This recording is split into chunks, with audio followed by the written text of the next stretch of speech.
Welcome, everybody. Welcome to the live. Lady Locks here, and I am here with Marson today. He Greetings. is gonna hang out with us. It looks like he's got some pretty cool locks to pick. And uh I've got my I've got my hands here too. I'm gonna put up in a little while and work on a couple of different locks myself because I got a mess on my hands. And hopefully we have Picksmith at some point tuning into the chat because I wanted to ask him if I can send him this Mako that I tried on the early morning live the other day that some of you you saw and tuned into. And it was our secret live stream because after it was over, I made it private. So we're the only people that know about that one. So it was a fun one, though. But welcome McDpoor was first here today. Welcome McDonald Poor. Second was Dots Locks. Awesome Dots. Thank you for showing up. Oh, let me start. Let me put a couple of these on screen. There we go. McDpoor and Dots Locks was second, and P Dubs was third. And P Dubs will be hanging out with us today for a little bit. She is backstage getting situated. Brian Hiblin. Wait, I'm not saying that right. Hibblin. Brian Hibblin was third. Welcome, Brian. Welcome to the live. And then Elijah Carney. What's up, Elijah? David Romano broke his McTickler. David. Oh, Come on, son. All right. I don't even want to know how he did that. David's crazy though, so you just never know. Then there's G Key, man. Welcome, G Key and Eddie B. What's up, Eddie? Is this the super secret live? Nope. Eddie knows about the super secret live. The dude abides is here. Welcome, dude. He's ninth. He was ninth in line. All right. And of course, it's a good day for a good day. McDpoor says that all the time, and I try to believe him. Try to believe it, but sometimes you just never know. And Dog Picking's here. Hello, Dog Picking. And Squiggle Dork. Hi, Squiggle Dork. I hope I'm not missing anybody. Let's see. Tin Hat Picker. Hello, Tin Hat Picker. And Greedy Rogue is here. All right, let's see. I'm reading some of these chats as I'm going along and laughing to myself. Yes, David's trying to make excuses as to why he broke his McTickler.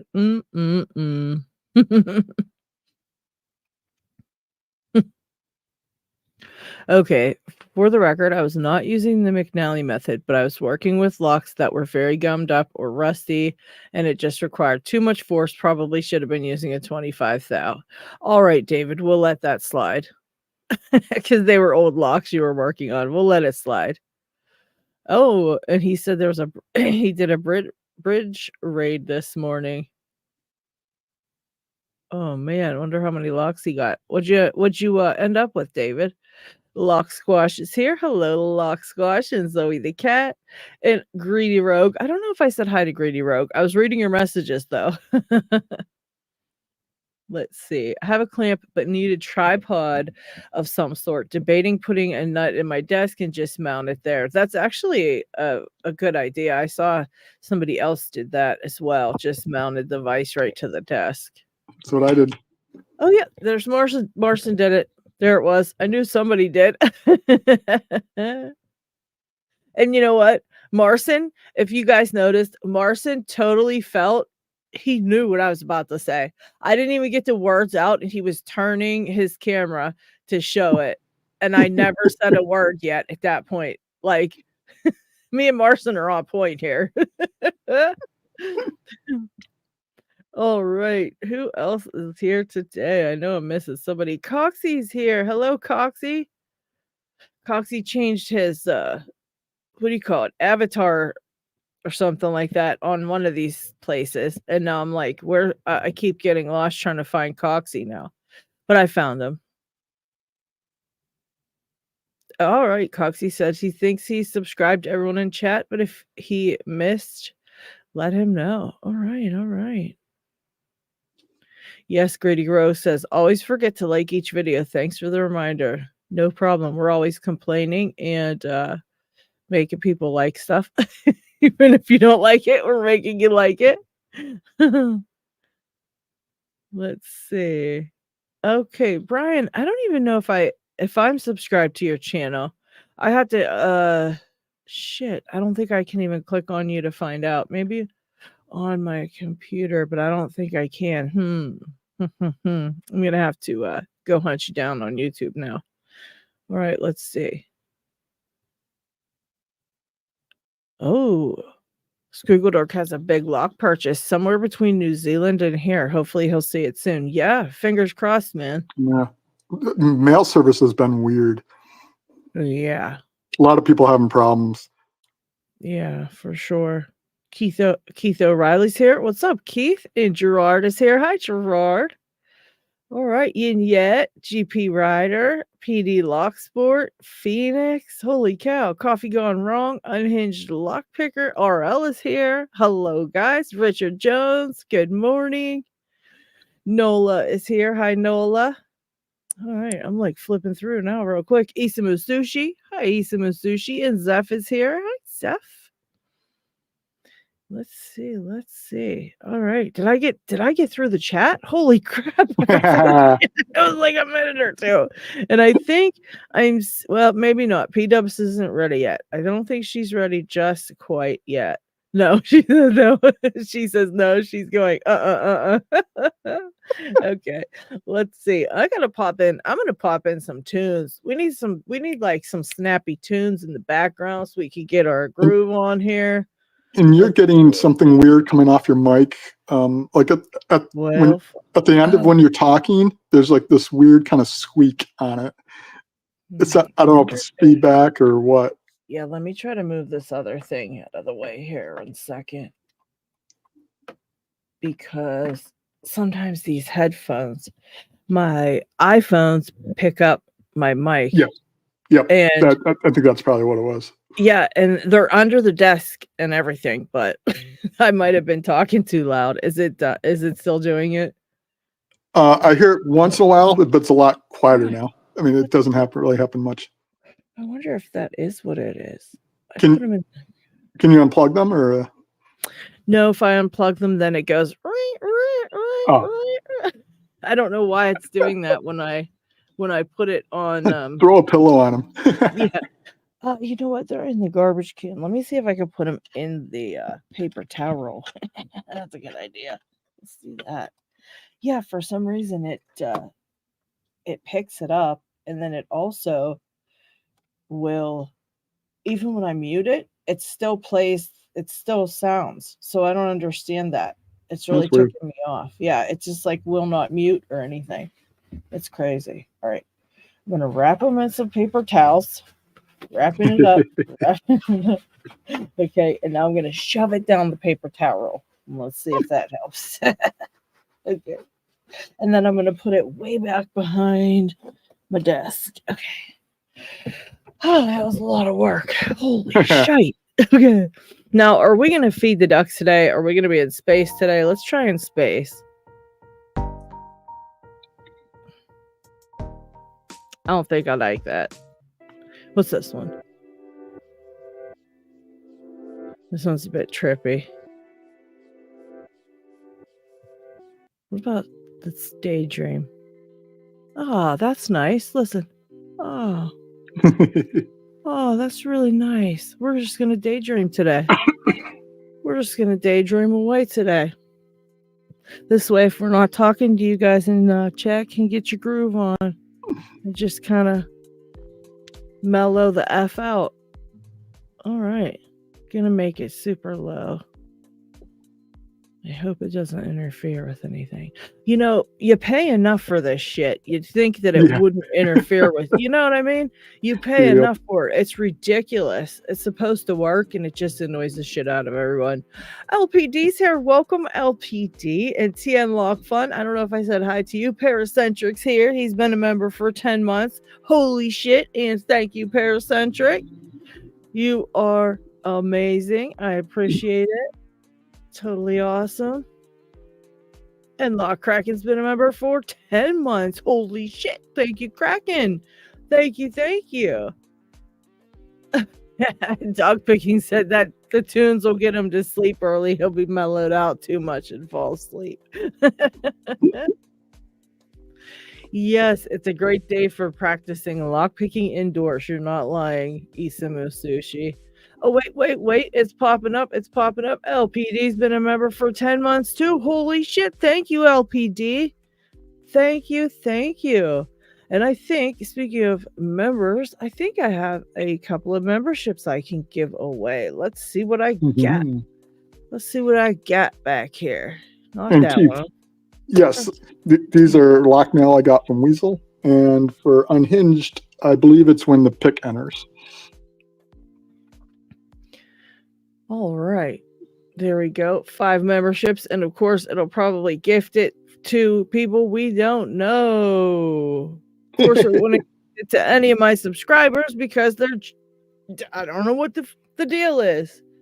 It literally has all of my subscribers in chat right now, and it gifted it to 4 people we don't know. So Mike Russell got a gift, Lockheat got a gift, so that's good. At least we know Lockheat. Yay.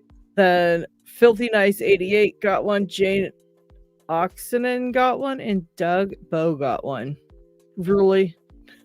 You know what? Next time I do a YouTube survey, I'm going to be telling him about that because that's ridiculous. But, being monetized, I could tell my YouTube helper, but they don't really care and they don't do anything anyway. So. They have links to articles that they give you. You're like, hi, I can't find out. They're like, here's an article. Have a nice day. Wait, what? It's a nightmare. All right. So yeah, Morrison, this lock is really cool. Is that safe deposit lock type of lock, or what's the deal? So unfortunately, Weasel had to sell off a bunch of his locks because he's not able to participate in Locksport much anymore. Oh man. So I saw a couple of these lever locks, and I wanted something easier than the Mercy. And my detector is taken apart because I'm cleaning it. So, and these are just beautiful shape. I mean, they're like new. That's wild. So this is a Ross 102. Wow. And, it's a basic cabinet lock. Yeah. I think it's, let's see what, 1, 2, 3, 6 lever, I think. Wow, that's a lot. You wouldn't think it's so tiny. You would think it was like a couple and that's it. That's wild.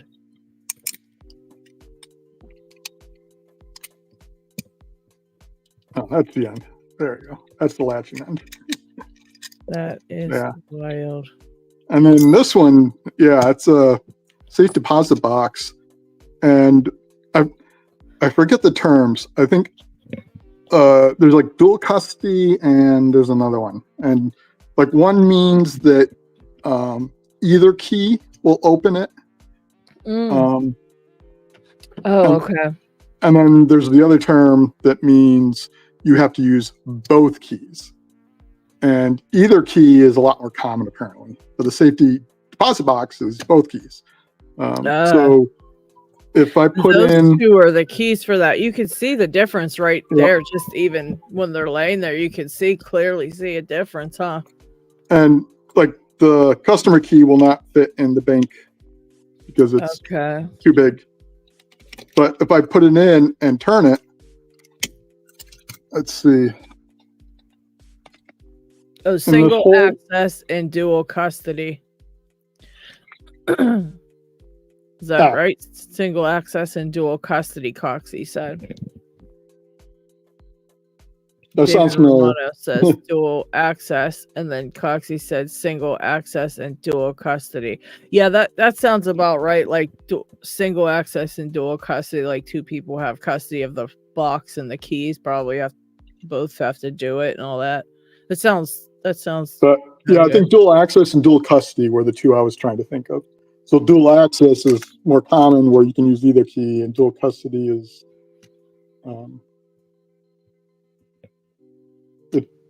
like this one, I think, if I got that Yeah. right.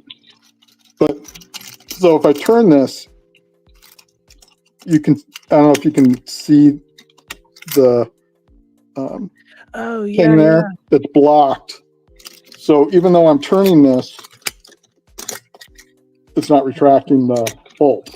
yeah. So I have to put in the bank key, and if I turn move. it, you'll see, Right. you can actually see some of the serrations on it. That's But so as I wild. turn it, it lines up the gate. So now the gate is lined up, and that tab will now go in and withdraw the bolt. Now to pick that, obviously you have to pick the bank side first, right? And Yep. then go over it.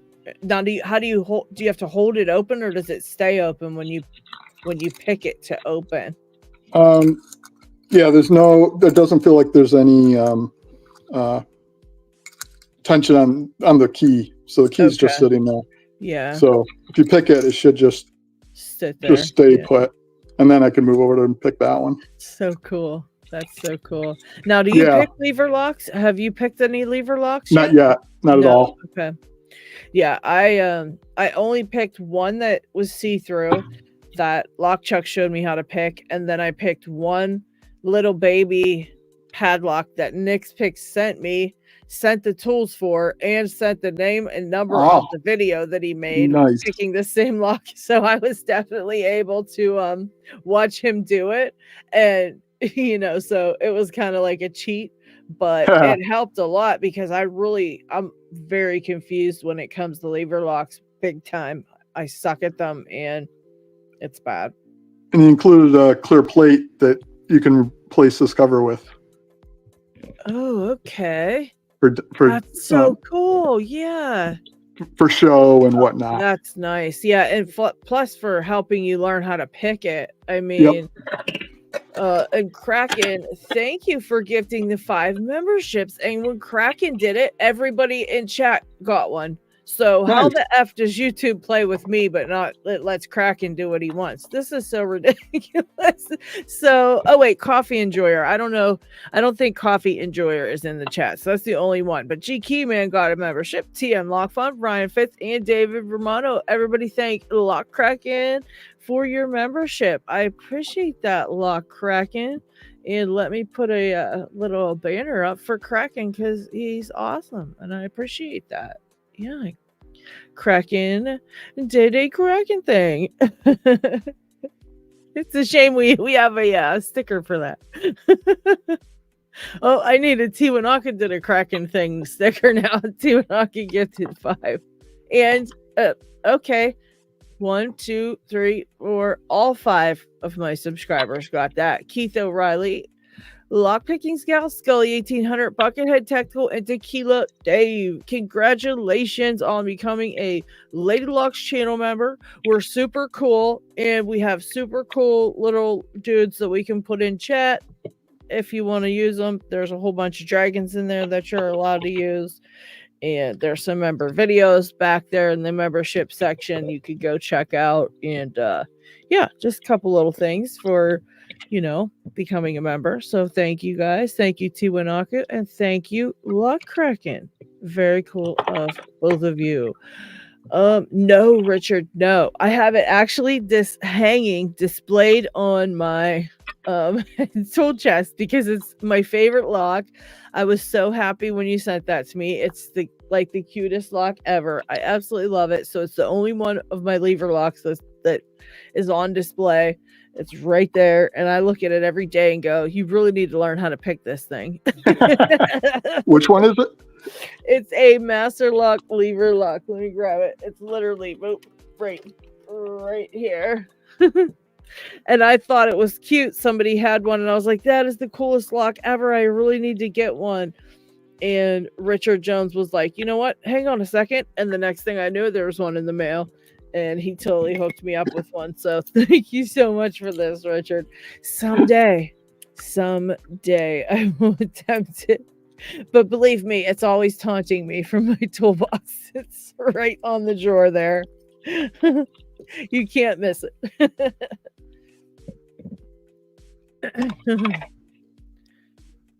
funny. I thought this was a Ziploc bag, and I'm trying to open it, and it's like a vacuum sealed bag. Oh, jeez. Yeah, you won't get it open that way. Yeah, the side was cut, and he put tape over the sides, so it just confused me. Oh, the sticker packs that I send out, they're in these little bags that they for some reason, and I have no idea freaking why, they have a tear section. They have a tear spot on the tab of the envelope. Yeah. It's for tearing. Like, you know how you get food bags that have that and you tear them open? It's just like that. And so when some people get them, they think that they have to tear that in order to open it. Well, when you tear that off, it makes it harder to open because now you don't have anything to grip onto to like pull it open with. And it's so funny because I don't know why the freaking tear thing is there, but yeah, it's there. It's really annoying, but you don't have to tear it at all. It's actually easier to open them if you don't tear the tear spot. So I don't get it. But speaking of stickers, I see that there is 46 freaking people here right now. So that makes me so happy. Wow. I'm going to give away a sticker pack. So, people, we need a good hashtag. Someone think of a good hashtag. Sticky. Sticky. Hashtag sticky. All right. Can someone beat hashtag sticky? Let's see what you got, people. Let's see what you got. Hike of Life, Jeff, welcome to the show.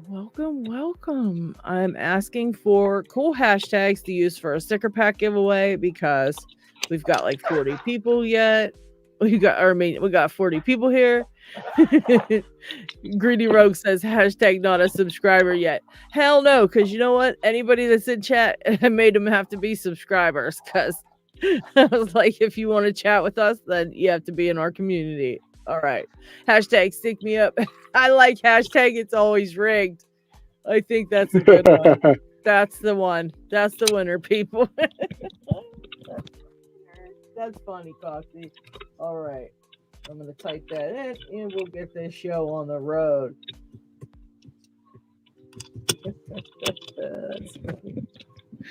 Oh, goodness. All right, people. Hashtag it's always rigged if you want to get a sticker pack. And we'll draw a winner to see who wins it. So hashtag it's always rigged. That's funny. Good thinking, Coxie. FNGs can win too. Flo, that's a good one too. David Romano, R.I.P. McTickler. Don't air it.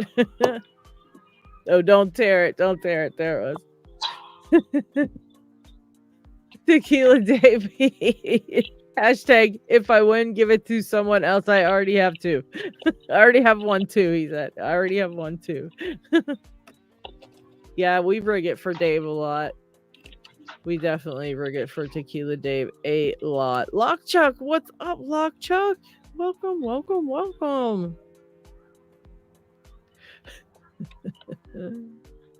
I hope I didn't miss saying hi to anybody. Tommy Jansen, hello. I'm trying to see if anybody new in the chat that I didn't say hello to. I apologize, but hello. Hi, Buckethead Tactical. Hashtag it's always rigged. If you want to win some stickers, we're collecting comments right now. We got 28 and 44 people watching. But, 20 of them might be creepers, so it's fine. It's fine. If only 28 enter, that just ups the chances for everybody else. And I see PW. Let's check in on P-Dubs back there. Ooh, looking good, P-Dubs. Looking good. She's getting it ready, people. Yeah, right. Ha! We're doing it. Can you hear me? Yes, we can hear you. Awesome. Looking good. You got that fresh purple. That looks so nice. I was just trying to cover the my jammies on my bed. I had to find a more comfortable spot to do the live stream today because after the other day's live stream, Locksport Hangout, my back was like, oh no, don't do that again. So, yeah, more comfortable quarters this time. Yeah. Yeah. So yes, you're in bed with T-Dubs. Everyone in chat, everyone watching, welcome to my accommodation. Look, Kraken, thank you for this super chat. He says, I don't know why I entered. I just have random crap show up on the regular anyway. Yeah, I continuously have a package here with stuff that goes in for Kraken. Just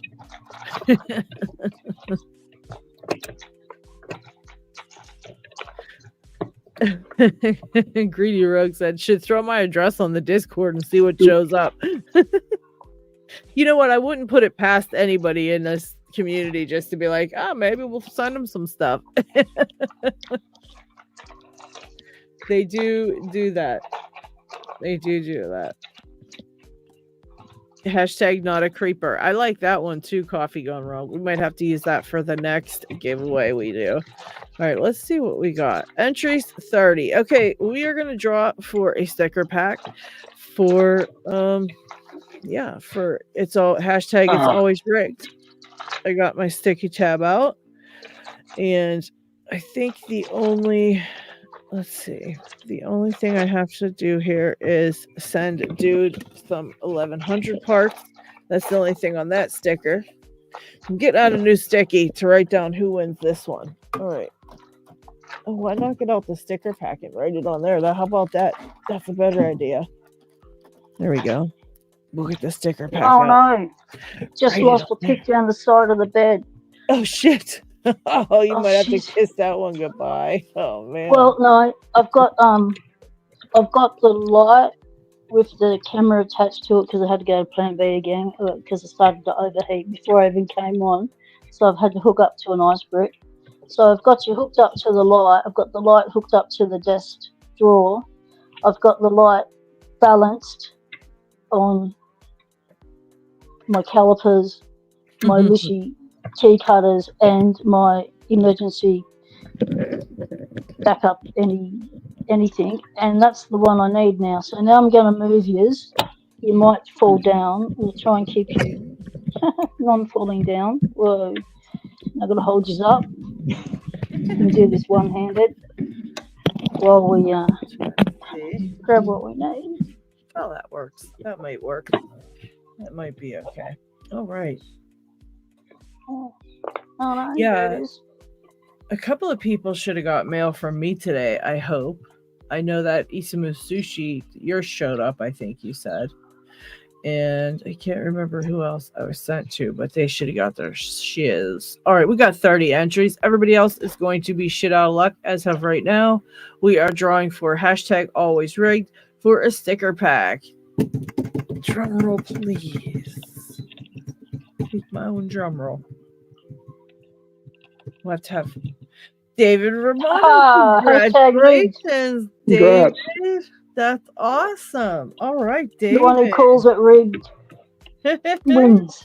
How's that work? That was a good one. So people, one of the best things you can carry in your kit, no matter where you go, is this little beauty. Here, where's the camera? Let me take this down. It is all right. A magnet, a little telescopic magnet. So when you lose stuff down the side of the bed, you can save yourself.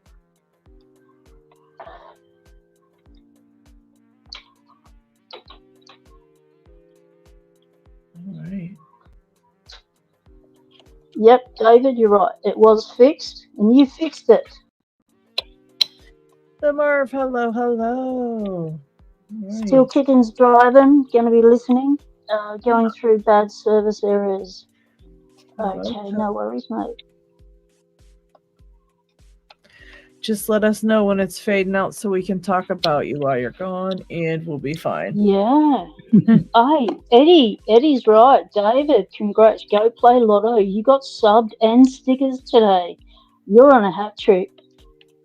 Yeah, for sure. Oh, greetings from LockCon. Hi, John Doe. How's it going over there? Dig is on his way there now. Dig is on his way. He's driving to Lockcon as we speak. Oh my God, Diggs is going to be in his element, you know. Oh, Diggs is going to have a great time, man. Diggs is going to have a great time competing. And he said he wasn't sure what all to take. He took a bunch of stuff with him and crazy. Wish I could go to Lockpon one time. Oh, we'll get there one year. Maybe next year. Yeah, I'll probably get there someday. I'm hoping maybe next year will be the year for me. It'll be the magical year to get to Lockcon. That'd be amazing. I reckon we can work on some sponsorship to get you there. You know, get Lady Locks to Lockcon 2025. Get some sponsorship. That'd be sweet. That would be sweet. I know. I can't remember where they have it. They have it around here too. They have that one around here. Was it in Texas or something? I can't remember. Or it's coming up or something like that. But yeah, they do got one around here but it's still like really expensive to get into those, but you gotta save up. That's what I mean, sponsorship. Yeah, you just gotta save up there. My brain wasn't working. I was trying to tension this by making the bolt go further into the cabinet instead of away from the.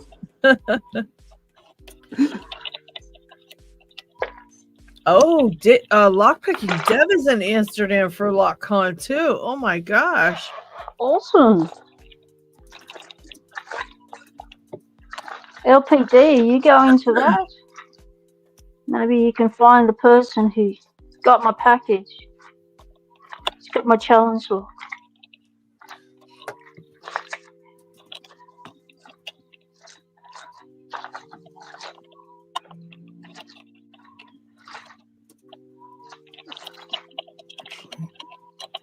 So what's everyone picking? What are you working on? Chat, what are you doing? I know that last time we all spoke, there was some really cool milestones being reached as far as picking goes. And I was watching W3OY Ray, and they were picking some pretty serious high security locks over there. They were getting some good opens.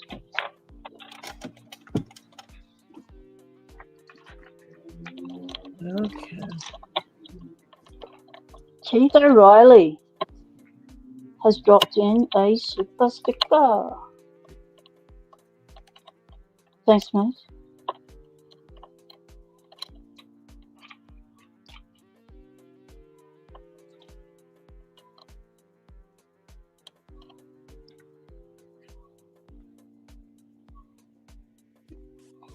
Still Kicking says, Lady Locks, you've got to stop shipping stuff and you'll have enough money to get into Lockcon. That's very true. That's very true. Because if you look at your shipping cost for the last year, that's $2,000, right? How much is Lockcon? I reckon you could get in with that.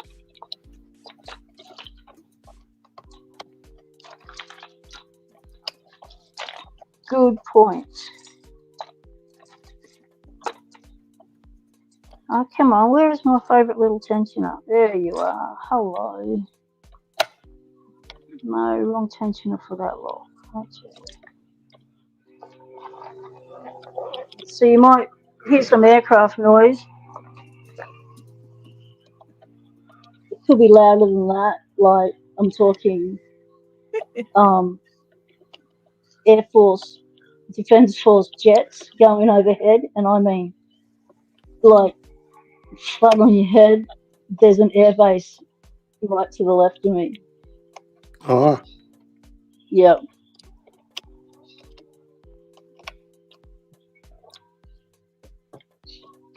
And they do stuff at all hours. Oh, Pixman said he might be able to come on in voice only. Let's see. Cool.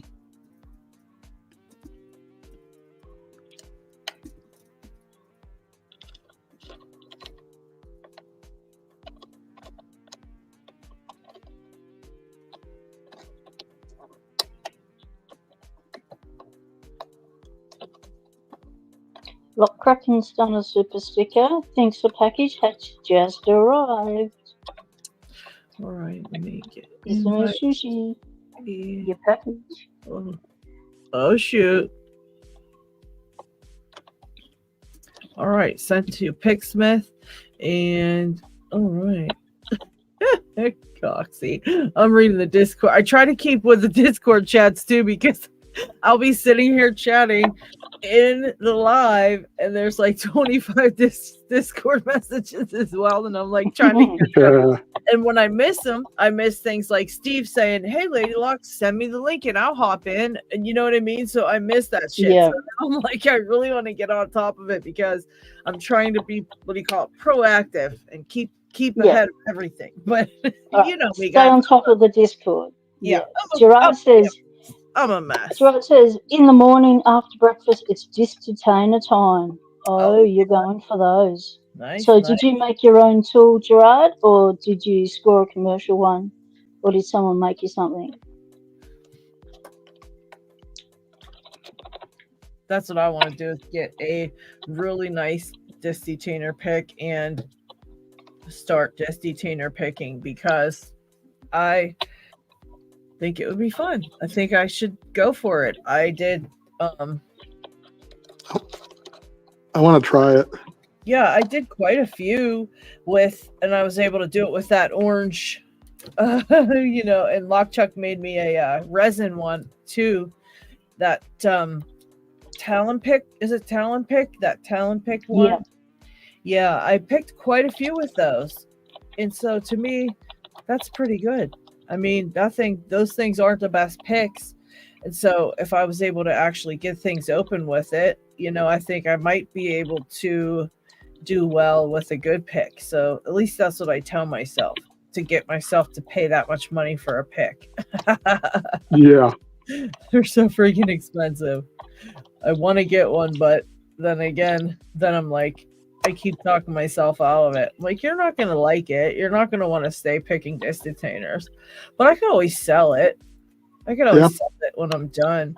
It's not like they get, you know, if I keep it decent and don't, scratch it and wreck it. I mean, you never know. Well, it's a lock, you know, it's meant to be scratched and wrecked. Well, yeah, that's what I figure. It's up to the lock to stand up to it, you know, like, and survive all of that. David Romano says, no, Picksmith says, Kraken, I can't figure out how to accept gifts. Lady Locks, can you explain the techie side of accepting gifts on YouTube? Okay, so if you want to accept gifts from YouTube, scroll up to where the gifted memberships, where it announced a gifted membership. Oh, geez, thanks, Keith, for the super sticker. I missed that. Let me see if this shows them. It does. Okay. So we had a couple that were here for 10 months. That was the first thing. Kraken gifted 5. Chiwinaki gifted 5. Then Kraken sent us a super sticker. And then Keith hit us with a $9.99 super sticker. So thank you, Keith. And then Kraken again, when he said he thinks Isamu Sushi's package arrived. All right. Okay. Now I see where I can locate them, so I don't miss thanking everybody. But go up to where it showed that people have gifted a membership. The announcement, it should be green, I think, on your YouTube. And then if you click on that, it should take you to where you can say accept gifts. And you could just, you know, check the box that you want to accept gifts on YouTube. Because if you, I think, I want to say, it must be randomly checked, yes or no, because a lot of people, I'm sure, have not like went out and checked yes, accept gifts. I can't imagine some of you guys actually went out and looked for that button and clicked it. You know what I mean? But some people are allowed to get gifts, and then there's others that aren't. So I don't get it. I don't know with YouTube, like what they you know. And we've got 50, well, we had 57, now we got 55 people watching. It keeps fluctuating. People Still Pickens just dropped the super sticker, and Lock Kraken's just done memberships. Keep going, Lady Locks. Oh, shit. Oh, thank you, not too dead. He said, woohoo! And Kraken gifted a membership. All right. Yeah. See, and Pixsmith's still waiting on a membership. Pixsmith's been to like every live for the last 11 months and has never gotten a freaking membership. And then I gifted my last 5, and of course it was like random people that I don't think it could be subscribers, but I don't think so because, well, I don't know. Who knows? Who knows? Who really knows? The Dude Abide says that they had to go look for that gift button. It also has to be your primary account, so your first account, not any secondary accounts, to be able to do it on. Yeah, it's so weird. Pixie said, nope, not theirs. He has the lame account. Yeah, I'm not really sure where it's located because I think I want to say that's where I found it whenever, but since mine are turned on now, yeah, see there's 3 dots, and no, that's the what do you call it, dots for that? I don't really know. Okay, Stu got the membership from Kraken. That was pretty cool. That was pretty cool. But yeah, I don't really know how it works and where to find it, because I swear, like, I know some of you guys have never checked that off one way or another, and you are still able to get gifts. So it's so crazy to me. Okay, Keith O'Reilly's off to a work event. Go enjoy yourself. Hope the drinks are free. Oh, geez. Well, yeah, have fun at the event. Pixsmith said he's found it with his other accounts, but not this one. So this one's not your primary account, then YouTube doesn't recognize it as such. Well, any channel that you can, any channel that you have with YouTube is a primary channel, because you can only have one per email. So you have a fresh email for a fresh channel. So it should recognize it, unless it's just the type of channel that you made when you made it or something. Very strange. I don't know. I know that when they come up on screen, you can click on them, the green super sticker thingos, and it should tell you, it should give you another space to click on to take you to be able to accept gifts. So if your gifting isn't, this is what it did to me, because my gift thing wasn't on, because I didn't know what it was. And every time a super sticker come up, no, not super sticker, a gifty thing, a membership thing came up, it would give me the option underneath that to click on an extra box to be able to take me to where you can accept the gifts. So maybe click on that and see if that helps. Pixsmith said not true. He has 2 channels under one email. I didn't think that was even a possibility. So I guess. And the Dude Abide's got 3 channels tied to one account. Yeah, see, I only have 1 per email.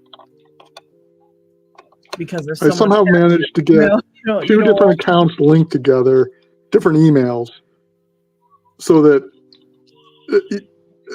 they're kind of, I can interchange between the 2 of them. But then this account, I wasn't able to get that for some reason, and had to make it completely separate. So yeah, really frustrating, because I have the no ads on the other 2.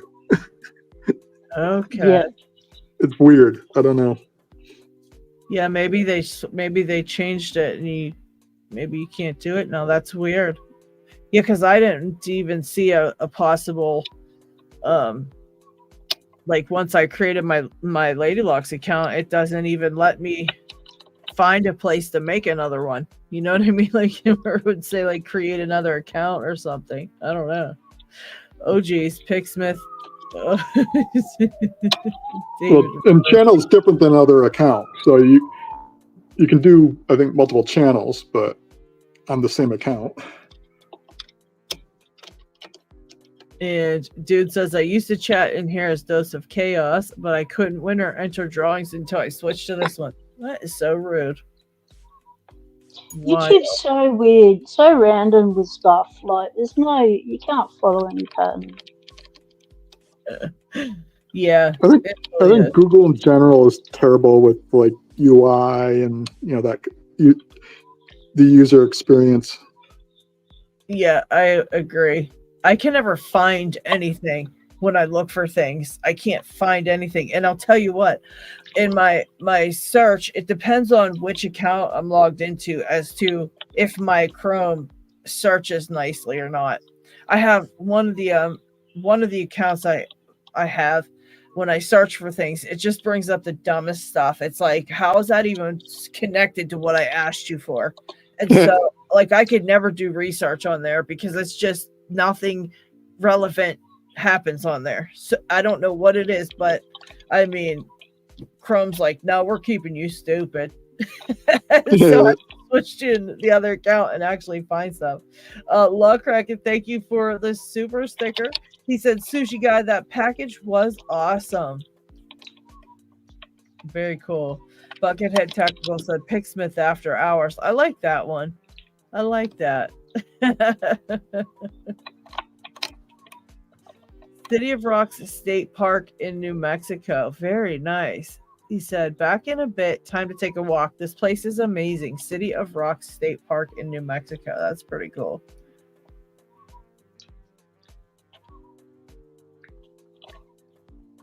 And Nola has his trolling account.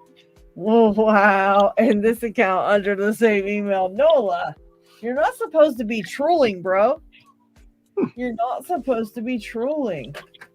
All right, so we have 53 people now tuned in.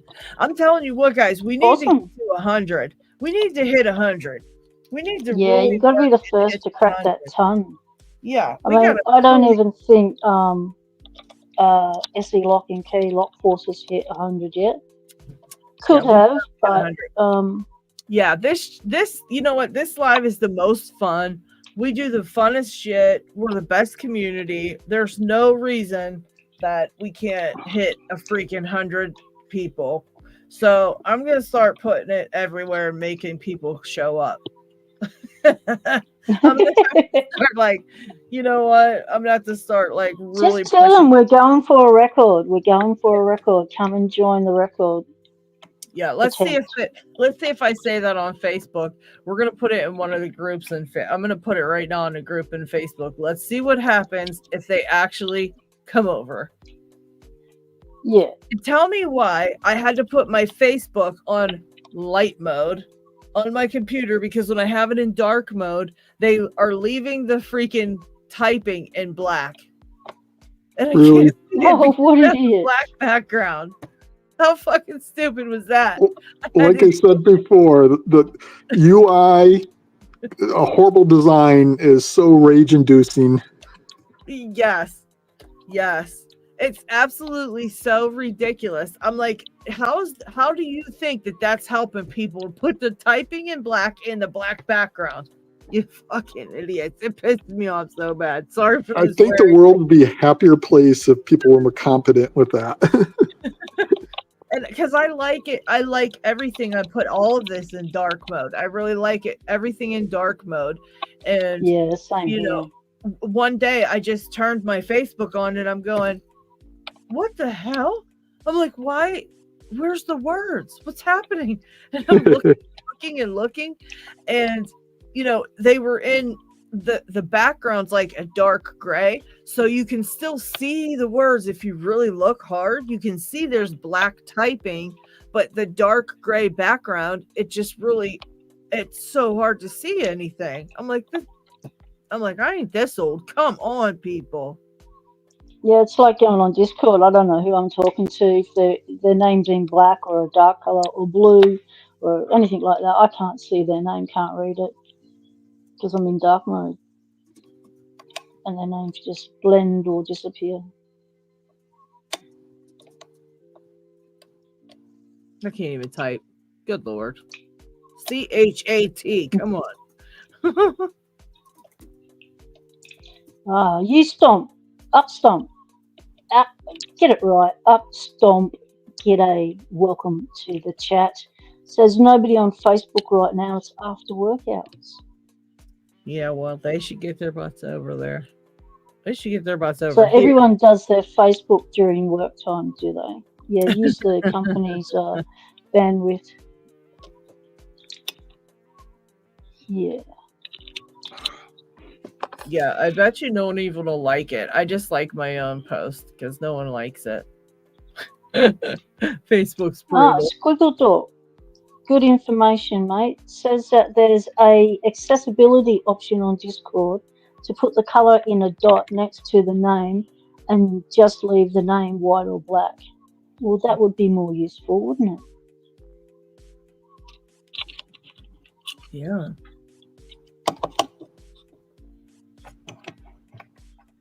Oh, gee, key man, no way. Drove 4 hours while a computer tech to fix a PC not showing text in MS Word. They'd accidentally set the font color to the same color as the background. I hope you charge them a lot.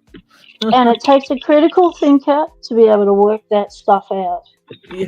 Because when you're panicking and you can't get on your machine, you're just thinking through your amygdala, your frontal cortex is not being actioned at all, and you're not going to be able to think your way out of a paper bag when you're in a panic.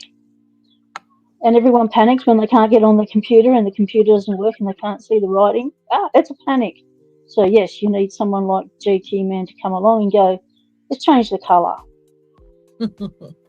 And I forgot to say hello, Upstomp. Sorry about that. Hello. Welcome to the live stream. All right. Oh, we've got 3 more people who've just jumped on. Oh, welcome everybody. Marcin, you sound like Dick now. Yeah, I'm trying to figure out how to anchor this down. We've got Jeff and Things, Iron Curation, and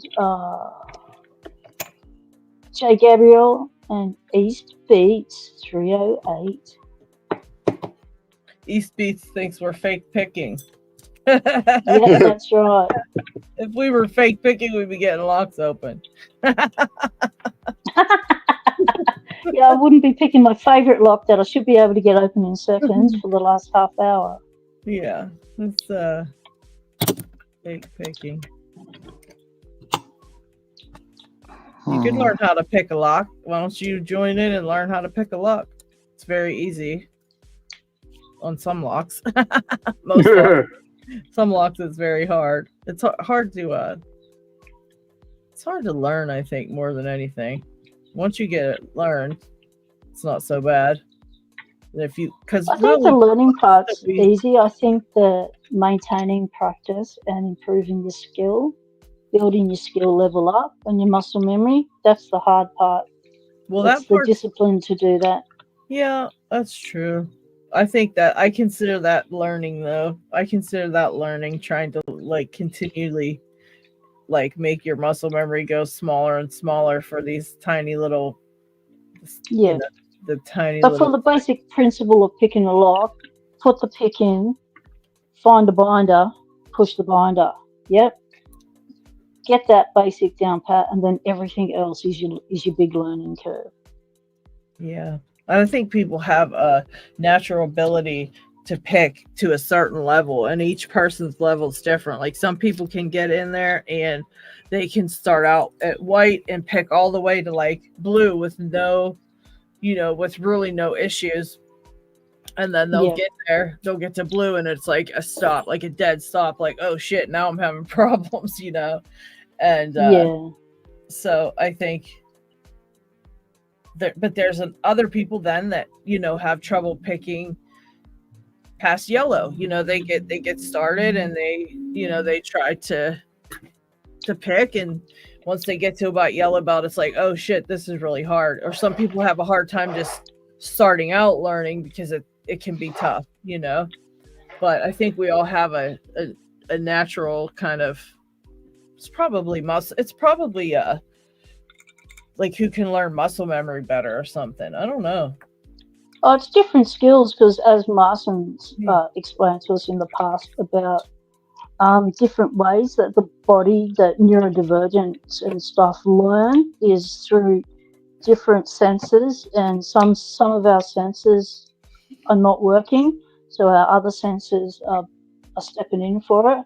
Like if like through W3OY Ray, he can't hear. He spent years of playing in a metal band. He can't hear clicks and stuff. So when people go click, you'll get the clicks, and then you do this, and he'll go, "Oh, well, I can't hear clicks." So he has to rely on feel and stuff. So he's a black belt. Like, yeah, you just kind of adapt. I think I feel like yeah, you adapt to it however you can, and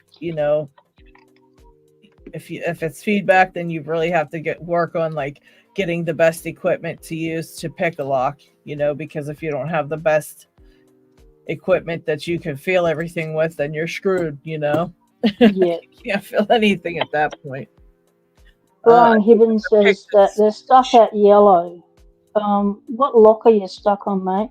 Are you stuck on one particular lock, or have you got a choice of locks at that level to pick? Because sometimes you just got to toss that lock out if you just got the one of that grade, and get a different one.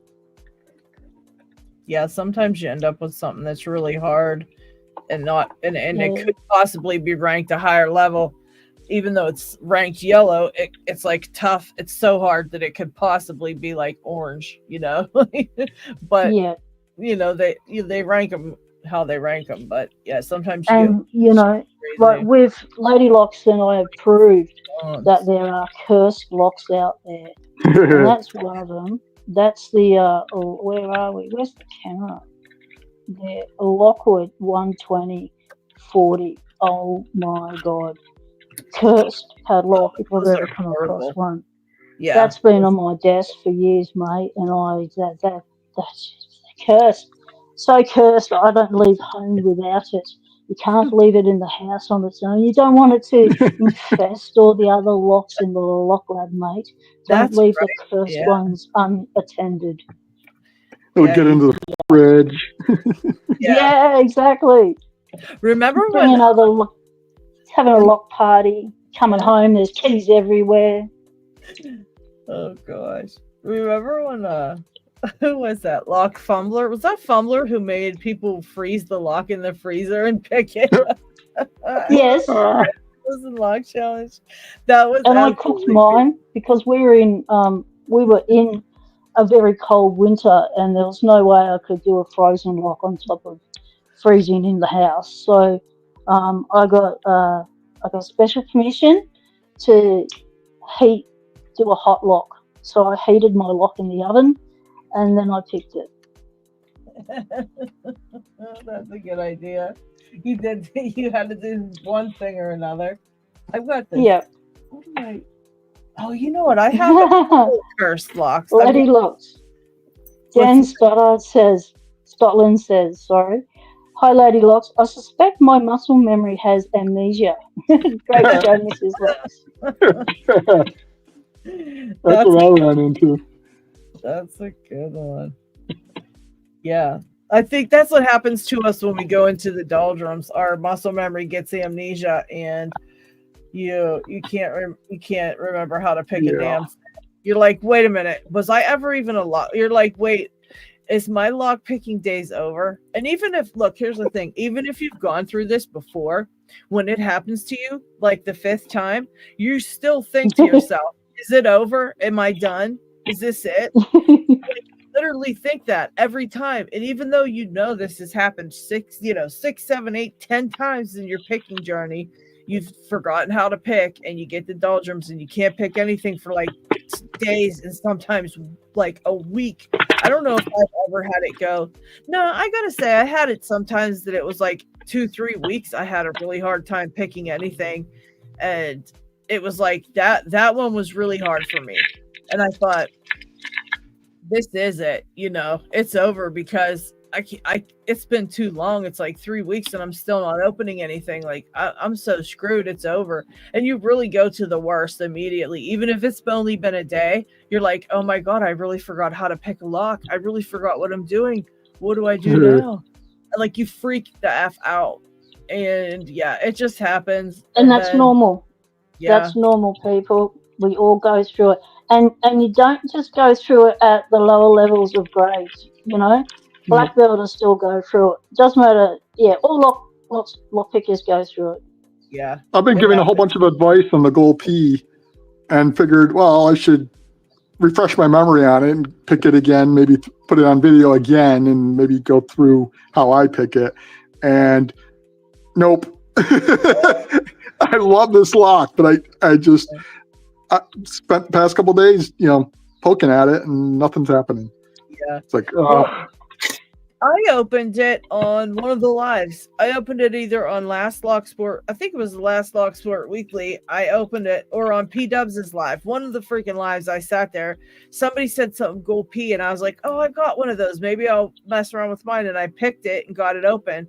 And the other day, I was like sitting here picking, just watching TV and stuff. And I thought, you know what? I'm going to grab the gold P again. That one's so much fun.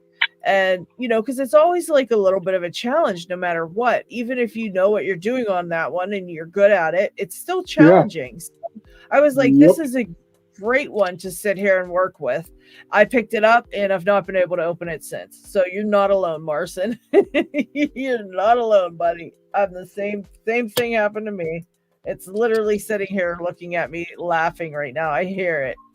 Stupid thing. And upstall, the 7240 Abus is also a lock that will laugh at you. Okay, this is a 72 Abus I've been trying to pick for the last hour or more, and I know what I'm doing wrong, and I keep doing it wrong every time. So what you're looking at trying to do is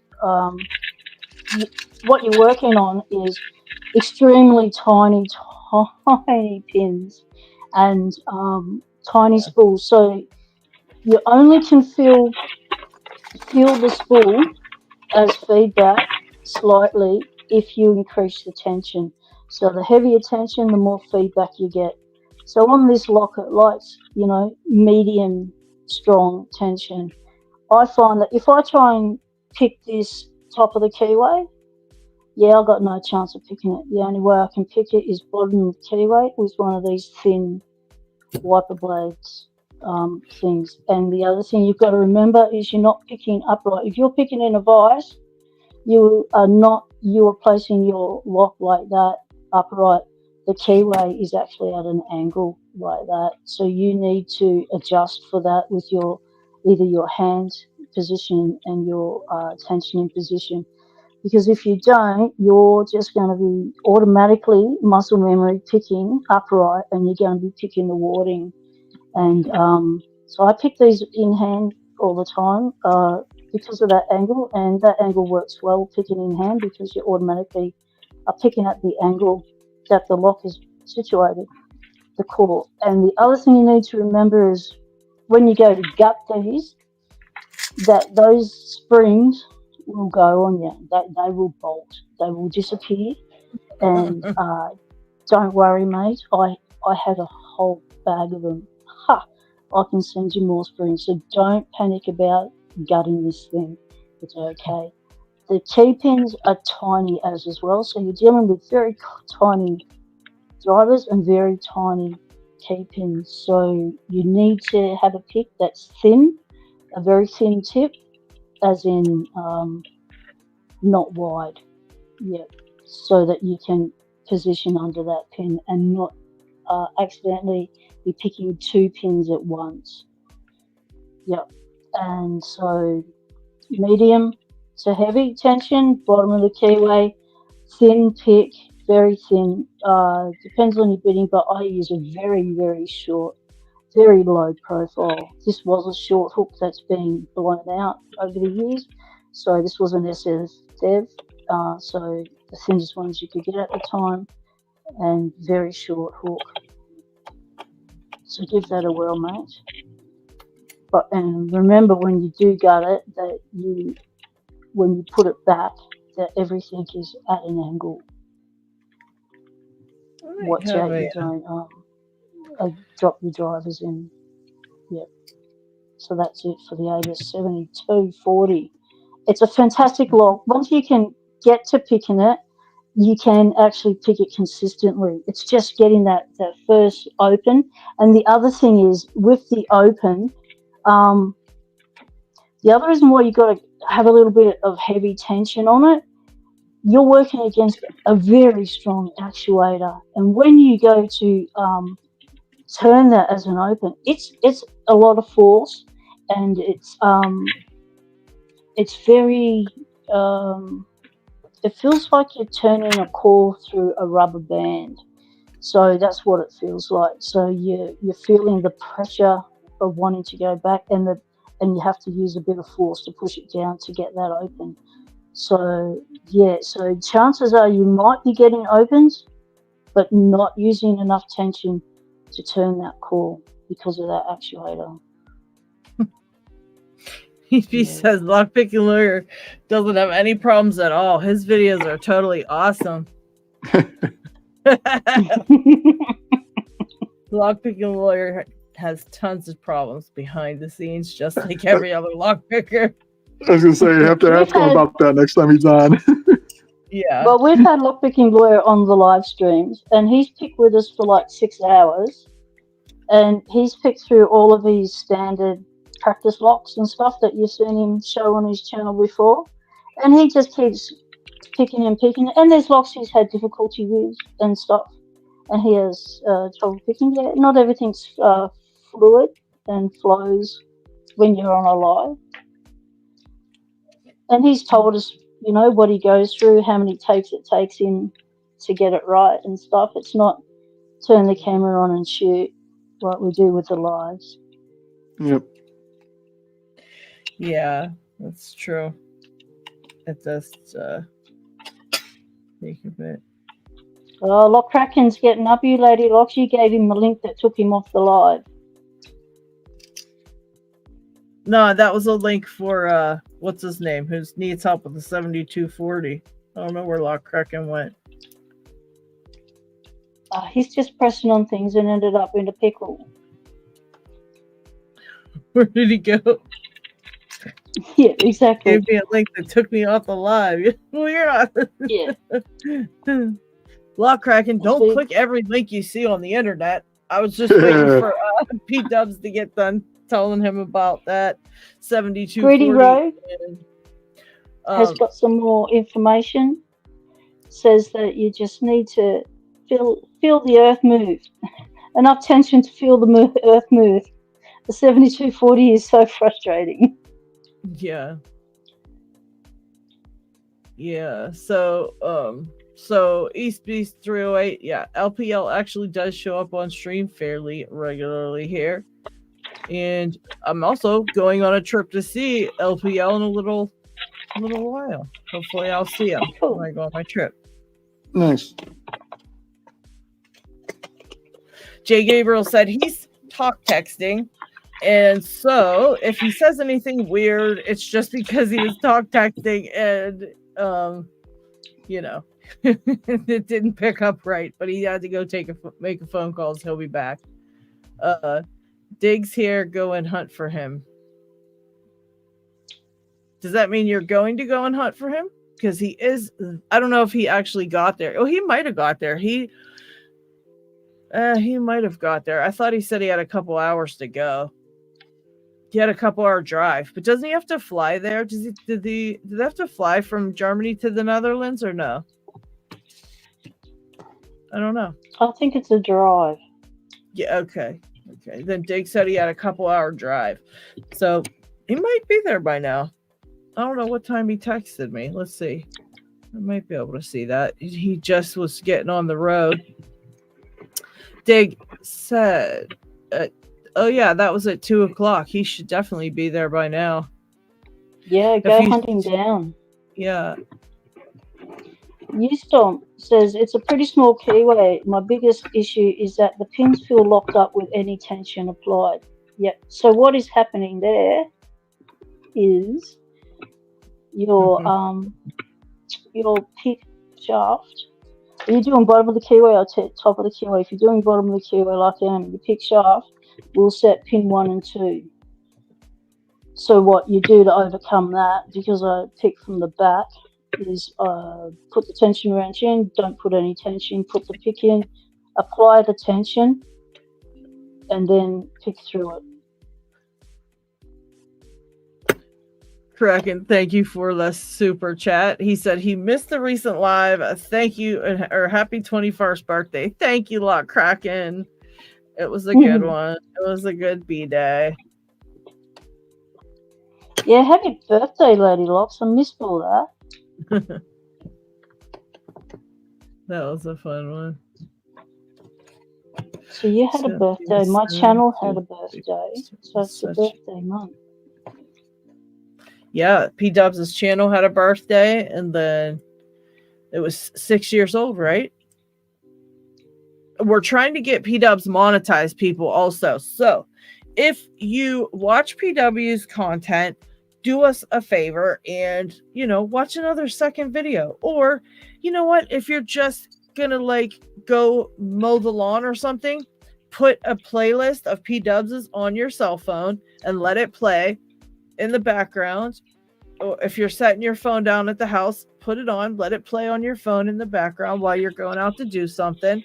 And that way that she'll get all those views for the hours you're on there, because she needs watch time. She has enough subscribers, but she needs watch time. That means people got to start watching more of her videos. So if you tune in to watch a video of hers, please watch it till the end and, watch a second one. Just at least till she gets monetized, I need 700 more watch hours. So I don't know what that equates to. Just run one of my lives that, they go from 3 to 6 hours to 8 hours. Just run one of those in the background is always nice. So just to answer that question that came up in the chat up further, that was in reference to the double wafer. American. So I'm assuming you're meaning the duo. Now, Lady Locks, you can talk about the duo. The Illinois duo? Yeah, because that's the only double wafer I can think of that's an American government lock. What's your... Martin, what do you think? Do you think that's referring to the duo?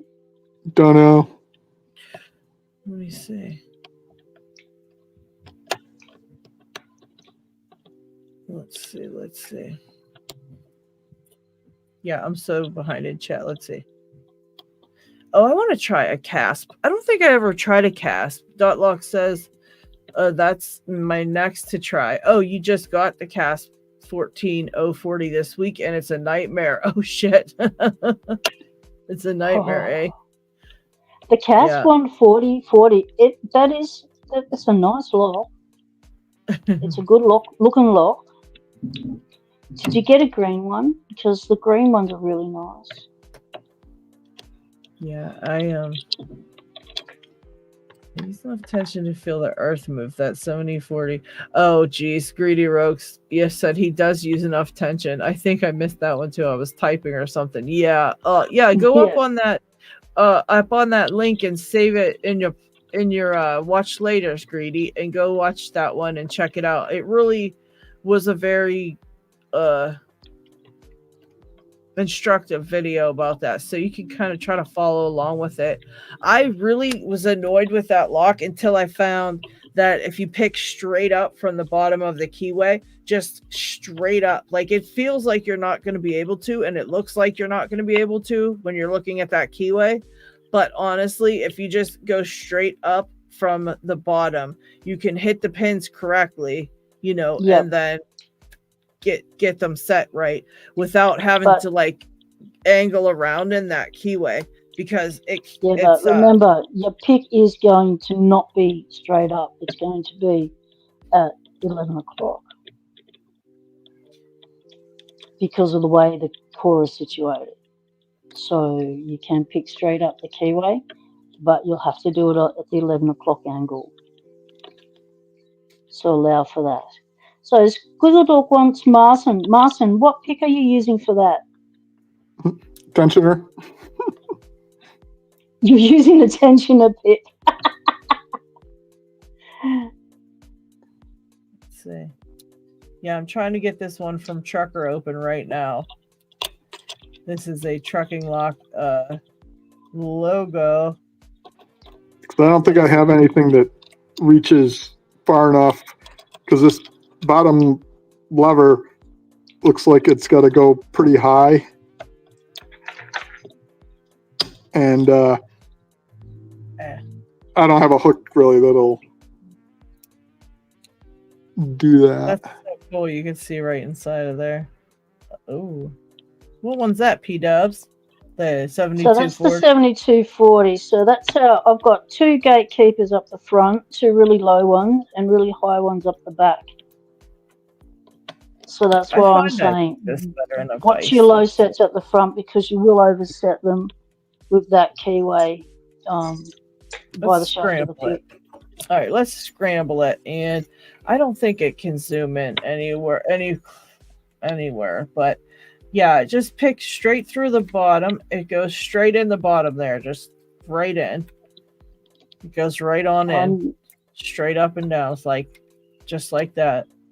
And then if you just kind of feel around for anything that's binding, and just stay at the bottom. Don't try to like angle up and around. Just stay at the very bottom. And that should, if you have those gatekeeper ones, you might run into where you need a longer hook so you don't bump them. But for the most part, it's like just staying in the bottom will get you to, get them picked. All right, I got a couple little clicks there. It feels like maybe, nope, nothing. I'm still working on that stupid Yale. Oh, no way, sis. Really? Yeah, I'm still playing with that dumb thing. I think I'm going to rip it apart again and progressively pin it some more because I really am just so stuck on it. I cannot get past it. All right, here. Let's see where we're at.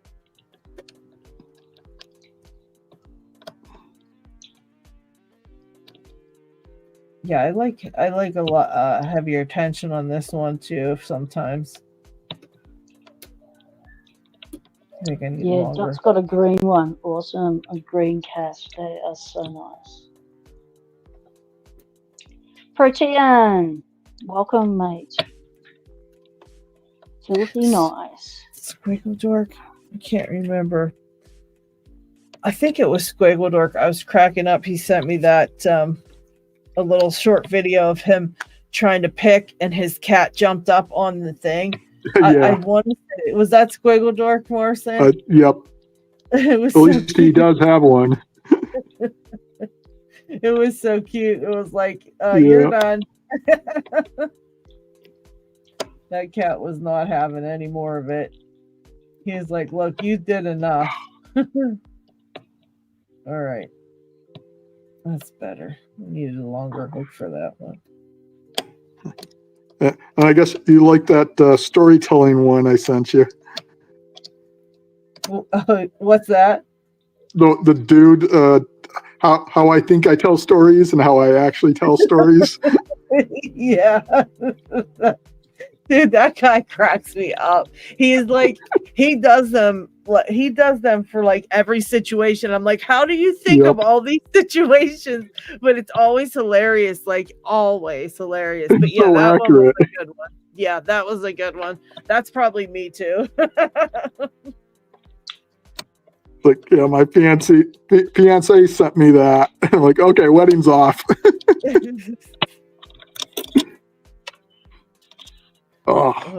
Filthy niceness. I've been watching LPL and McNally for a long time, but my local utility company is taking advantage of the community, so I'm going to do something about it. I don't know, how are they taking advantage of the community?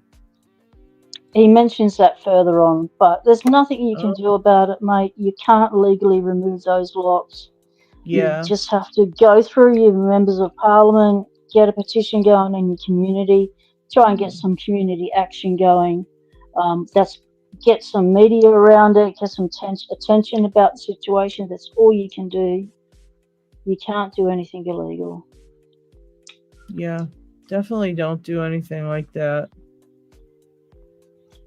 NCR made it to the show. Welcome, NCR. Nice. And wait, where was it? I saw another one. Oh yeah, Jeff. Reminder that if you can, there's no shame in progressive pitting. That is true for up stomp and for greedy. Yeah, you can progressively pin this 7240, and it does help. It does help to progressively pin things. And here's the deal with progressive pinning, guys. I know sometimes you don't want to do it on certain locks because it's like, I don't know. I guess you guys have something in your head saying it's bad to do. I guess I don't know. But the thing about it is, it's the fear of stuffing up during the gutting and losing a part. Well, there you got to get over that because you got to learn to gut locks. You have to be good at it. You have to be good at it for videos when you're trying to get higher belts. If you are working yourself through the belt system, you need to get used to gutting first of all, and you need to just get in there and give it a go. And if something flies out, guess what? These locks are like $10. Get another one, or get on here and go, hey guys, anybody have any spare pins for this 7240 or whatever it might be? And usually somebody has spare parts laying around. Greedy said he watched my lock graveyard video the other day. I was cracking up, and that's I had a collection in there, and you saw, I think in the same video, I put everything back together. I mean, I figured out how to get everything back together, and I saved how many locks from certain death by pulling them out and adding pins to them. Lockchuck sent me a huge pinning kit that I could use for all those 1100s. Like, I got everything back to working order. So you see how many locks that's happened to me with. I wanted to gut them and something went wrong, and I didn't have parts at that time. And so if something went wrong and I got too frustrated and I couldn't fix it, I put it in a drawer. And then you just wait a while, and eventually you got more locks and more parts, and you can figure out what to do with it. And with progressive pinning, if you're working up to the belt system, eventually you're going to have to progressively pin some black belt locks. They're not a joke. They're hard as hell.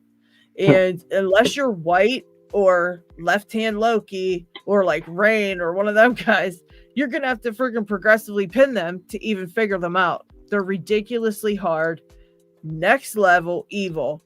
And you're going to have to do it anyway. So might as well get that I can't progressively pin because it's cheating right on out of your head. Now, if it's not cheating, it's learning. Yeah. I think I progressive pinned 95% of the locks per pulling up that I've worked on. Yeah, I almost every one. Yeah. And the thing about it is like, look, if this is your 11th 1100, if you've picked 10 of them and you progressively pinned all 10 of them and you're on number 11 and you're progressively pinning number 11, then yeah, you're probably kind of cheating a little bit because now you know that lock inside and out. You know how the pins like to be picked. You know how it likes to be tensioned. You're really good at it. And there's no need for you to progressively pin those locks. But like if it's your first one and you have no idea what's going on inside the lock, no idea what anything looks like, no idea how to imagine the pin interactions, and no idea how every little pin one's tensioned and this, that, and the next, take it apart and really look at it, study it, learn what it's sometimes you find that there's a check pin in there and there was something, an element that you hadn't even touched, and that's why you couldn't get the open, and you only discover it because you get an extra bit that falls out of the lock when you gut it, and you think, what is that? What does that do? And then when you reverse engineer it and work out what that bit is, you go, oh no, there's a check pin, or there's a trap pin, or there's something that was preventing that open that you now have discovered. Yeah, it's and this is my goal pay right now. I'm progressive pinning. I've got just the first 3 pins in it. Yep. I mean, you got to do it if you can't figure it out. It's just breaking it down into smaller increments that are more digestible and easier for you to understand. And, like I said, if it's like if you've picked it 11 of them, 10, 11 of the same lock, and you're progressively pinning, then I could see people going, oh, come on, you're cheating a little bit now. But the first one you're trying and you've never tried it before and you have no idea how to do it and not how anything works. And, I definitely agree that, yeah, you should give it a try. You should give it a try, see how it goes. If you have trouble and you can't figure it out, then progressively pin it. And you'd be surprised at how quickly you learn things when you do that. Yeah, I like to do it to isolate out pins or mechanisms that I haven't experienced before. Yep. And I've even gone so far with my SS700. Those torpedoes were different than the gold torpedoes. At least I was having trouble figuring them out at the same time as I was dealing with trees. Yeah. So I took all the torpedoes out and put in standard key pins so I could learn the trees, and then I put the torpedoes back in just to isolate out what I was doing. Yeah, what I did was I took everything out but the torpedoes, and I studied the shit out of them and figured how to pick them. And once I was really good at that, I took those out and I put only the one or I put 2 trees in there. And then I picked the 2 trees and then I put the other things in there. And, once I got the hang of all 4 of the pins, I had 3 trees and 1 gin in my 700. But once I got the hang of all those, then I knew that I can pick it because those torpedoes I already learned. So then I popped them in and I picked it right open, but I had to isolate the same thing. Take those torpedoes out and, or not torpedoes, or no, I'm sorry. I was thinking of the tapers. I took everything but the tapers out. You're talking about the torpedo key pins. The key pins, yeah. Oh, okay. Yeah, see, that's another thing. Yeah, if you've never had I put standards in. Those, yeah, because those are tricky. They're real tricky. Yeah, if you because I wasn't oversetting, but I was pushing them up too far, and they were dropping things. So, yeah. That was a good idea. I never thought of that. See, that's a good idea right there. Stuff like that you got to do if you want to figure it out. Yeah, I get pretty creative with stuff. Yeah, you got to figure out a way. I got this mounted. I put 2 screws in the bottom of this, into the threaded back so that the device would grip onto that because it was having trouble gripping the sides because there's not much there. Eddie B says progressive pinning is good. You can switch the pins around so that you can learn them in different positions. Yep. I like Jeff's choice of purples. It's like, those don't lend well to progressive pinning. Yeah, there are some that's just impossible to do. SFIC? No, thank you. Yeah. Dots locks, don't worry about not knowing about all the locks, mate. Just when you think you've got too many locks, you find a whole new batch of locks that you want to pick. There's so many locks out there. It's never ending. You're never going to get them all. You're never going to get... Well, it takes a time to get, some people become collectors and, or the ABIS 7240s, they'll get every color of those or every color of the American lock, 1100 or something. That's fun to collect things like that. But, you'll never get to know all the locks, mate. Yeah. That's why there's so many Locksporters. Everyone's learning different locks. We all don't have to learn the same thing. Other people will learn it for us, and we'll learn from their learnings. And hopefully we won't rattle the lock like they did because we're learning from their mistake and that sort of thing. Lady Locks. Dots Lock says, congratulations on your 6,000 subs. Just noticed, great work.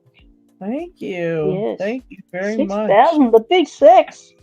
The big 6. My goal is 10,000. That's my goal. I really want to see if I can get to 10,000. You can do it.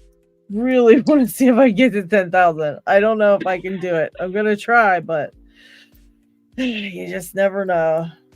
Yeah. I need to find a different way to tension this. Yeah. How are you tensioning it, Martin? Show me. Well, first I was trying with one of these, putting it through, and at least you can see in there and see how it's working. Like that. Yeah. Oh, let me adjust the view here. Yeah, I can see it. Oops. Got all loose. What the heck? I've got it tight, but the ball joint. Well, mine's like that too. And there's a thing for every single thing on it. I have to tighten all of them. It was a different joint. Yeah, there's like 22 of them on mine, and I'm like, what the hell? So I'm pressing against this part here. Yep. Yep. By doing this. That's what you're meant to be doing. Yep. But it's and how you're accessing your levers. It's short enough that my hand, I'm not getting good leverage on it because this thing really needs high tension. And my hand is just fatiguing because the lever is this is just too short. Yeah. And I got to put a lot of pressure on there. And then my hand starts to fatigue and shake like that. Yeah. And it's just, so show me your tensioner in full view. From tip to end, show me your tensioner. Okay. Yep. So see if the way it would normally be tensioned is if that the tip of your tensioner would be what would be engaging with the bolt, whereas but the tip as it is in this position. So where are we? So over here, no, over here. Where's the camera? Don't know where it is. Down a little bit. There you go. There we are. Okay, so your tensioner is an L shape like that at the end. Yep. So you need to tension like that, whereas you're tensioning like that. So you need to tension it so that you're holding it like that, and the tip touches the bolt like that, whereas you've gone in like that and bracing it against the keyhole and pushing against the bolt. Yeah, but there's even more. If I'm doing that and twisting, I need much longer than this. There's no way I can get the leverage I need. On that. So, and it really doesn't matter if it's rotational or linear, because the main thing is you want the bolt to go that way. Try the where is it? Try Z. So try your dimple lock tensioner. There's one of them in the kit that's got a really short end. What about a dimple lock pick? Can't you shove the pick in there? But see, this is even shorter than this is. Yeah. And I need something like that goes out to maybe lengthwise. Here. Can you tape another tensioner to that tensioner so that you've got extra length to work with? What you could do, because I have to put so much tension all the on feedback this. comes from the feedback comes from the picking wire, right?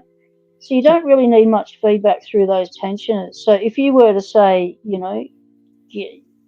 tape two tensioners together end on end and maybe put a chopstick to strengthen it, you would have a strong thing. But to actually have to put, with lever locks, you do have to put a lot of pressure on that bolt.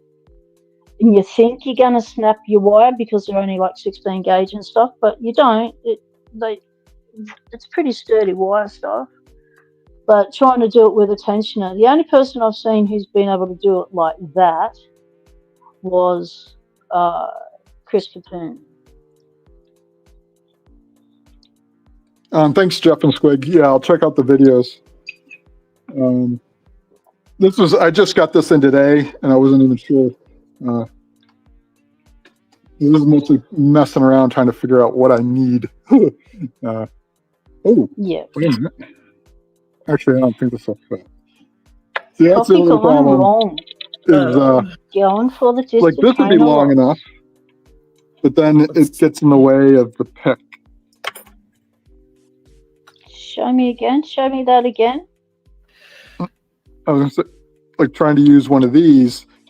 This might be long enough this way to give me good leverage, and I can get on there, but there's almost no room for a pick. For picking there. Yeah, I would check out them guys' video and see what they. Yeah, but there's always. And I was trying to touching it this way just so I could get a feel for the picking part of it, and my thumb just gave out because it needs so much. It's crazy how much tension this needs. Phoenix. All right, let's see. Says you know when you feel a crunch, is that an overset? What's your opinion on the crunch, Martin? For what? The crunch. When you feel a crunch, is that an overset? And I guess it depends on which lock. Generally, for me, the pack lock's always crunchy. Yeah. Yeah, and it's like for me, an overset feels wrong. A binding pin for me feels smooth most of the time. You know, disregarding sand or serrations, but you know, when it's moving along the standard portion, you know, the actual smooth portion of the pin, it feels smooth when you're pushing on the pin. But if it's overset for whatever reason, that's when it starts to feel mushy, or I have a hard time describing it, but it just feels wrong. Or nothing moves, everything's solid, everything feels bound up. That's overset. Just lightly release your tension. That one pin will drop down. Hopefully the others will stay up and just continue picking. Yeah, it's almost like it's moving too easily when it gets overset. Yeah. It's like it's binding a little bit, but not as much as it should, and it's just mush. Yeah. All right. I'm gonna do. Yeah, I've got a windshield wiper blade here. It's pretty thin. If I used it this way, but then I'm putting all the pressure like on the thin edge, and it'd almost be like a blade kind of cutting into whatever I'm. You know, I'd have to come up with something else and wrap it, and if I just slip a little bit, it would just bend. So I think that's a little too risky. I do have some. I bought some of these. Whoa, they're long. They're pretty springy. They're like book stands or something. Tensioner. So I was, you know, I figured I'm getting lever locks. This might actually be good for something along those lines. Yeah, and you can use things like barbecue skewers and stuff to make tensioners and picks out of as well. Use what? Barbecue skewers. Ah. Oh, they're really good because they've also got that ring on the end, Martin, that you can grip onto. Yeah, I might have a couple of those. And with that ring, you can always enclose that ring by putting just a bolt with some washers over it, and you've got an enclosed ring with more surface area to grip as well. Yeah, I was thinking of maybe putting a spring clip on here because my thumb just will not survive that. Jeff and Things has just come up with the obvious. Martin. Oh, if you're just trying to learn lever locks, you can simply push the bolt in with your hand while moving the levers. I was doing that earlier. If you saw me, I was sitting there like this, but my thumb gave out. Yep. Just too much pressure. Maybe tape it. Duct tape it. Where's the ducks? Duct tape it. I mean, the tension this needs is just insane. I know. Yes, exactly. So, and that's tape's why not I've not progressed with lever locks. I've been too scared that I'm going to snap my wires. That's what I need. Direct, tuition to go, no, you're meant to make it bend like that, because we're so used to not overpressuring our picks and stuff, whereas it's completely different rules when you come to lever locks. Because I was doing this. Eddie B did barbecue skewers. He's got a video up on that. Oh, nice. But like my thumb's already gone. Yeah. So it's like Squiggle, that's all right, because Squiggle Dork says slap the bolt in the vise to add attention to it. Yeah. Yeah, vise the bolt. Yeah. Oh, it just means the lock will fall once you pick it, but that's all right. Will it fit in your vise like that, Marissa? Or is it too long? I think this might be too long because unfortunately the very end of it I ended up stripping a little, so I've lost some of the width I can do. Yeah, I was just thinking of that because mine, obviously, but I have the what do you call it? The the good one. Well, but that one even I just have that plastic one that goes in and out, and it sucks for holding stuff like super strong. It sucks for that. And I do have like one of those vices that's from Harbor Freight. I used that one, my Harbor Freight one, when I did my impressioning. That's what I used to hold my locks in because I can clamp it to my desk, and I used that one for a long time. That Harbor Freight one. It's crazy how much use we get out of a damn vice. Yeah, I got so many vices. I have 2 keys, so I could sacrifice one.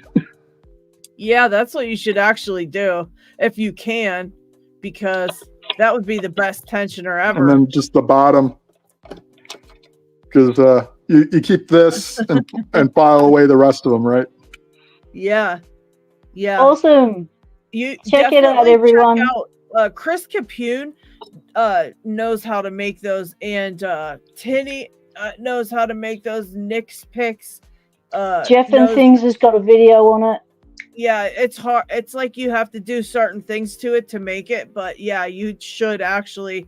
That will make the perfect tensioner, and you can put it in between 2 bolts and hold it out even longer, and then just use that to the two screws coming in. You can use that to twist it with, and it makes a really nice tensioner for that, and you can really get the pressure you need on it too.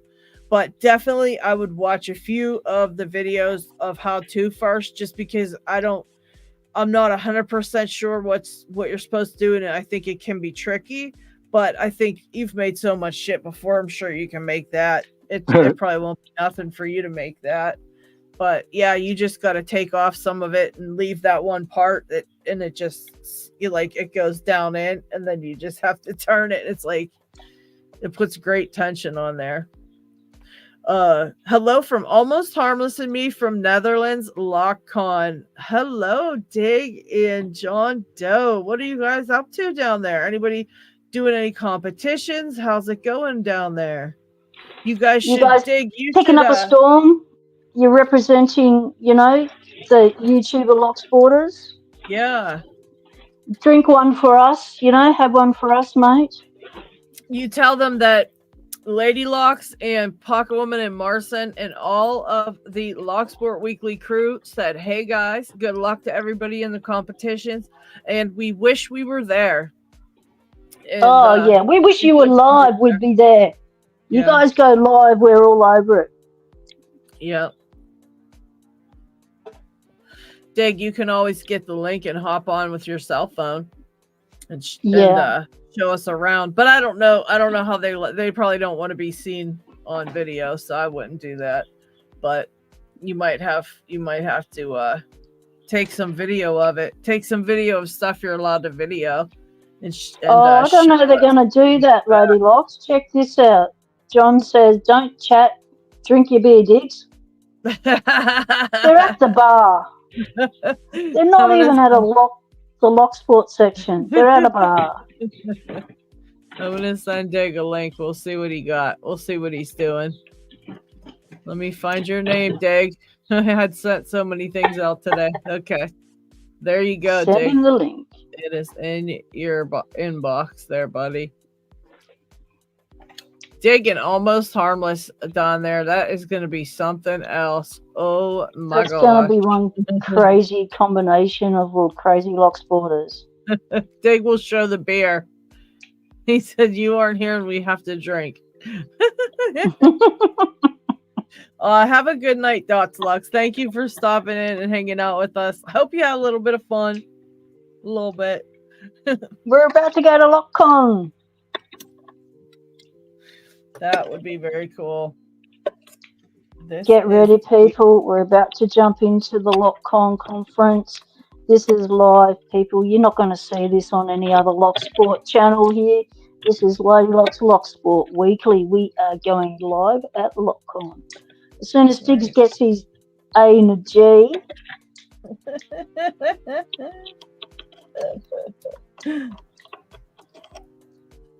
Yeah, and if you guys have any other questions, pop them in there. We're happy to go over whatever you guys are having troubles with. If you want me and P Dubs to go over, well, I don't know if you have you have the 72 for it. If you want us to go over that again, or any other you want me to pull this apart? questions. I've got all my gutting gear here. I can always gut it for you.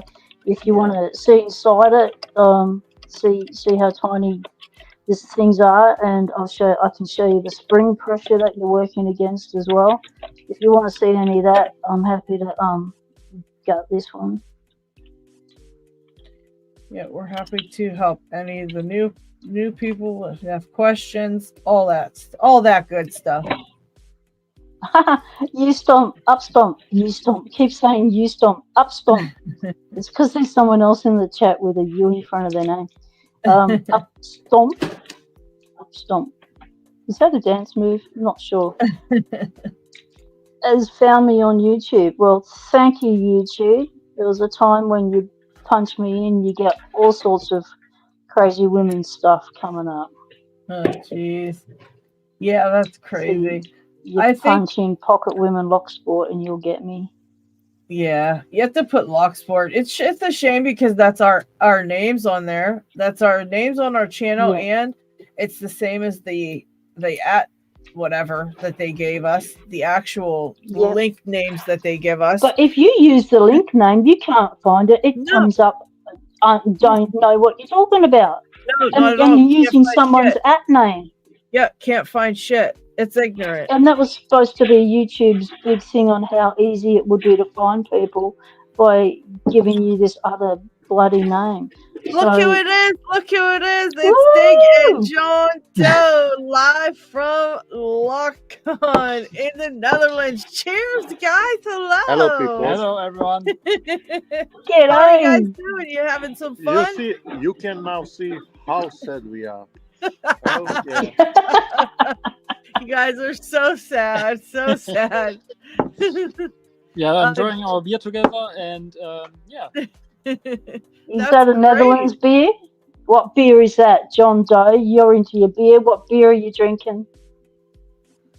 What beer? What name is it? Yeah. Heineken. Heineken. The one with the red star. Yes. Nice. Heineken. Yes. Jay Gabriel said, have you had a chance to hang out with Spaceman Spiff yet? I don't think so. It's really problematic with the names and nicknames. Oh yeah. You hear only the real names, and then you are like, okay, who is that? Yeah, I have met 5 guys. They know me, but I didn't know them. So well, now you do, right? But at least everybody can know who I am. I love it. I love that. Oh, yay, cool. I love that. You got to send me one of those. I love it. No. I may have all of this type. What's that? You're the only one. Yeah, I'm the only one who may have this. Love it. It's a Love it. collector's item. It's like a trademark. Yeah. You know? Yeah. Got it. Well, no, I didn't want to use it. I didn't want to use it for my YouTube name. I just love it. So Jay Gabriel's going to join you in a beer. He's going to crack the blow the 441 for you. Yeah, he's going to have one too for you guys. He's cheersing you guys. So who else in chat's having a drink with the lads at LockCon? What? It's so great. So we know we pick locks together. Are you going to have a drink with them while they're on screen doing live? How many beers have you lads had? How far into it are you? Where is it?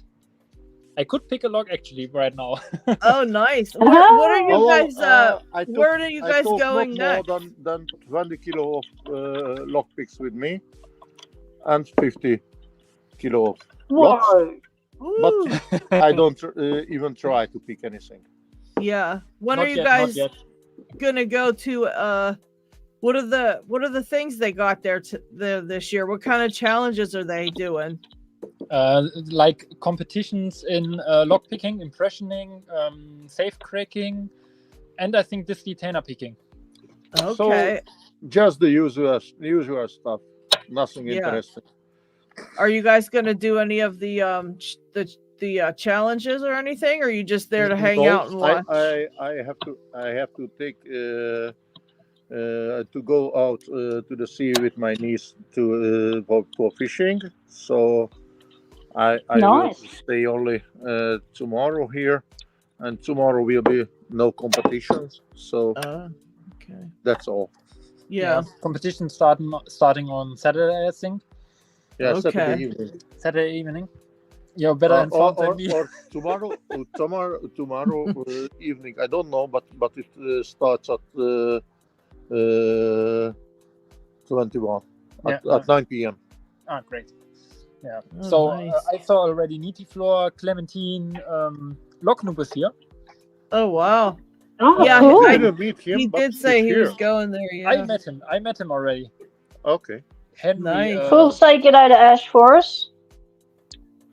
Again? So Spaceman Spiff is a challenge lock that Jay Gabriel made for John Doe. It's not a person. It's a challenge lock.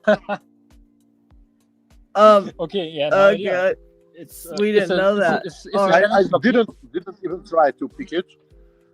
I just put it away. You know, it is. I'm not here in the Netherlands because the lockdown. I had to come to visit my sister's grave, so I don't think that I have to try to pick anything. Yeah. I don't have any patience to that. Yeah. Yeah. I see. So you're just coming to check out the locks and the people and hang out with Locksporters and have some fun. Okay. I have to admit that I have bought a lock already, but yeah. The Dom D or what? Nah, that's hobby. Oh, okay. Yeah, That's hobby. Sorry. We speak with each other in German usually.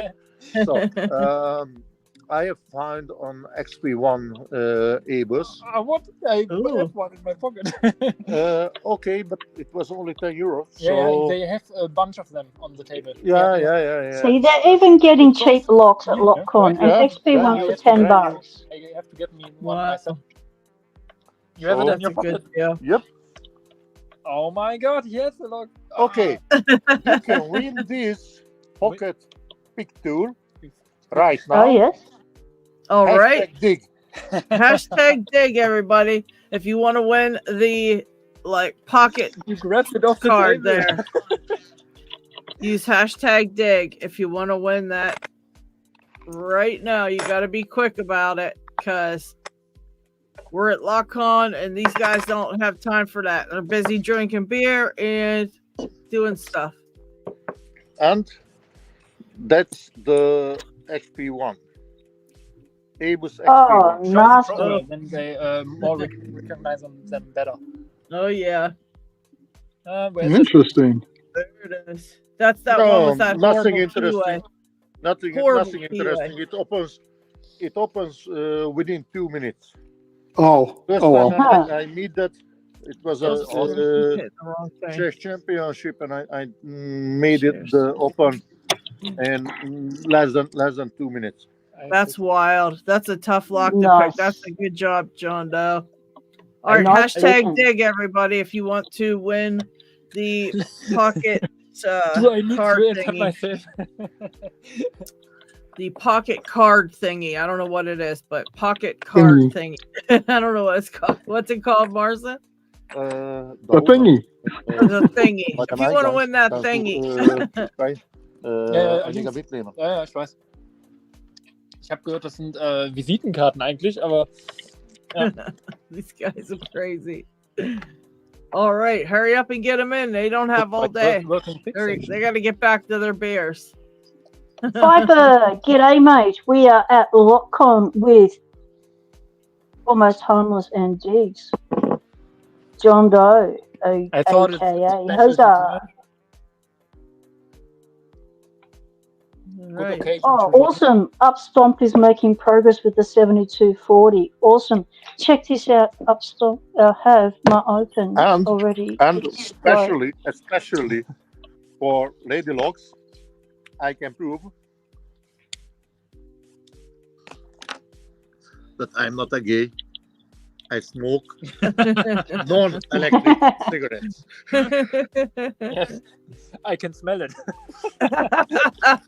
Dig's a non-smoker. That's going to be bad. Well, one of the oldest methods of flesh holding raw flesh is the smoking. Ah, okay.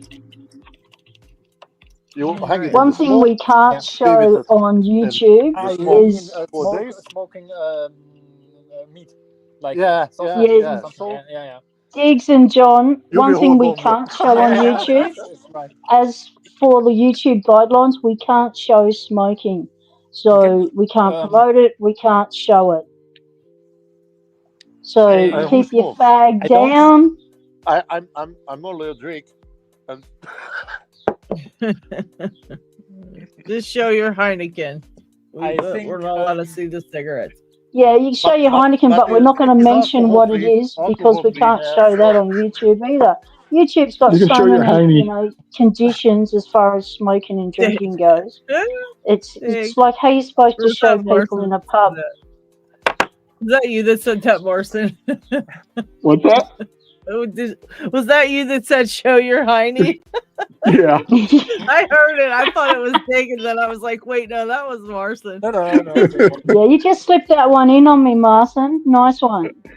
Take care, David. David's going to pick up a kitten from TNR. Thank you for always taking care of the strays, David. You rock, and we'll see you later. Upstomp, pretty sure he's going to have his lock open inside an hour or so, based on the history. That's awesome, Upstomp. Keep working on it. You'll get it. You'll get it. You'll get it. I totally believe in that. And Squiggledork, I saw those dimples too. You're right. It looks like it could have been the CS 5000, but I don't know. Dig would be able to identify it. He's, you know how he is. Yeah, okay. We're going to draw to see who. We're going to draw to see who wins the hashtag dig. Are you guys ready? Everybody get your entries in. I'm going to draw in about 2 seconds, and everyone else is going to be shit on the luck. How many entries do we have in? How many people watching? 27 entries, 39 watching, 41 watching. Okay, people. Got to get your entries in, or else. You know what you'll be? Shit out of luck. You will be S-O-L. You will miss out because David will win again. If David wins again, he wishes to do a redraw. You will be shit out of luck, people. Shit out of luck. Welcome in Heiko Live, Jeff. Like Jeff, welcome. Hashtag dig, everybody. Are you ready? Here we go. 28 entries. I'm going to slowly go down and click the button so anybody who is a straggler has a chance to get in there for the last second. Look how slow it's going. So slowly. Still 28, and you're all shit out of luck. Okay, let's see who is going to be the lucky winner. Hike Life Jeff. Congratulations. Congratulations. Congratulations. Don't forget to send me your name and address, and then on the next week I will send it to you. Okay? All right. Cool. Very nice. That's Thank really you good of so you, John Doe. Awesome. Let me write this down. Yep. Yeah. Came in at the last minute to steal the win, Eddie. Indeed, he did. They did. So Lady Locks, how jealous you are? I'm very. Oh. We are coming here only to make you jealous. So Yeah. Well, it's working It worked. I'm super jealous. because Wish Lady I was Locks there. is spewing right now. We're going to try and set up a Lady Locks to LockCon 2025 emergency fund to get Lady Locks there sponsored at LockCon for next year. So she That can would come be and party with you. Yeah, probably you awesome. can join. Probably it works with no idea covered instruments, because here are also, I heard here are no. You're He's coming. sure we'll be there. Yeah, but I Lady didn't want to say that. Locke said earlier that he's in Amsterdam, and I have seen his badge, so he will be here. Yeah. I didn't want to say that. No, I did. I wanted to say like brands are also here, like Abel's or Spooks or like these. But I haven't seen yet any brand. But yeah, we'll see. Oh. Today is the first day is socializing and drinking beer. Nice. Okay. Well, if you So, guys run Hyco into Life, you can find Almost Harmless on we Discord. have That is urgent things to do. Yes. all right. John Doe. Well, Lock exchange. if you guys run into Lock Noob, you tell him that the gang here says hello, and you know, tell him to jump on live. Tell him to hit his phone, jump on live. We'll be happy to have him on at LockCon live. I He mean, will Lock definitely Noob not show his live face. LockCon. But That's got to be good. he won't definitely not show his face. I know that's for sure. Yeah. Well, you guys have That's a great okay. time. And he can be showed that way. there you go. All right. We hang up. Take care, guys. Thank you for coming to hang out for a minute. I appreciate it. Have fun. Thanks. Bye. Bye. Bye. Have a drink on us. Those Oh, guys are those gonna boys, they're gonna get plastered. And you know what? Dig's a non-smoker and he's hanging out with a smoker. He's gonna hate that. But you know, he's gonna love all the locks, and you know, John's already started buying locks. Yeah, John Doe's a little crazy, and Dig is so super straight up and straight laced. Those two are gonna make a crazy pair going through LockCon for a while. That's gonna be so funny. Diggs is gonna be led astray, and he's gonna love it. Yep. That's so funny. Yeah, I love that. I'm trying to see you later, Lock Squash. Thanks for coming in, mate. Appreciate it. Thank you. Totally, Bulkhead. We are all jealous of what's going on at LockCon. We all want to be there at the moment. For sure. Yeah. All right. And what do they show us at LockCon? They show us they're at the bar. Why couldn't they show us some locks, take us around the stalls, that kind of thing? What do they show us? Having a good time. Show us having a good time with some locks. I think tomorrow is Saturday, I think, is when all that stuff's going on. I'm going to try to talk Dig into getting on there and coming on a live with us and making us and showing us all that. Maybe that'd we'll be do cool. it. Yeah, maybe we could do a separate live and try to get one of them guys to take us around or something and show us some stuff. You never know. Yeah. I think John Doe's he said he's heading off to go to his sister's grave and he's going to meet his niece. He's not doing LockCon, but Dig will be there. And maybe we could talk Dig into kind of going around and letting us see some locks and some cool stuff. But yeah, you never know. Diggs can also get hold of Locknoob and see if Locknoob wants to take us on a tour as well. He doesn't have to show his face. He knows that. He can take us on a tour and maybe do some interviews while he's there. I mean, that would work. That'd work for us, wouldn't it? We can't be there to do what we want to do. If we were at LockCon, Lady Locks, if we were at LockCon, we'd run amok. That would be a given. But then what would we do while running amok? We need a fund for. We need a fund to send the ladies to LockCon. Not just me, but we should get a fund to have P-Dubs and Lady Locks at LockCon next year. That's what we need a fund for. So we could run amok and do a bunch of lives and irritate everybody at LockCon. And then win all the competitions and make everybody feel like, oh my gosh, I can't believe they won everything. We'll just the Locksporters have come in and cleaned up. Yeah, we'll just clean up. We'll just do it all. And I think we need a fund for that. We're gonna start a fund. So the YouTubers. I think that'd be great. Because we could make some really great videos of that. That would be fun as hell. Meeting everybody that would be totally great. And we wouldn't just hang out at the bar. Yeah. We have to stop in at the bar to rehydrate because you got to maintain your hydration when you're doing lives. You forget to drink and stuff. So we'd have to go to the bar every now and again to rehydrate. But we wouldn't live at the bar like it looks like some people are doing. Oh, goodness. I never thought Dig would show his face on a live ever. So he must have had a couple ready because that was wild, huh? I didn't think Dig would show his face at all. I didn't think he'd show his face to finally see that Dig smile, because I know he smiles like that every time he shows us one of the amazing locks he scored for $5. Yeah, right. And now we know what his smile looks like, so that's pretty good. Yeah. Yep, for sure. Yeah, we're revolutionizing Locksport. We're changing the face of Locksport by showing our faces. So you never know. You just never know.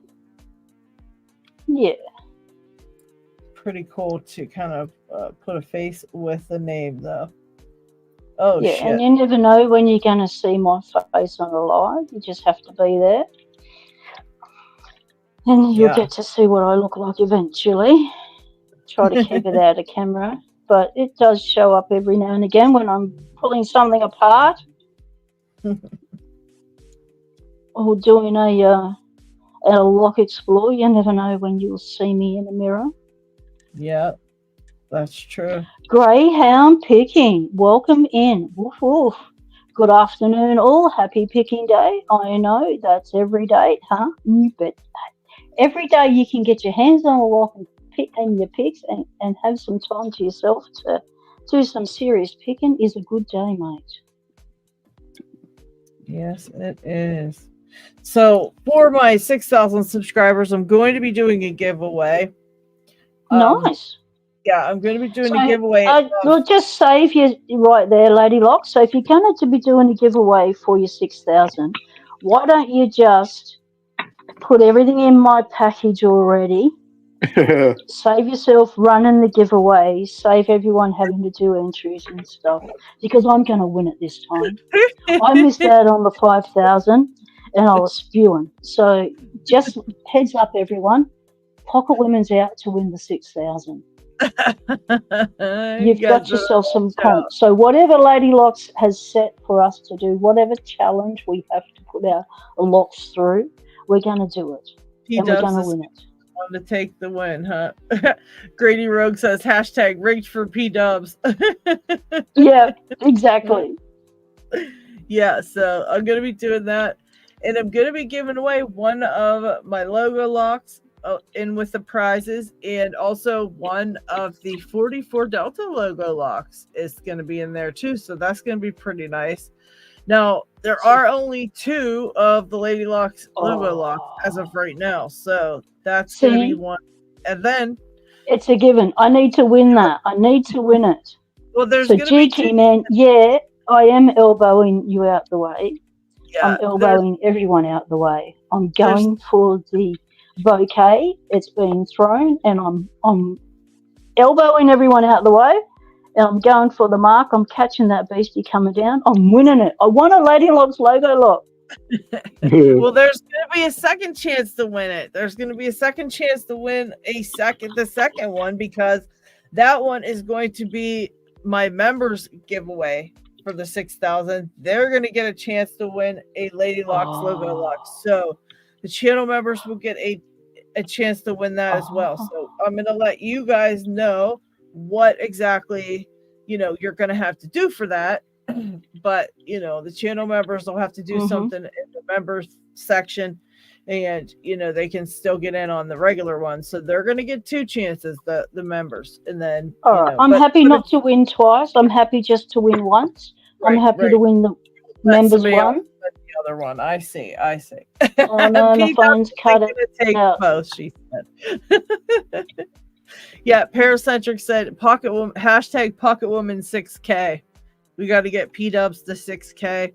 And remember, guys, if you're watching, you got to watch stuff the whole way through. We already lectured about this last time we was on live, but we definitely, if you're watching your favorite pickers videos, make sure you watch the whole way through. Even though you got other ones to watch, it gets hard to P-Dubs' phone died. We're going to take her off the screen for a minute because her phone died and she's stuck in limbo there. She had it wrapped up too. She iced it too. Her phone keeps overheating. But yeah. But she's trying to make those watch time hours. So make sure you watch her the whole way through. In fact, all of you guys that are on YouTube and have YouTube channels should be doing the same things. You should be, having people watch your videos the whole way through, asking them, hey, watch the whole way through, because you guys all have a chance to, you're all making 1,000 subscribers. Like everybody's like really close to 1,000 subscribers now. So that's all you need to start getting monetized. And then you just need some watch time. How many do you have, Marson? I think it was 130 to shy. 120 something. You can't be serious. Let me look this up. Good Lord, we got to get Marson some subscribers, people. All right, Marson. I'm not worried about it. I'm not shooting for the monetization. I'm doing this for the enjoyment and to help people. So that whole thing, I'm not going to be making enough money to make it worthwhile to worry about it anyway. So no, but you know what the thing about it is YouTube is they're putting commercials on all your stuff anyways. And this is my point. They are literally making money off of everything you do. And they're making money off of everything we all do. And so, in my opinion, if you can, you should. So if you ever make it to 1,000, I think everyone that makes it should try to do it, because, and the dude has 10. All right, dude, you guys got to get them channels out there. We got to do some shout outs and things like that. Yeah, Jeff is nearing 1K. Okay, Jeff is nearing 1K. All right. Yeah, the watch time hours are really tough to get. And the thing is, but in Locksport, we make videos that people will still come back to and watch, because even if, say you make a video on how to pick the Abus, whatever, down the road, somebody's still going to need to know how to pick that lock, and it could be a year from now and they look for a video and there's your video. So we get continuous views on our stuff sometimes, even our older videos, where a lot of YouTubers don't get that because nobody watches their older stuff, right? It's in there, they just watch the newer stuff and on. So we actually get those views to come into our older videos because we make videos that are actually helpful and they're out there to help people, Yeah, like people are still watching Artichokes. I mean, he hasn't posted new stuff in quite a while, but there's, yeah. Yeah, always going to that. Yeah, even though he's not been his channel still pops up and everybody's still watching that.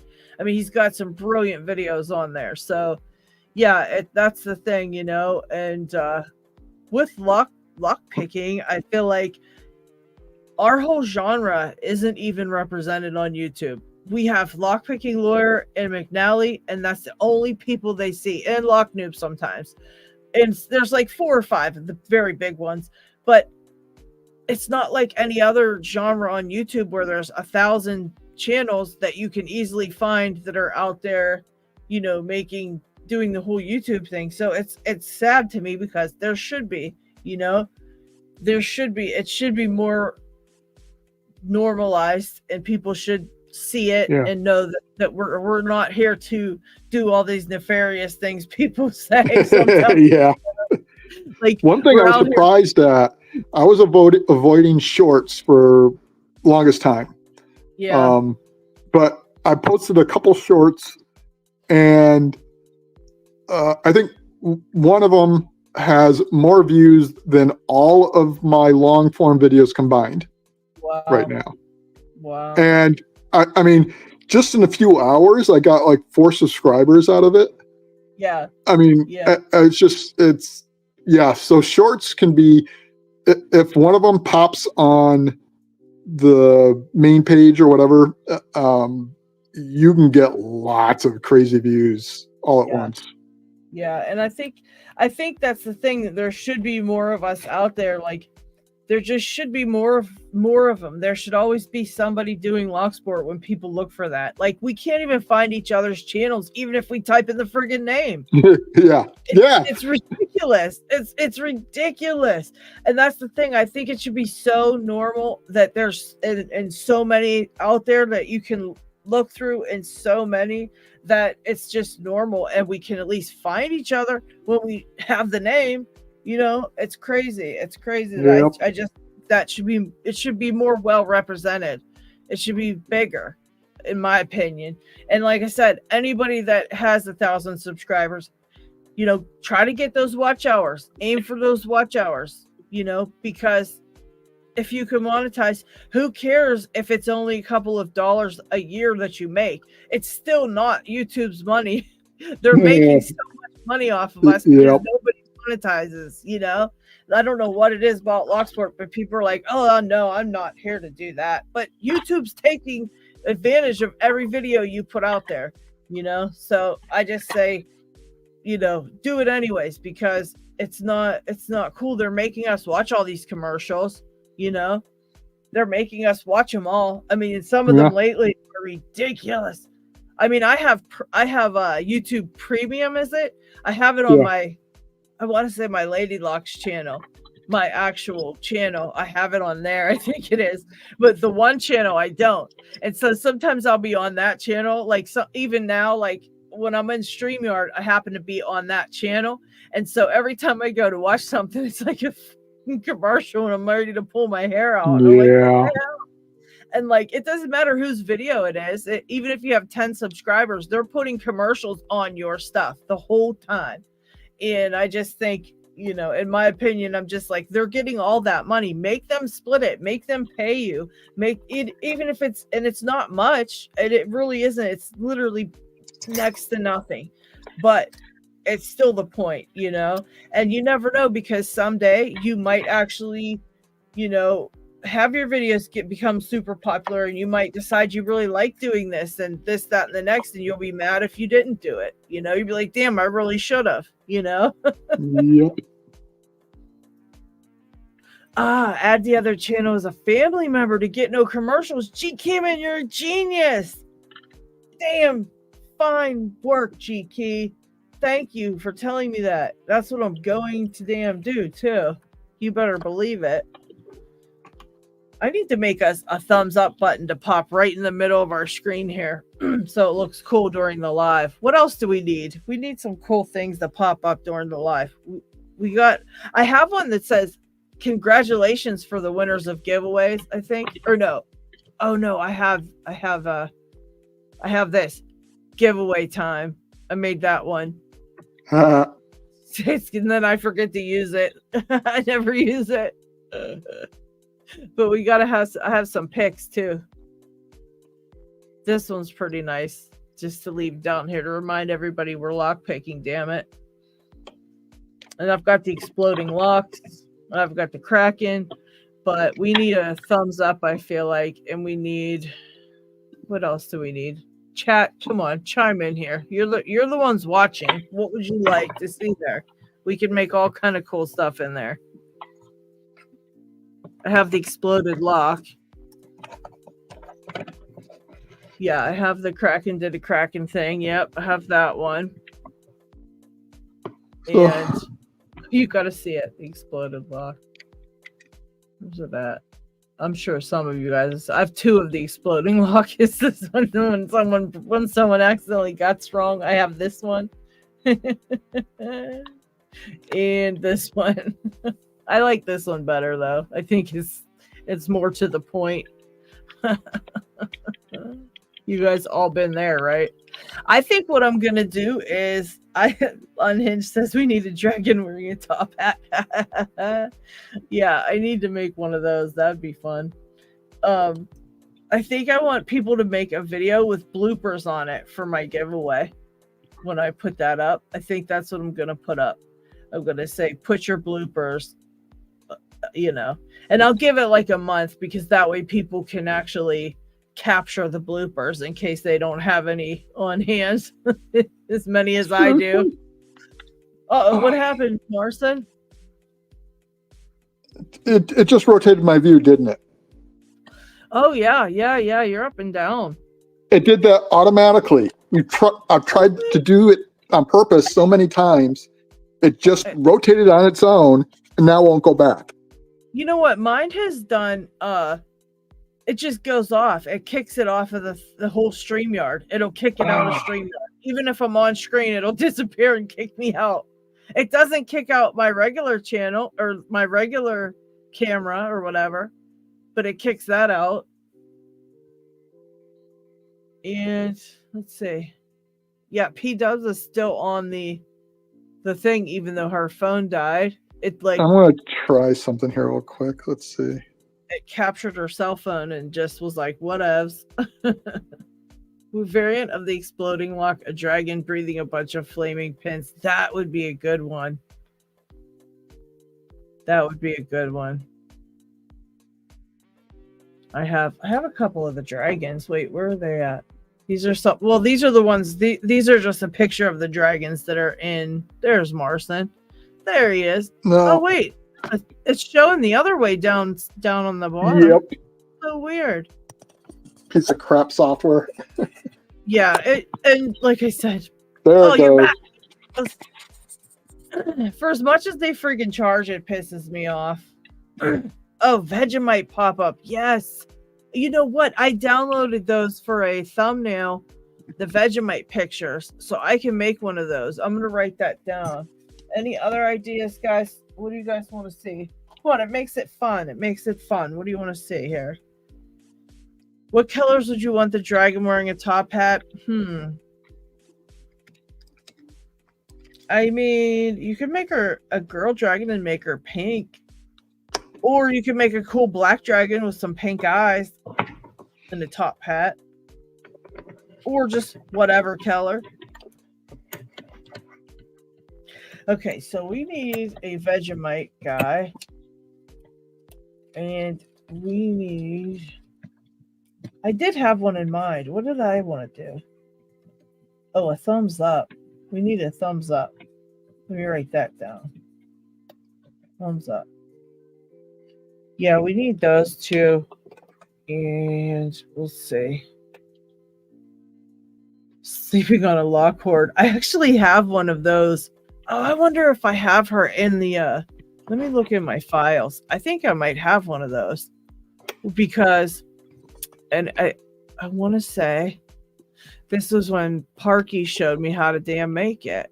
Oh, that's right. I made a couple of congratulations ones for when people win a giveaway. Hold on. Let me go over here because I can add those. We can put those in there.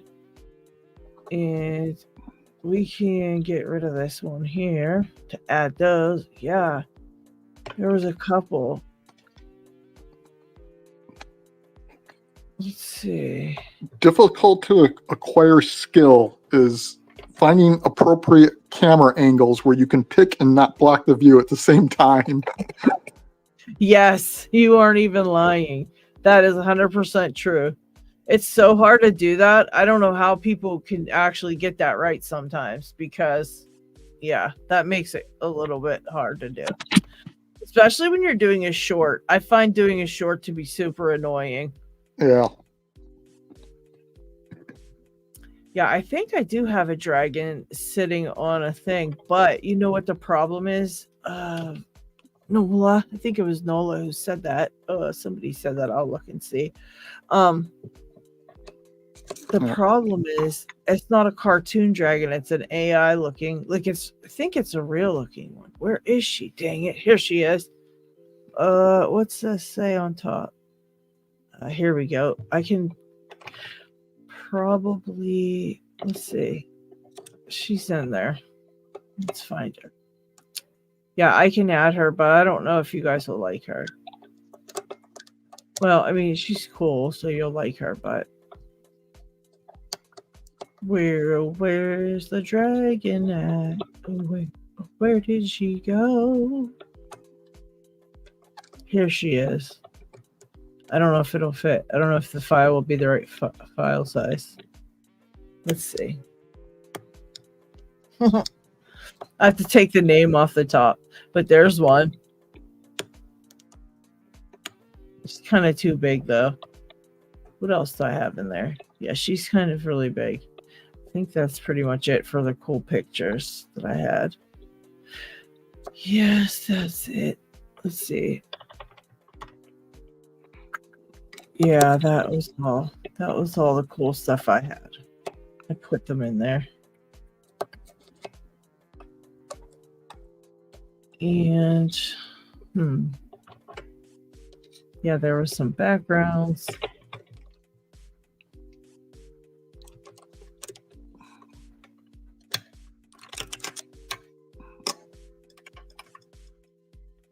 Yeah, that was all. That was the only cool dragon I had in there. And that one was inspired by Parky because he showed me how to make it. Which I thought was cool. I should make some ghosts for Halloween. And just have like random ghosts popping up here and there. We're trying to do something. It is Halloween coming up, guys. Come on, we gotta have something spooky now. Come on, people. I got this one. Bunch of smooches. And here's the congratulations I made. I was like, look at the little heart. Isn't it the cutest? I thought it was super cute in this one. And I forgot I made these. So congratulations to who won the first one. No, I don't even remember the stickers. I made it already and sent it over there. The 2 people won. So congratulations to you both that I made this one. So those were the congratulations ones I made. But yeah, we do need a Vegemite. I did get a Vegemite, whatever. I did get a Vegemite picture. I just have to turn it into something. And we definitely need a thumbs up. And I don't know. What else do we need? Let's see. I see people saying, a ghost dragon, Zeph. Yes! Yes! Yes, a ghost dragon and a skeleton key. Oh, yeah. Yes, G-Key, the ghost dragon will be perfect. Oh, no, we were talking about for little overlays on the computer, like on here, like, you know, whenever we're doing stuff, we can make the... P-Dubs is back. Welcome back, P-Dubs. G'day. Can you hear me? We can hear you. Awesome. Yeah, so the it's always good to remember to check your power cables plugged in and it hasn't fallen out, which it did. And and then the ice brick had finished and I needed to replace the ice brick. I knew it was something with the overheat stuff, yeah. It was 2 things at once. That sucks. Yeah, it's tricky getting on here, boy, I tell you. But it hasn't been cutting in and out like it did for my live. So I think your idea, Lady Locks, to run my next live through you, like you said the other day, I think that will work. For sure. Yeah. Because just doing it like this, I haven't been cutting in and out like I did last time. No, not at all. It hasn't been. Yeah. It seems perfect this time. So I reckon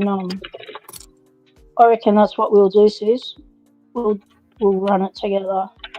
Yeah. I have to go get a drink, so you guys can chat amongst yourselves there, guys. I gotta grab a drink. We're chatting. Martin, those dual custody locks, they're gorgeous. Like, I really like. That's one of the list on my wish list, is to get a lock with 2 locks on it. But I'm thinking I'd really like that one. Is that one of those safety deposit box or a safe lock? Safety deposit box lock. Yeah, in a bank. Yeah. Yep. It's I'm loving the brass on it. It's so nice and shiny, like it's brand new. I know. It's gorgeous. It's a 4442 Sergeant Greenleaf. Oh, it's an S&G. Yeah, it says right there, safe deposit. Does it have a date? Don't see one. Unless I don't know if this is, but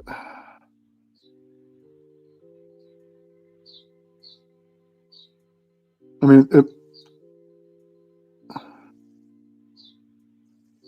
it's 1 through 12, so I'm guessing those are months. So I'm guessing this is February 2002. Cool.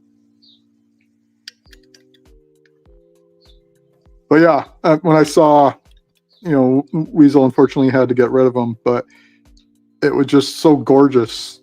And I mean, it's almost like I don't want to pick it almost just because it's such in good shape. But both of these, and I figured this would be a really good intro. Yeah, it is. You just need the right tools, mate, that are comfortable to use. The thing with the wires is they are not comfortable. You have to do a lot to them to make them be a comfortable tool to use. You have to have so much grip strength, like pinch grip strength, to be able to do it. Use those things.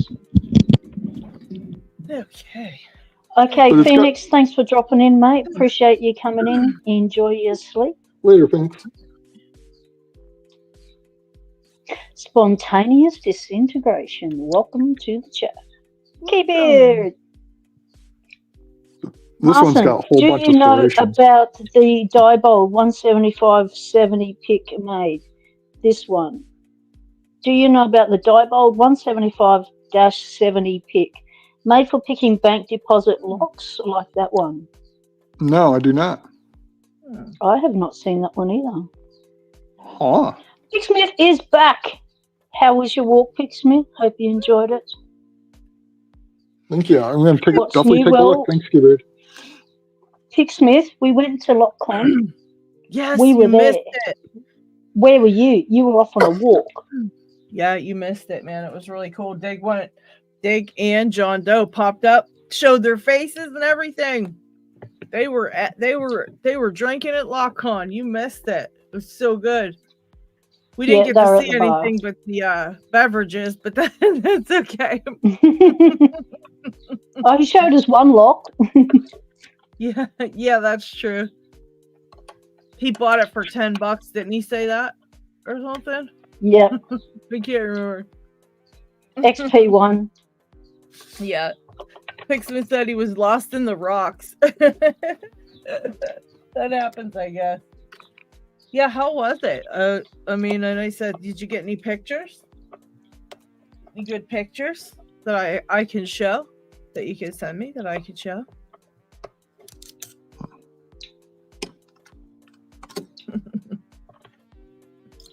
Oh, there's Trucker. Wonder if Trucker can hop on.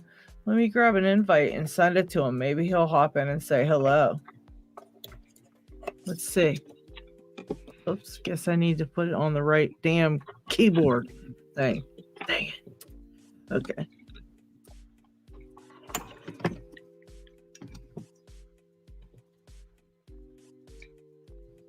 Let's see.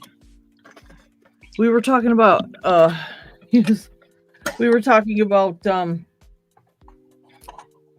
what to make to put on the screen, like to make it fun. And we're talking about little guys and stuff that we can put up. Okay. Let's see. I know that I have tons of stuff in the Discord for shout outs and all that good stuff. So we could do that. We could do that, people. Do some shout outs because there's some awesome pickers out there who wanted to get shouted out this week. Cool. And let's see.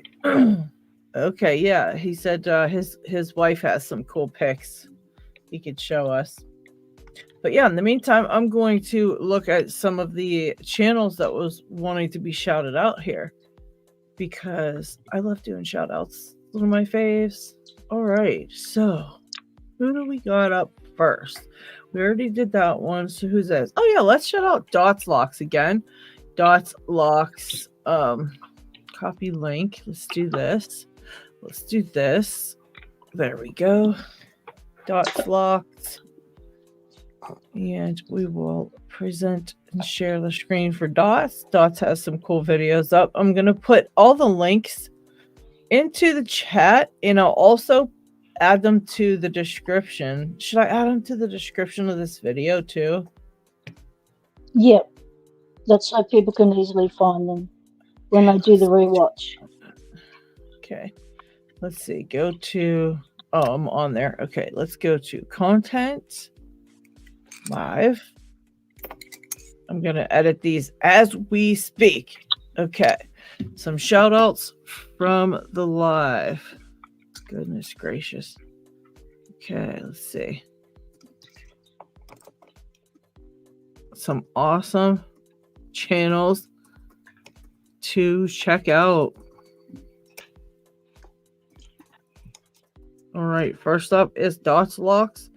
We're going to put that in here. Oh, wait, I can just do @Dots Locks, huh? Forgot about that. And that'll tag it in the chat or in the description. Dots Locks. There it is. There's Dots. All right. Okay. I'm getting my shiz together, people. Chill out. I'm getting it. Don't rush the lady. Yeah, come on, chat. Entertain us. Entertain us in the chat. I know we got some crazy people in chat. Okay, we're going to shrink this one. Okay, so Dots is in the description. So, well, it's not yet once I'm done, but Dots is in the description. Dots is in the chat. You can click on that link in the chat and go and check out Dots Locks. And here it is. Dots Locks has 64 subscribers and 41 videos. Hello, I'm Dots Locks. This is my lockpicking journey. Started in June 2024. All right. And have been hooked ever since. All right. New tools and techniques and locksmithing. He makes videos for fun and to teach other pickers some basic skills. All right. Subscribe, people, if you like that kind of thing. If you like Locksport and Locksport videos. Oh, I like this. How I got into lockpicking. That's really cool. Yeah. I'm going to have to check that out. Actually, we can check it out. It's always good hearing people's origin stories. Hello, everybody. This is Dots Locks. And today is just a quick video.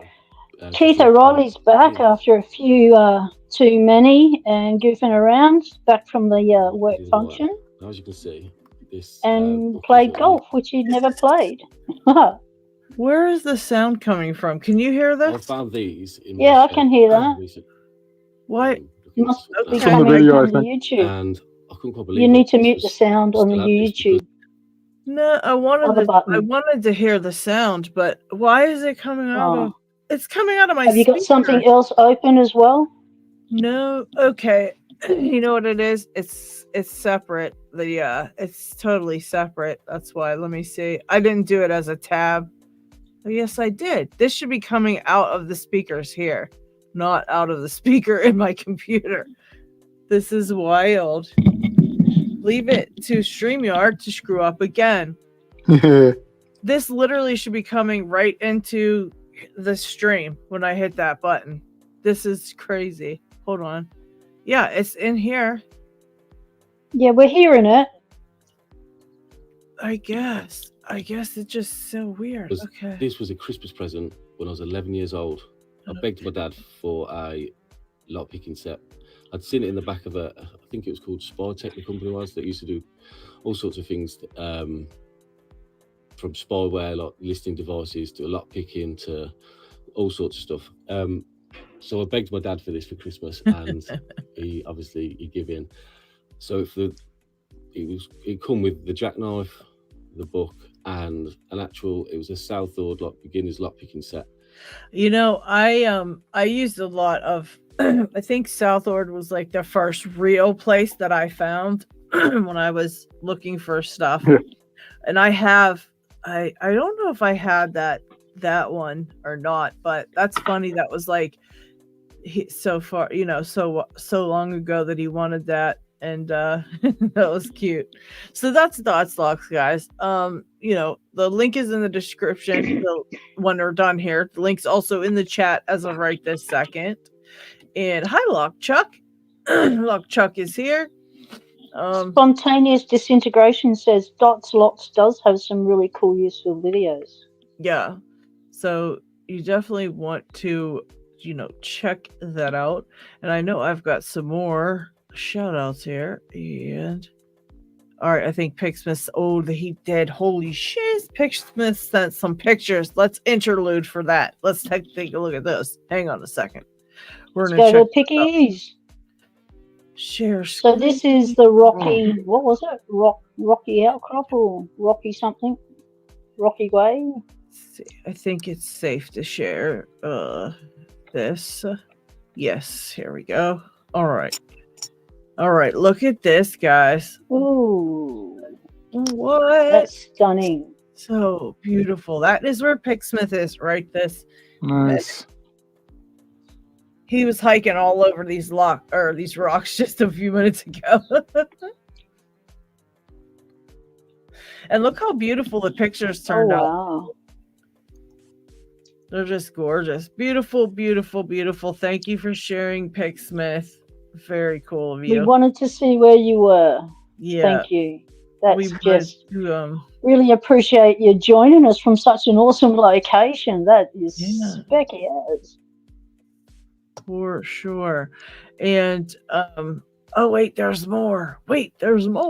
Hold on, guys. I totally ripped you off because he sent me a whole other batch. Hang on. This one's really cool.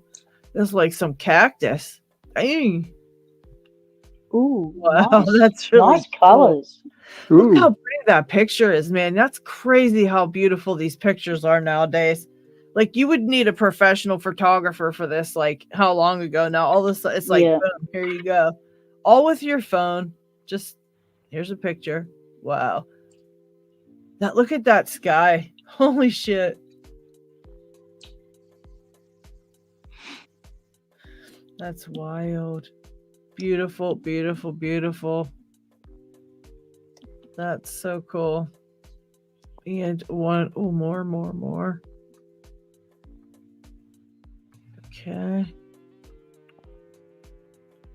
There's another.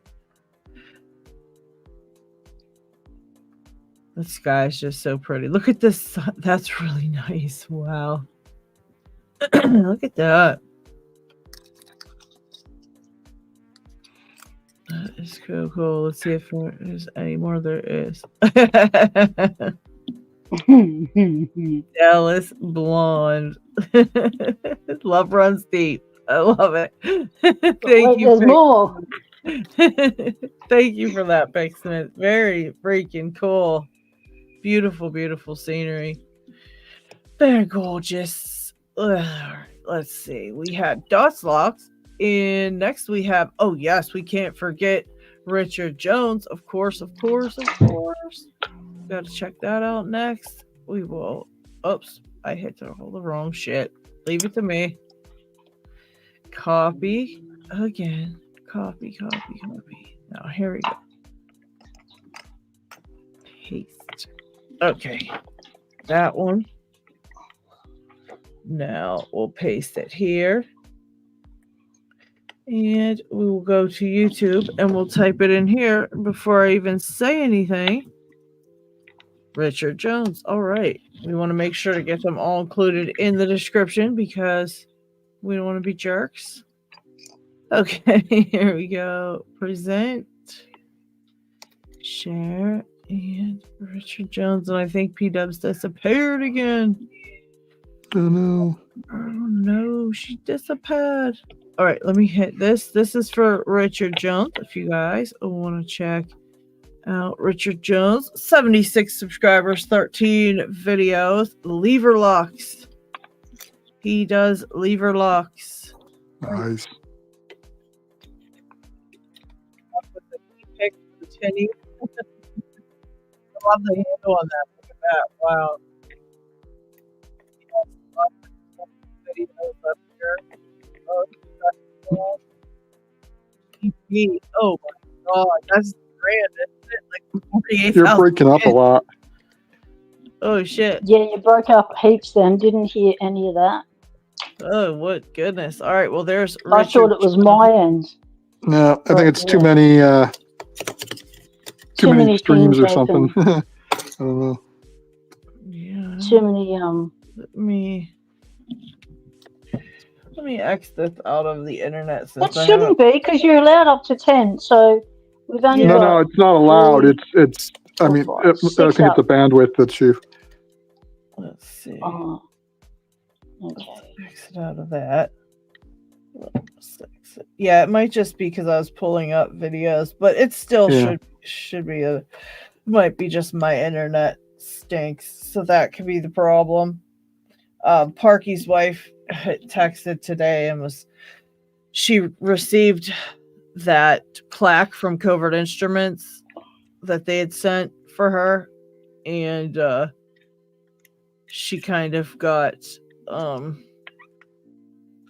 very emotional, I guess, from it. It really hit her, and she said she was having a really bad day today. So if you guys actually are still in contact with Mrs. Parkey, maybe give her a text or something and just say, like, hey, sorry to hear you're having a poor day. It hits her every once in, randomly it's gonna hit her and she's gonna be having a horrible day. Take care, Brian. I appreciate you stopping in and hanging out for a bit. I appreciate you. That's right. I want to check out Brian's channel. I wish he. All right. So Richard Jones is in there. Richard Jones is in the description. Richard Jones is in the chat. Richard Jones is up on screen. Richard Jones, everybody, go check that out. Now let's find Brian because he did say he has a new channel and stuff. Let's see if we can actually find it. Brian Hibbeln. Let's try it out. And Morrison, Picksmith has some advice for tensioning that. Yeah, because I noticed it's going to be a bear. Let's see. And good on Bulkhead Tactical has cracked the 7240. Been able to do it consistently now. Okay, so I told you about Google messing with me and you guys laughed about it because it was like a little bit funny. Yeah. I typed in Brian Hibbeln, Locksport lockpicking. So Lady Locks, new to Locksport, check out my thing comes up when I check for another lockpicker. I mean, really? This is what Google gives me, my own shit. When I typed in I typed this in. I typed in his entire name and everything, and you'd think it would do it, and it brings up Lady Locks. And that's it. Not even any other thing on the page. I mean, I'm not lying when I say Google is so stupid, and it just hates me. You have to go into YouTube search. Yeah. I'm going to have to. I thought we were going to be there because it was in YouTube there for a second, but of course not. Of course not. I can't stand YouTube. Okay. Ryan. Martin, Picksmith says you should be able to just tension the renter side closest to the bolt, and it will tension the bolt, and the fences will hit the levers. Then you have to pick both to find the binder. Well, I didn't get any of that. Hope you understood that. So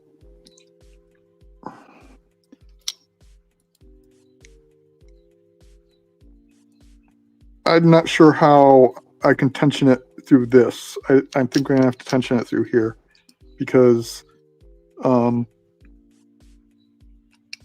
with everything else stacked together, the tension arm on the bottom of this, it slides under the levers. So, and once this goes under like that, so then I can't have access to the levers. It's going to be blocked. Yeah, that's a security feature. And so basically you get to here, and now the levers are blocked from being able to pick them, but you're not tensioning anything. So is that like a monitor arm or something in there, or is that acting different to a monitor? I'm not sure what that is. Oh, that's a security feature inside a Chubb big padlock. It's a hook that's a hooky arm thingo that's in there, and if you incorrectly do something, it will lock into place and lock you out. Oh, that. And, yeah. Yeah, no, it's not like that. This doesn't have any. Yes, you can, Marson, and know about that thing P-Dubs was talking about. What's that? Picksmith said when you said you can't access whatever, Picksmith said yes you can on the chat. I think that's what he meant. Like, yes, you can access that, but he said no to P-Dubs' thing. When she asked about that, he said no to that. Picksmith, you should hop in voice. Yeah, he said, let me see if I can jump on. Yeah, Picksmith. Yeah. And Jeff says, is it like a curtain lever lock? No, it's not. So okay, that part right there is what tensions the bolt, and that slides under all the levers. Lockchuck says the safe deposit lock I worked on, I had to pick the renter side first. Once picked, you can turn it very much. If you turn it far, it falls into a false gate. So you just turn it a fraction. I made a pick similar to a DD pick to get in.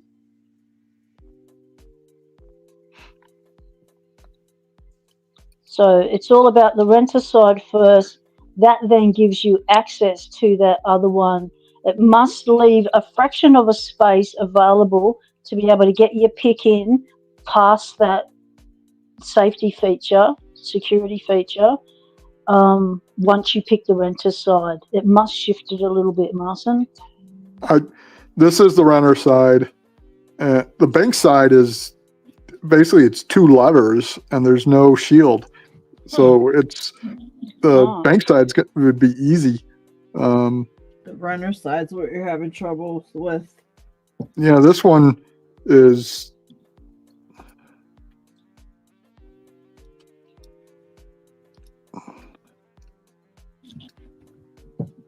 Yeah, basically, I'm not seeing it because that slides underneath all the lever pack.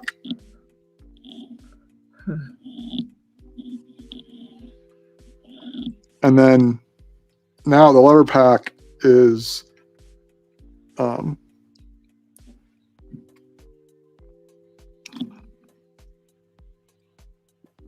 Lockchuck says the wire has... Oh, never mind. I was limiting myself too much because I was using this as a tensioner. Oh, yeah. If I use something narrower, then that wouldn't be a problem. Yeah. So I'm sorry. Lockchuck says the pick wire has to be thin and curved, like a curtain pick. Yeah, the tensioner you're not going has to be able to get away with using a commercial tensioner on that one. Yeah, the tensioner is going to have to be narrow, so I can't use this one. So you're back to needing wires like you did on the other practice lock.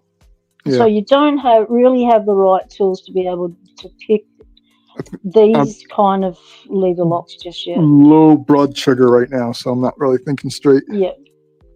Yeah. You want to go take a break, Marcin, and grab some fluid and a sugar hit? That's what I did when my phone went down, because I started getting the shakes. I think I'm going to call it a night. But, okay. Yep. No worries. Thanks for hanging out, Morrison. Yeah, don't I'll stress yourself. It's got to be fun, or it's not fun no more. No, you'll have fun once you get the materials. You'll have fun making the tools for them. Yeah, you gotta. Yeah. But it's going to be fun making the picks because they're quick and easy to make, and then you're into picking real quick. Like you don't have to wait for nothing to dry and stuff. You just bend it and go. Oh, I hear somebody here. There we go. Yeah, these are really cool. I'm glad I got them. Voice of Picksmith. Hello. Can you hear me? Oh, we can hear you. Perfect. Camera is blocked. Otherwise, I would show off too many people, and I can't do that. Yeah. Yeah, I got what you're saying now. I was just my brain. I was limiting myself too much to the tensioner I was using at the moment. You use that tensioner. That's all you need. So what you do is you put it in. So you turn the nose to start with. So to begin with, so you've got the bolt that's projected from that. The first keyway is the renter. The second keyway is the guard. So you can't turn the renter fully to retract the bolt until the guard is picked, but you have to pick both simultaneously, backwards and forwards, but you only need the tension from the renter side. So right now, with that tension wrench, stick it in and turn it as far as it'll go. Yeah. No, don't stick it down. Take that wrench out of there. Take it back out. Now just use it to turn the top. Just moving the top part of the lock. Okay. Yeah. Now stick your tension wrench in the what we would consider the top where the bitting is. Now your picks can go back in, under, and behind. No, not like that. Like you were actually tensioning the top of a keyway. Take that wrench. Now put it on the top. You're on the bottom is what I consider the bottom. That's the key guide. Oh, I see what you're saying. Yeah. Now you have underneath and you can get to the levers and lift them. And you also need to you'll probably need to turn the guard as well too, because you need to push the levers up. They actually push from that point where you're going. Wow.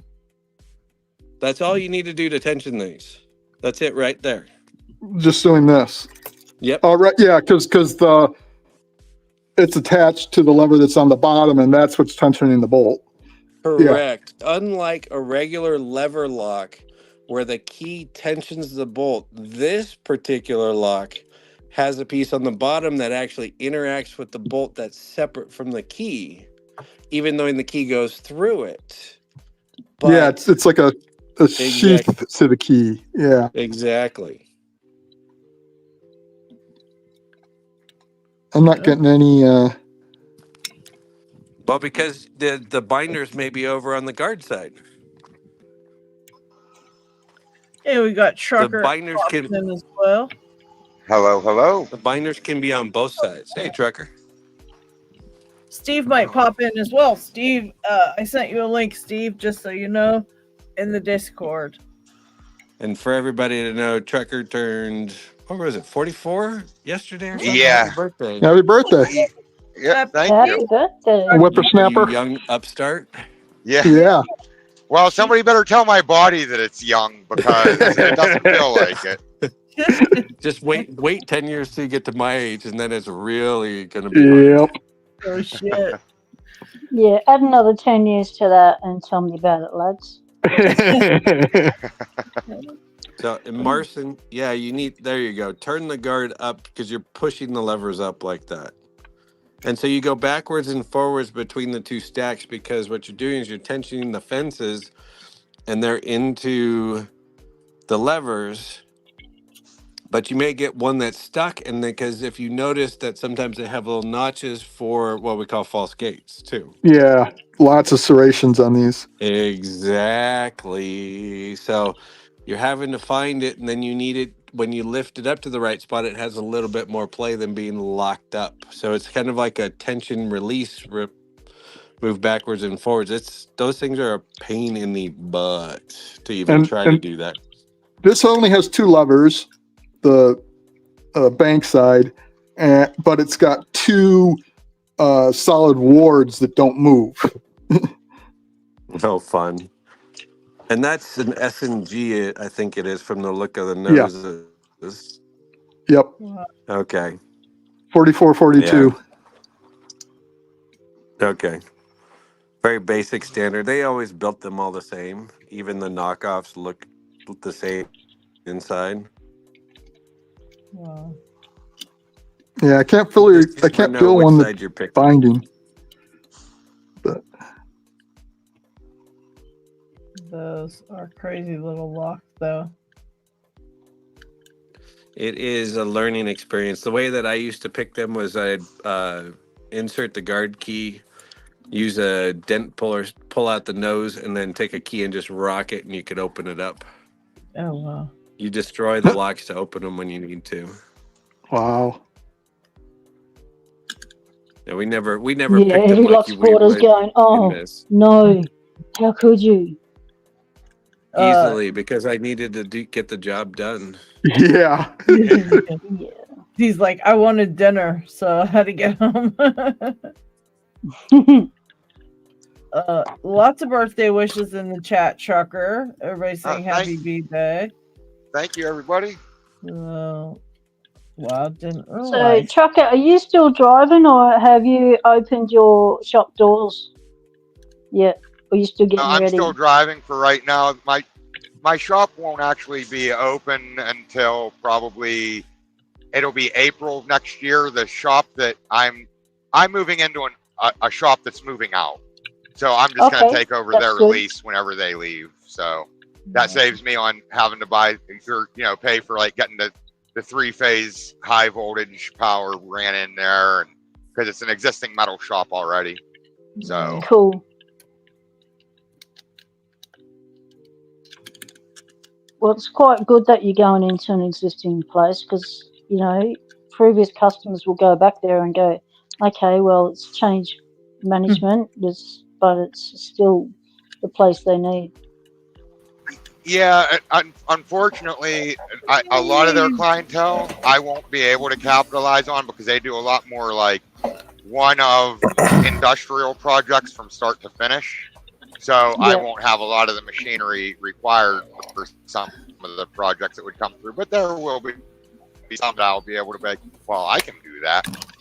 Right. Lady Lock Spontaneous Disintegration has said that they've checked the mail, and thank you, Lady Locks, the package. Mega props. Great. I'm glad it made it. Welcome, Jeff Steve. How are you? Hello. Steve. Can you hear me?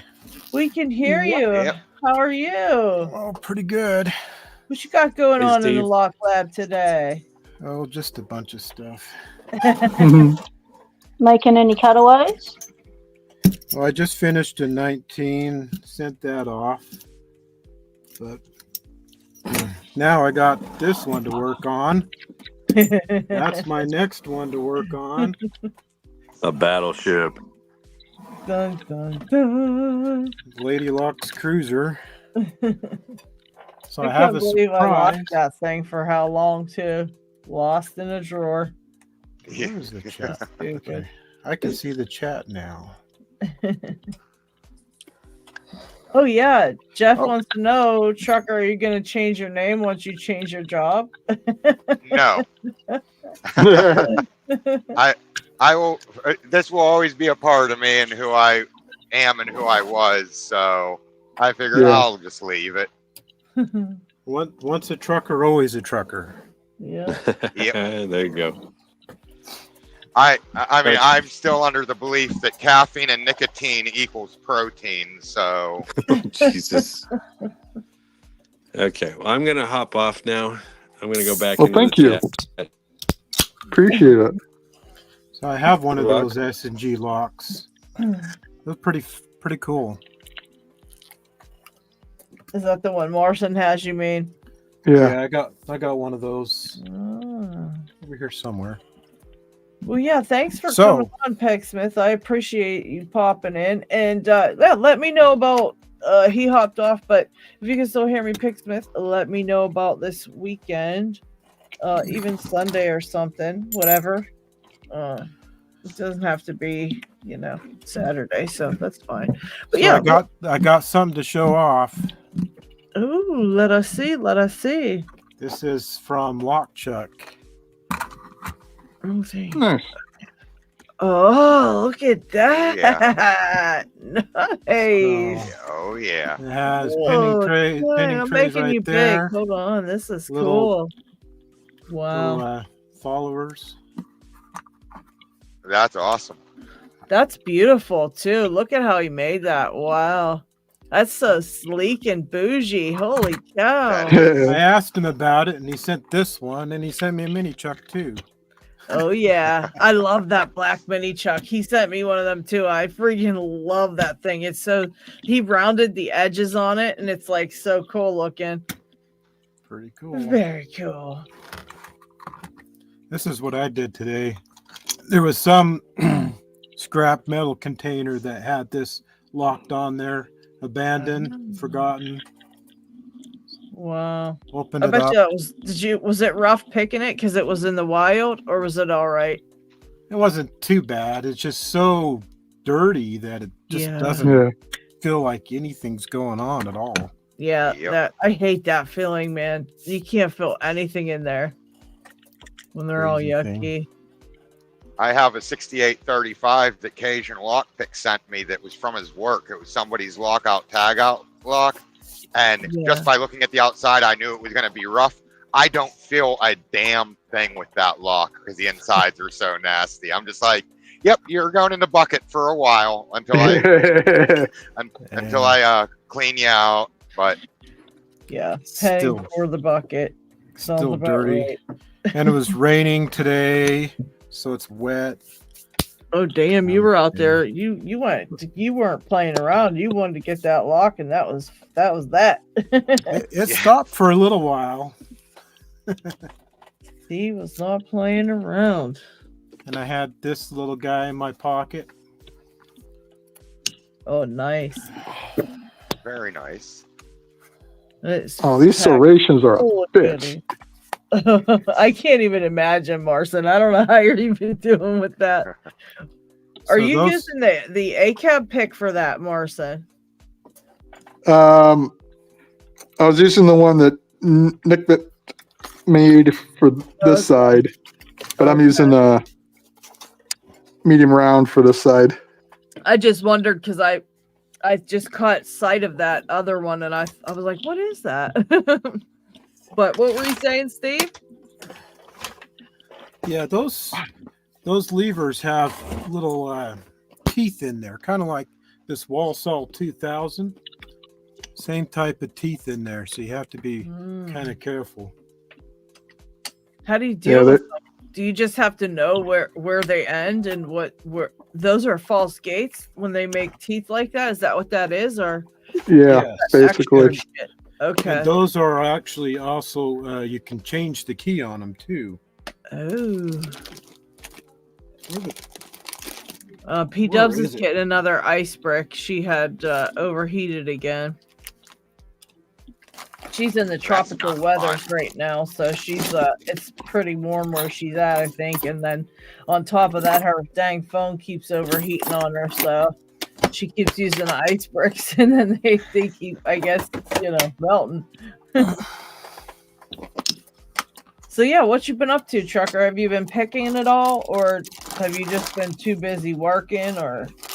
I've been picking a little bit here and there when I can, but I've never realized just how much goes into starting a business from nothing. And then, because I've always, like, whenever I was a millwright for close to 15 years, I worked in the shop side of things, and so I just assumed, Okay, so I just have to get a piece of paper that says I'm allowed to make stuff and sell it. No, not at all. Like, everybody has to get involved. So I've been taking classes on, you know, like new people that are getting into running a business. It's called Small Business Jumpstart.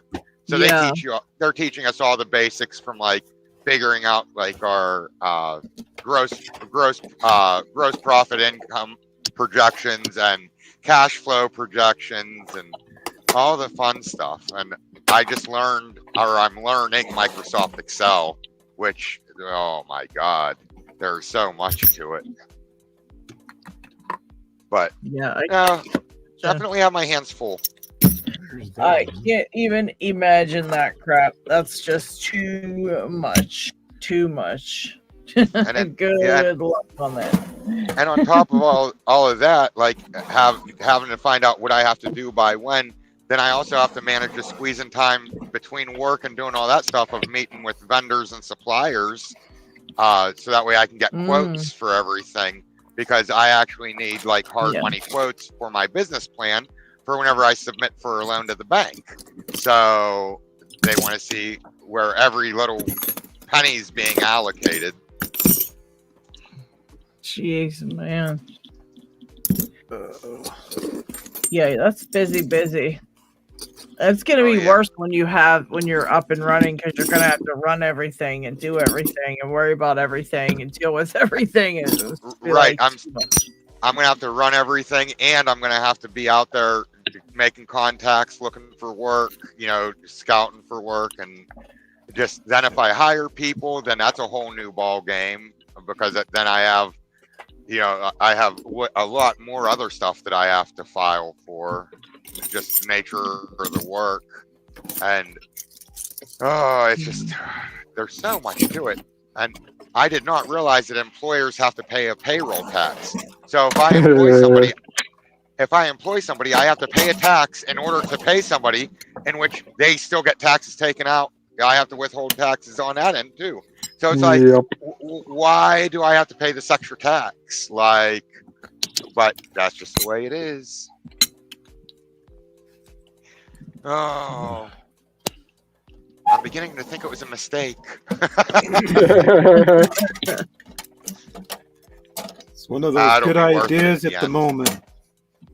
Yeah, it'll be worth it at the end though, because I've been telling everybody, I'm not just doing this for me, but I want to eventually expand and grow to the point where I can bring 30, 40, 50 plus jobs back into our area. Yeah. So like, I'd really like to help back, you know, give back to the community and stuff. So. Yeah.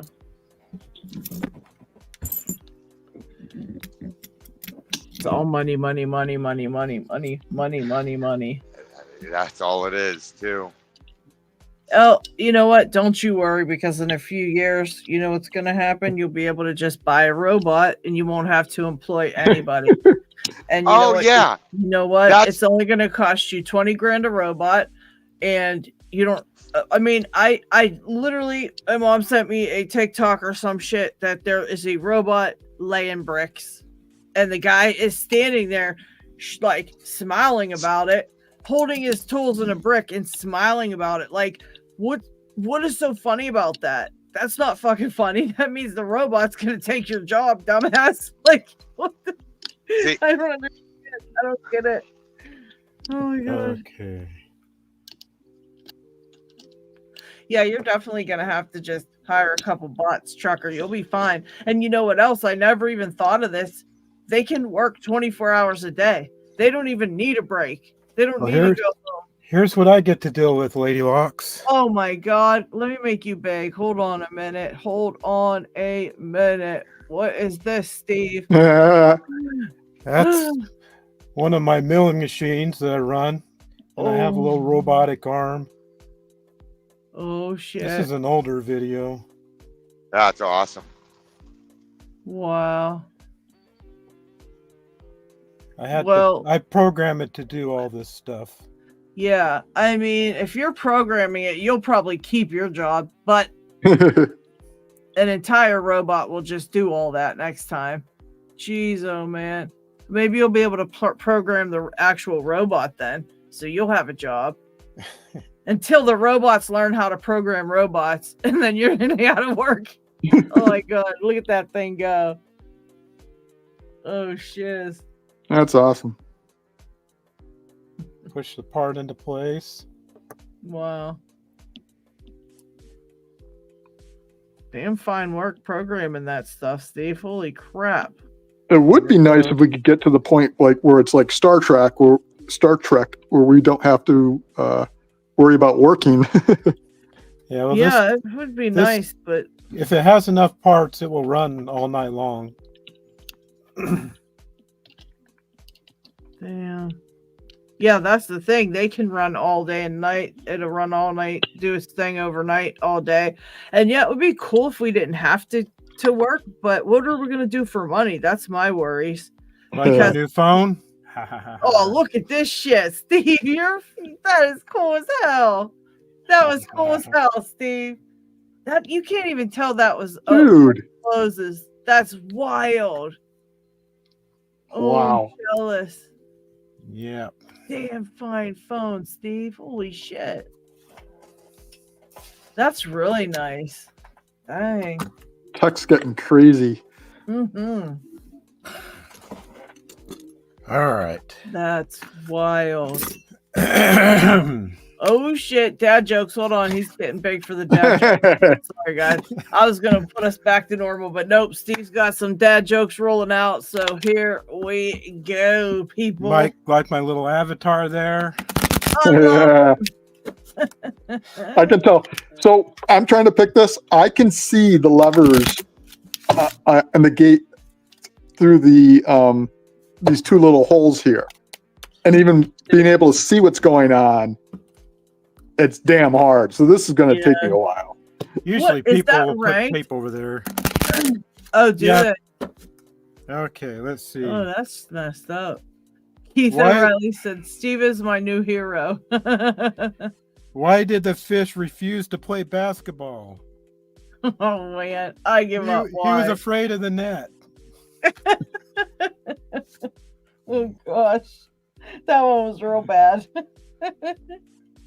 I was going to tell my pizza joke, but I think it's a bit too cheesy. I hate to bail on you, but I have to go eat, so I'll catch you guys later. Take care. Thank you so much for hanging out, man. Thanks for having me. Love it as always. Okay, have a good one. Poor Morrison. His sugar went out on him, and then Picksmith hopped on and was like, do this, do this, do this. And Morrison's like, oh shit, okay. Poor Morrison. He's a trooper. Got our drink of choice today. Dr. Pepper, zero sugar, strawberry and cream. Oh, strawberry and cream would probably be delightful. Very good. So last night I dreamed I was swimming in an ocean of orange soda. But it was just a fantasy. Oh, gosh.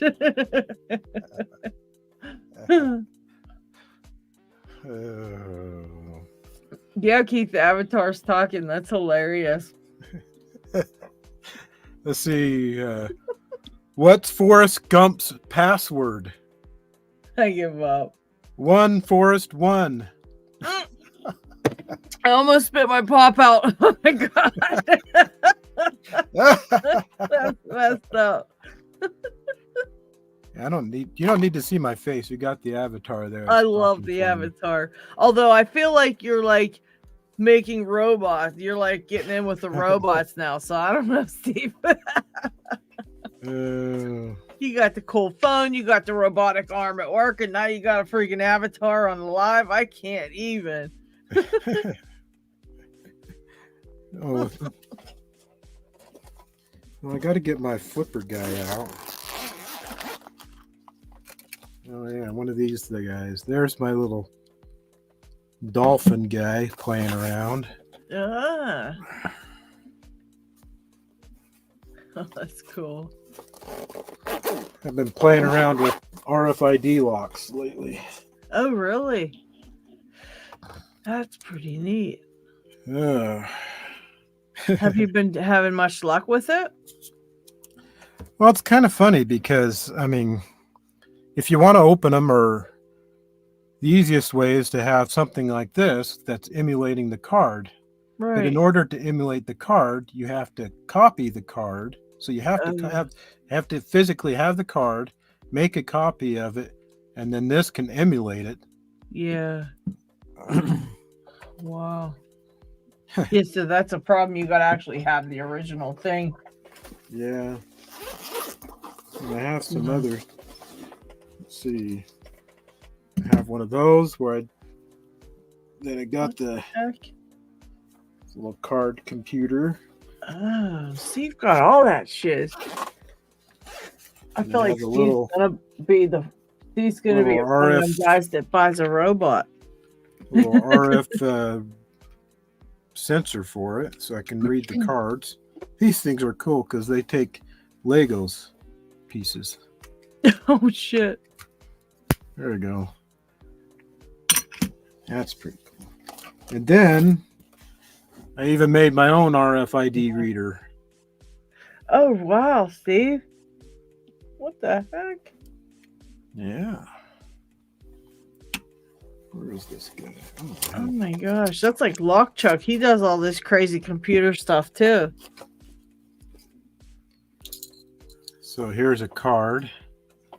Here's my reader. Oh, that's friggin' sweet. You see the data that's written on the card? We can't really see it. There we go. There it is. What's that say? Oh man, it's like a little too small for me to see on this screen. Hold on, I make the screen big. Let's see. Steve lockpicking. Steve's lockpicking. I love it. Yeah. I love that. Wow, that's pretty fun. That is so cool. You made that. Dang. Yeah, I programmed this guy to do that. Jeez. Little reader. That's freaking awesome, Steve. And then, yeah, as Zeph said, maybe you could do. This is a little tiny. How you make that? This is a reader too. See how tiny this guy is? Yeah. This is a little emulator reader. What? Oh my gosh. And it has 8 slots that you can program a card into each slot. Wow. Little buttons are on the back. Oh my gosh. So that copies 8. You could have that for 8 different things and just have it in your pocket. Yep. That is wild. Yep. Wow. That is cool. Wow, Steve. And I'm hearing a bag, like you're pulling all these out of your little sneak around bag where you sneak around little and tiny have your bag card that readers. I got. Oh, cool. Got all my crap in there. Got a little spectrum analyzer, a little radio, hack RF radio. Oh my gosh. You ain't playing around, guys. A little Bluetooth padlock.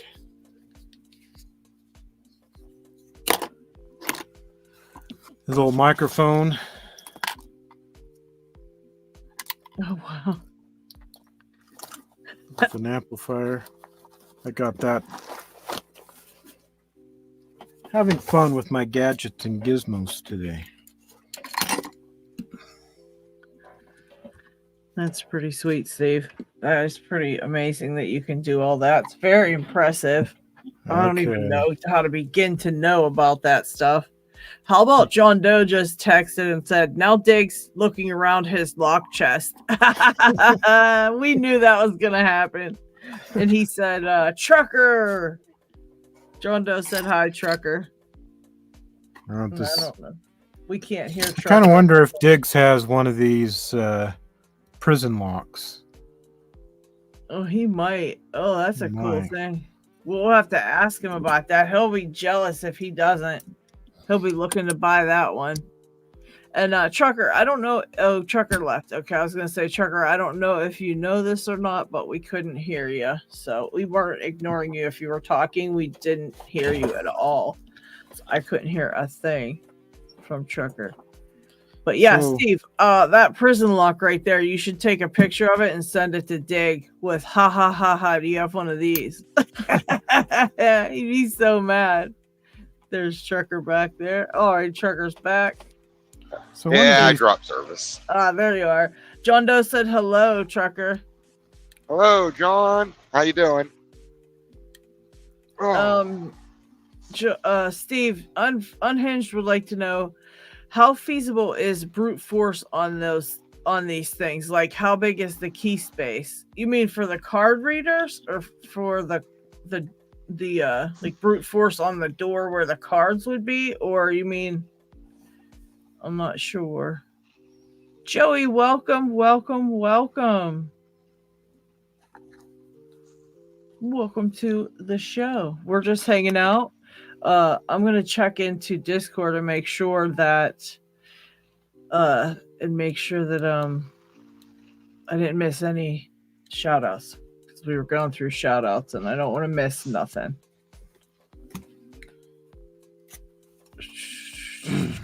Oh yeah, Zeph wants to shout out P Dubs. So big shout out to P Dubs. I'm gonna put her link in there as well. And let me actually put that on my YouTube channel too. We want to add her there. Oops, wrong buttons. Okay. Pocket Woman. All right, we're adding P-dubs. So I'm updating the description as we speak, people. So it will all be in the description. Joey, I know you're late. We did a bunch of shout outs on the stream here, and I added the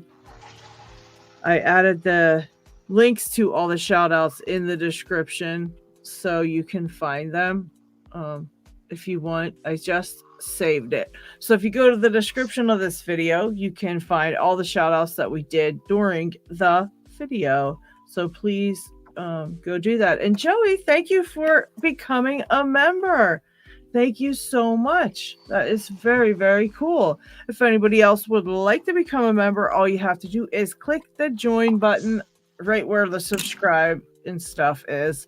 Subscribe, like, join, click the join button, and you can actually see all of the perks that you can get with a membership. Also, guys, don't forget to hit the thumbs up button if you have not already, because it's very important on YouTube.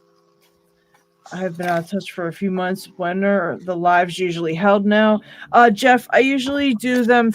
Okay. There's a bunch of lives that go on. So we have P-Dubs is Mondays around 3 p.m. over on her channel. You can find a link if you don't have her channel yet. You can find a link to her channel in the description of this video. I put a few links in there. P-Dubs has a Monday live stream. And then there is Ray, who does a Wednesday night live stream for what's his called, Rock Out with Your Lockout. And then we've got the Thursday live stream, which is this one, and then we just do random ones as well. I had one at 4 a.m. the other day. So people showed up to that too. They were like, I had like 20 people to that live, so it was surprising. But you know, we are all over the world, so everybody has different time zones and what have you. So we just like to do different pop-up ones and this, that, and the next. I am going to be testing out the vertical live stream just to see what it's about. I might do one of those with a bunch of my padlocks and just pick through padlocks and, I don't know, talk about tensioning or something like that. Maybe. I just really don't know, but we'll see. We'll see what happens. So when those come out, they're just random. But Jeff, if you go to where you can subscribe and all that good stuff, if you go to the subscribe button, even if you're already subscribed, go and click it and make sure that you have notifications set to all. And then you'll see whenever I'm putting out a live stream, it'll pop up and you'll be able to just find it, you know, because it'll pop up. It'll tell you. And I've been waiting until the day of the live to put up the announcement for the live, because it was harder for people to remember it because it would just go down the list as more videos were coming out that week. But yeah. Let's see. So what is this talking about? We have That live this is the other just morning a- was fun. This is just Yeah, an that's a RFID lock here. What does And that so do? What this in is the like heck? a cabinet lock, right? Oh, okay. So when you put your card over it, it opens up. Oh, that's so cool. That's Okay. So the one thing I tried is these things have like a My Fair Fuzzer or a thing where it's trying to brute force attack something like this. And I put it on here and I just said, give me a bunch of random generate random keys and stuff like that. Yeah. I put it on here and this cheapo lock doesn't really care about it. It just says, oh, that's just a bad card. It doesn't really care. Yeah. So trying to brute force attack these things doesn't really seem like it works for me. So right now it's emulating that. Okay. it's emulating a bunch of different locks. Mm-hmm. You can see.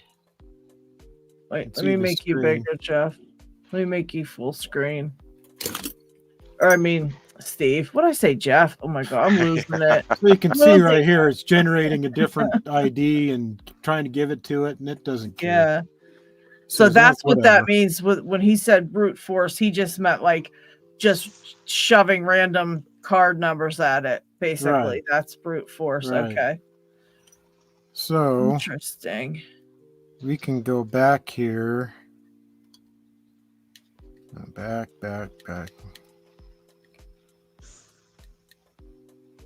So I can look at my card and I can emulate it. And it should pop it open. Says it's emulating it.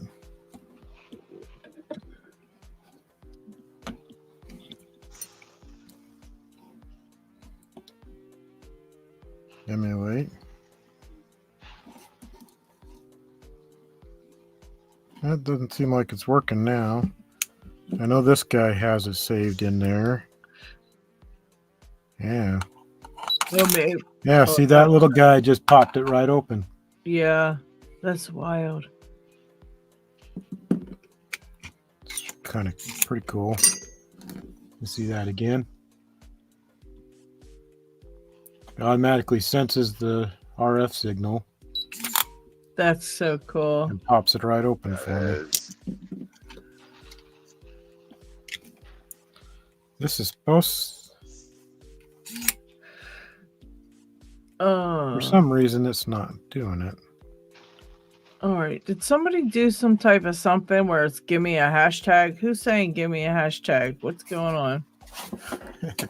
I'm looking and looking. Okay, guys, just hashtag give me a hashtag. Okay.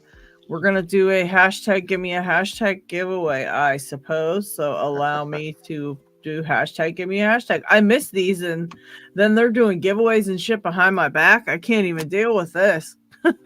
Oh boy. So I think I spelled it right. GIMMEA hashtag. Okay. Sorry, Steve. Go ahead. So Zeph was asking, I don't have a magnetic card reader, strip reader writer thing. Oh, okay. Oh, they're like $100. Okay. So Aw, thank you, Joey. And thank you, Spontaneous Disintegration. Just wanted to see Lady Luck's reaction to it. What is like $100, Seth? What is it? Oh, one of those chameleon things. $100. Which one's the chameleon things? This guy. Oh my gosh! Whoa! Yeah. That's the coolest thing ever. But I mean, I can see it being $100 because it is pretty freaking cool. It is cool. That's really neat. Company. This one. It just detects the signal if there's a frequency, either high or low. So it's kind of cool looking though. But those are the antennas. That's company. wild. I can't believe it holds all those cards in that little tiny thing too. You just It take actually, it you have different types of cards. So you'll have a high frequency card or a low frequency card. Yeah. And so this is a high frequency reader, and I have a low frequency one too. So this thing will read both high and low, and you can store eight high and 8 low in every single slot. So that thing is almost just like that. What's that thing called? I can't. This guy? Yeah. Are they kind of the same thing? Yeah, this will do more stuff than this, but this will do the RF reading and stuff as well. Okay. So, and this will do that too, plus other stuff. And does that one do the high and low frequency, or just the baby one does? They both do. Okay. Wow. Hey, Lady Locks, if it's not too much trouble, could you enter me in the drawing, and then if I get selected, donate it to a new Donate picker? to me, because I want to. All right. Well, I typed in a hashtag. Give me a hashtag. So there you have it. That'll be Trucker's entry. That will be Trucker's entry. All right. Hashtag give me a hashtag, people. You're going to be shit out of luck in a minute because I'm going to draw. What's that, Trucker? I didn't. I just said if I win, then donate it to a new picker. Okay. I thought I heard something. Maybe it was just something else. Okay. Background noise, maybe.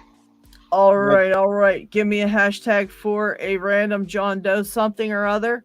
And they're in here. There's 20 entries. There's 36 people watching the stream right now. If you people want a something, you better type in hashtag give me a hashtag, because you are about to be, what is it, everybody? Shit out of luck if you didn't type it in. Loser.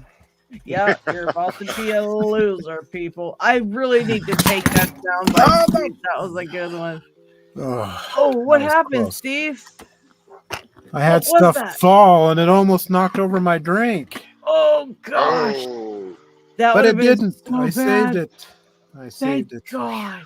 Oh my gosh, all over your electronic stuff too. Holy shit. I just looked my God. I just looked at the dad jokes and here we go. Yesterday I saw a guy spill all his Scrabble letters on the road. I asked him, "What's the word on the street?" That's actually a good one. Good timing for that one. That was a good one. 25 entries now. We're going to draw.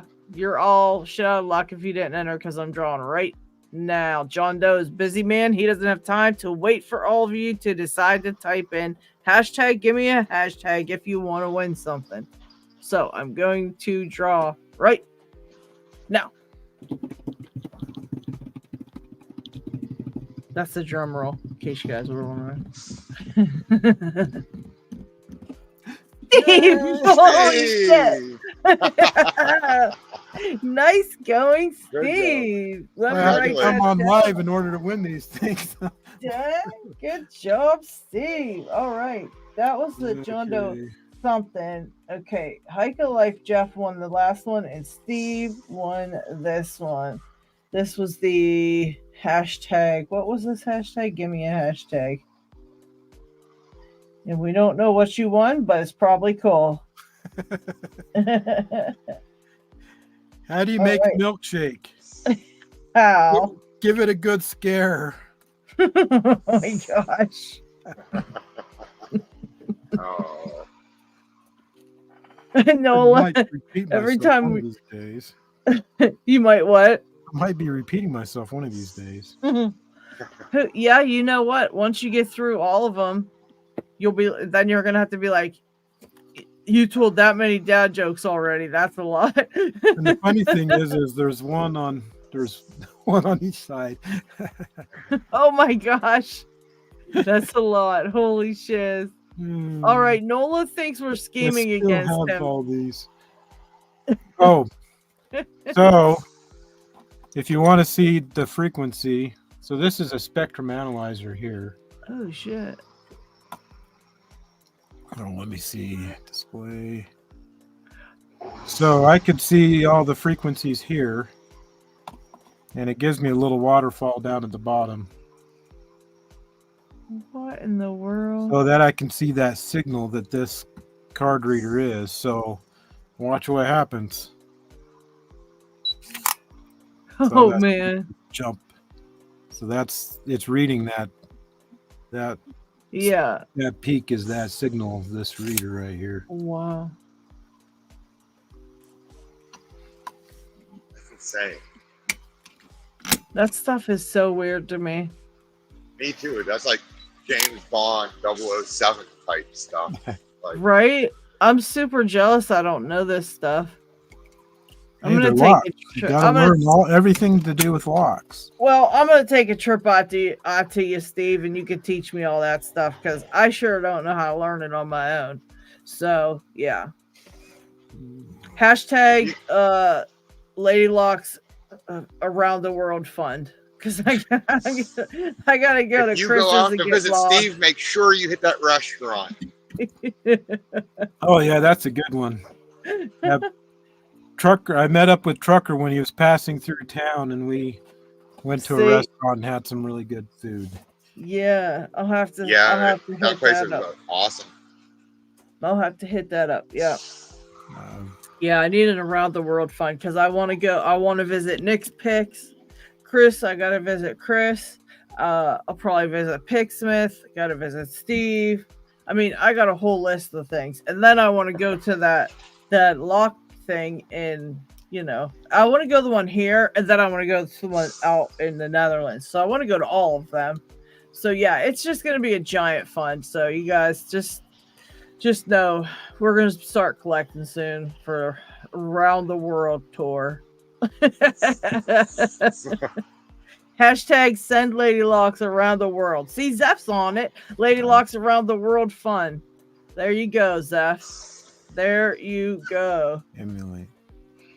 Gonna go learn how RFIDs from Steve, and I'll learn dad jokes. I'm coming back with dad jokes in an RFID reader. I don't know why this flipper isn't working. It's putting out a good signal. Instead of where in the world is Carmen San Diego, it'll be where in the world is Lady Locks. That's right. That's right. You just never know who I'm visiting next. Like, you guys know that my address book, my address book is like 17 pages now, right? You guys know, I realize that. I know where everybody is. I'm just going to go down the list. I'll have to make it, instead of alphabetical, I'll have to make it like, in a path where I can get to see everybody. Yep. Spontaneous robots, man. Telling you, you're not lying. These robots are going to take over. I'm telling you. Just wait. And then what happens? Now, this is my question. Are they just going to get rid of us? Or will the government just be like, all right, guys, since you no longer can have a job and work, we're going to distribute money to everybody. And this is all you get to spend for a certain amount of time. Or do you think they'll just get rid of us? Then they won't need as many robots, because some places, if there's none of us, then they won't need the places to be in business.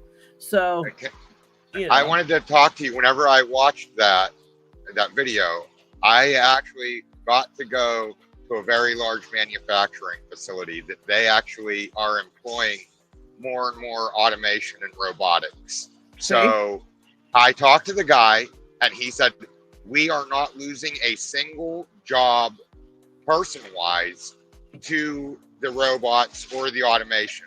What it is it's a redistribution of jobs, where it actually creates some jobs because now you need more IT people for programming, and then the people's jobs that they are replacing, they're relocating into different positions like sales or further on down the production line, to where they will actually even make more money because they'll be more profitable, because like jobs like sorting parts and stuff like that, they said we don't have to employ somebody at $21 an hour to do that. Now we can get the machinery can do that, but we can take that person, move them down to be a welder, or put them in the paint booth, or put them further on down the line. And they said their goal is to be completely automated, but not lose any jobs, but to just relocate where the people are actually working. Right, right. So I see both sides of that coin, though, because I see some places obviously doing that. I could definitely see some places obviously doing that, but there's some places that will have absolutely no need or care about the people working. Right. And just and bad companies and companies that just don't care about people, they will obviously exploit that. But then it's going to be up to the mom and pa companies like myself and, like all the local smaller companies, we actually care about the people. So we won't use them to actually replace, but we'll use them to actually enhance our ability of production, but without losing the manpower. So I see both sides of that coin, and it's such a slippery slope. I think eventually money will win out, and there's absolutely no way. I don't think companies are going to be like, I'm going to keep these humans on because when they could be making millions of dollars more just using robots for a very low price. I mean, at first, heck yeah, a lot of people are going to be like, for the people, and do what you're saying. I can see that at first, but once they run the numbers and they have one bad season or whatever, it's going to be goodbye people, because everybody eventually money wins out, and they're gonna want the most productive, best whatever that money can buy, and skilled labor. Right. Yes, buckethead skilled labor will be obsolete. I just it's a shame. And he's out here making, and I know what's happening. Like, oh, sorry, go ahead, Chucker. I was just to say it's such a it is. The temptation would be there, especially for like your large, extremely large corporations. But I don't like the AI. Whenever you start actually getting like the robotics that can perform without human supervision, that's where I draw the line. Like if it's just like a robotic arm, like Steve showed, on his screen. That needs a human to program it and tell it what to do.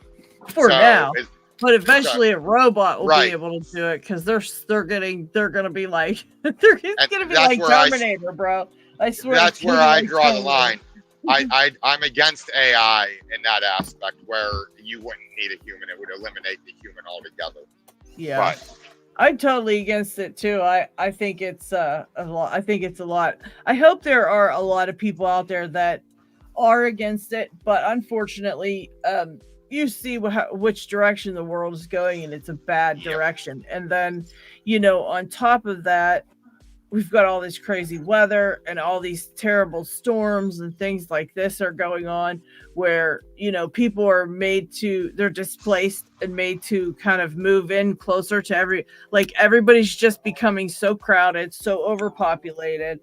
And once all these jobs are like taken away from those people, like, then what the hell did they do? And it's like, it just looks like the future looks bad. And the problem is they do have AI on YouTube, all over YouTube, typing everywhere. in things. I mean, literally typing everywhere, typing in comments on things to change the narrative of people's thoughts. And they can literally just work towards shifting the thought of a whole bunch of people, and it's scary. They can literally like change that wave of thought and direct it wherever they want it to go. And you think you're talking to a person, or all these people agree on something, and those people aren't even people. They're robots and fake accounts and shit. And AI has been used not even just for comments, but they actually fabricated completely false interviews that never took place. And they made it look so real that people could easily be misled if they didn't know that it was an AI generated interview. And so it's like, oh, well, so-and-so said this, but that's not what they actually said. That's what AI is telling you they said. And Yeah, it's AI, getting scary, man. AI is supposed to be monitored, and it's not supposed to have the ability to lie. But they've already had at least one case where it was shown that on a CAPTCHA, where you have to actually say, I am not a robot, the AI actually checked, I am not a robot, because it knew it had to do that in order to accomplish its task. So it did lie in order to accomplish the task. Shit. Oh, shit. Yeah. And shit. As far as this hurricane that hit North Carolina and Tennessee, I heard a really good, now I'm not a conspiracy theorist at all, but this makes complete and utter sense. It was actually kind of a man-made or man-influenced storm by cloud seeding, which has been around for a long time. But it altered it because no hurricane has ever kept its eye over land as long as that hurricane did. And it just so happens the areas that were flooded contain the largest quartz deposit in the United States and one of the largest lithium deposits in the United States. And the companies, the two mining companies that want to expand have been constantly shot down by the towns in those areas. And that would explain the government's lack of response. So everybody has no choice but to leave the area. Nobody really had flood insurance. So there will be nothing stopping those mining companies from acquiring that land. They've already made promises to Elon Musk for increased production in lithium and quartz. Dude, do you see? This shit is crazy. This is insane. I can't wait until my second channel gets enough people over there, because I'm gonna put lives on there to talk all about this crazy shit, because this is crazy. Holy shit. Yeah, and I don't bite into these conspiracies, but when you look at everything in the big picture, I'm like, since when has our government actually cared about us? Since when has big tech actually cared about us? Yeah. They only care about their money, and that is a big source for their money. Yeah. And I'll tell you what, once the people are obsolete because they don't need us anymore to perform these menial jobs, we're going to be obsolete. And once we are obsolete, I mean, what's to stop them from another outbreak of something or other that, you need a certain amount of money to go get vaccinated for it, or you need a certain amount of money to get the cure for it. And, obviously a lot of people ain't going to have it because we don't have jobs and, this, that, the next. So that just gets rid of so many people, and then guess what? We don't have an overpopulation problem anymore because a bunch of people are now gone, and they control everything. They control everything. They have you don't hear it and you don't see it because that's the smart way to do it, right? So you don't know about it. That's the way you got to do it. So they're doing it in the background where we don't see it, the generations that are coming next that are super internet and all over the internet all the time are watching videos and this, that, the next, watching TikTok and all this. And of course, like you said, the AIs are doing this and that to make things seem real. You have all these ones chiming in to change the narrative of thought, because the more people think of something, you see a group of people thinking, and this is how they are nowadays, they jump right on that. And then, it's a big crowd of people thinking this, that, the next, like they can control so much. It's very scary to me that they have it scares me to think of what is going to happen. Like, it's insane. Exactly. And then you have, and against Elon Musk, but then you also have his creation of the Neuralink, which is an implant in your brain. And there has been a couple people that have it, and their ability to play first-person shooters is unmatched because they can literally sync up to the game console, and basically they're controlling their character just by looking at the screen, telling it what to do. So it's like an automatic cheat code because there's zero hand-eye coordination. It's by thought. And I'm like, and think about this. Would you really want that device implanted into your brain? Because at any one moment, if you get out of line, all they have to do is hit a button and they can disable your brain. Yeah, They can disrupt it. I'm like, no way, no, not for me, not never. That's creepy. It's all very creepy. And to think of what I always think of this, what they show us is nowhere near what they've already got. Oh, right, exactly. So when we're seeing this kind of stuff, I just think to myself, like, what do they have that we aren't seeing? You know, there's it's a little creepy. It's a little creepy. That's all I'm saying. So, I mean, well, Lady Lock, yes, sir.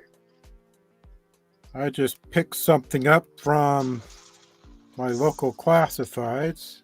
What is it, Steve? I am intrigued. Oh, let's put you on big. Let's make Steve big again. He's got this badass phone. I'm so in love. Oh, wow. Oh, my gosh. That is awesome. God. You get to play with all of those. Oh, my 25 bucks. Are you serious? Yeah. Oh, my God.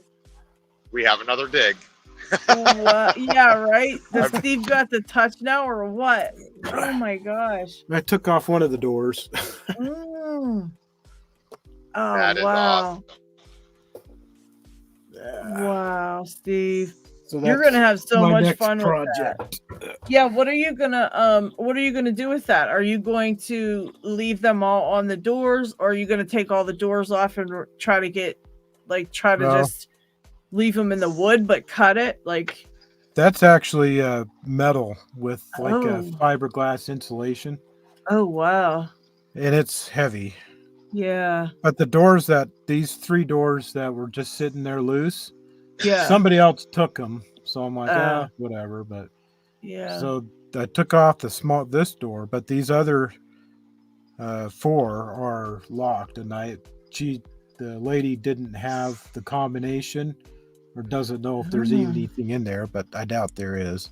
Yeah. So the first thing is to get those open. Yeah. Wow. And manipulate. That's gonna be the tough too. You're gonna have to sit down on the floor for that, huh? Yeah. Lockchuck says, I need that door for my project. He's doing a cool project. He's really killing it over there too with that. How big is that? Oh my goodness. Yeah, it's way bigger than it looks in the picture. Holy cow. Yeah, that cabinet is like 4 feet tall, 4.5 or 3.5, 42 inches tall, I think. Holy crap. Thank goodness I have a truck. Just load it in the back of the truck and drive off. Thank goodness you have a lock lab, because I think the wife wouldn't like you just bringing in random safe door friggin' 800-pound things and putting it in the living room. Yeah. You would not be allowed to have none of that stuff. Lockchuck would like you to show the back of that lock if you could, if you wouldn't mind showing it. Yeah, the back is just, you can see the keychain hole there. Yeah. And I took the back panel off and opened the lock up, so. That's going to be so cool. Wow.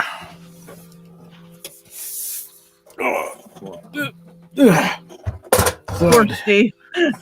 Oh wait, somebody else wants to. No, I'm just kidding, Steve. You don't have to listen again. I'm just kidding. Just kidding. I think that would take the biggest box they have at the post office. Yeah. Well, you know what? If you guys would just donate to the Lady Locks Around the World Fund, I could grab it when I was there and take it to Locksport when I stop by. Do it. Yeah, the people at the airline will be like, what the heck is this? That'd be hilarious. G. Keyman says you can view the gates or change keyholes in the lock and decode the combo. Yeah.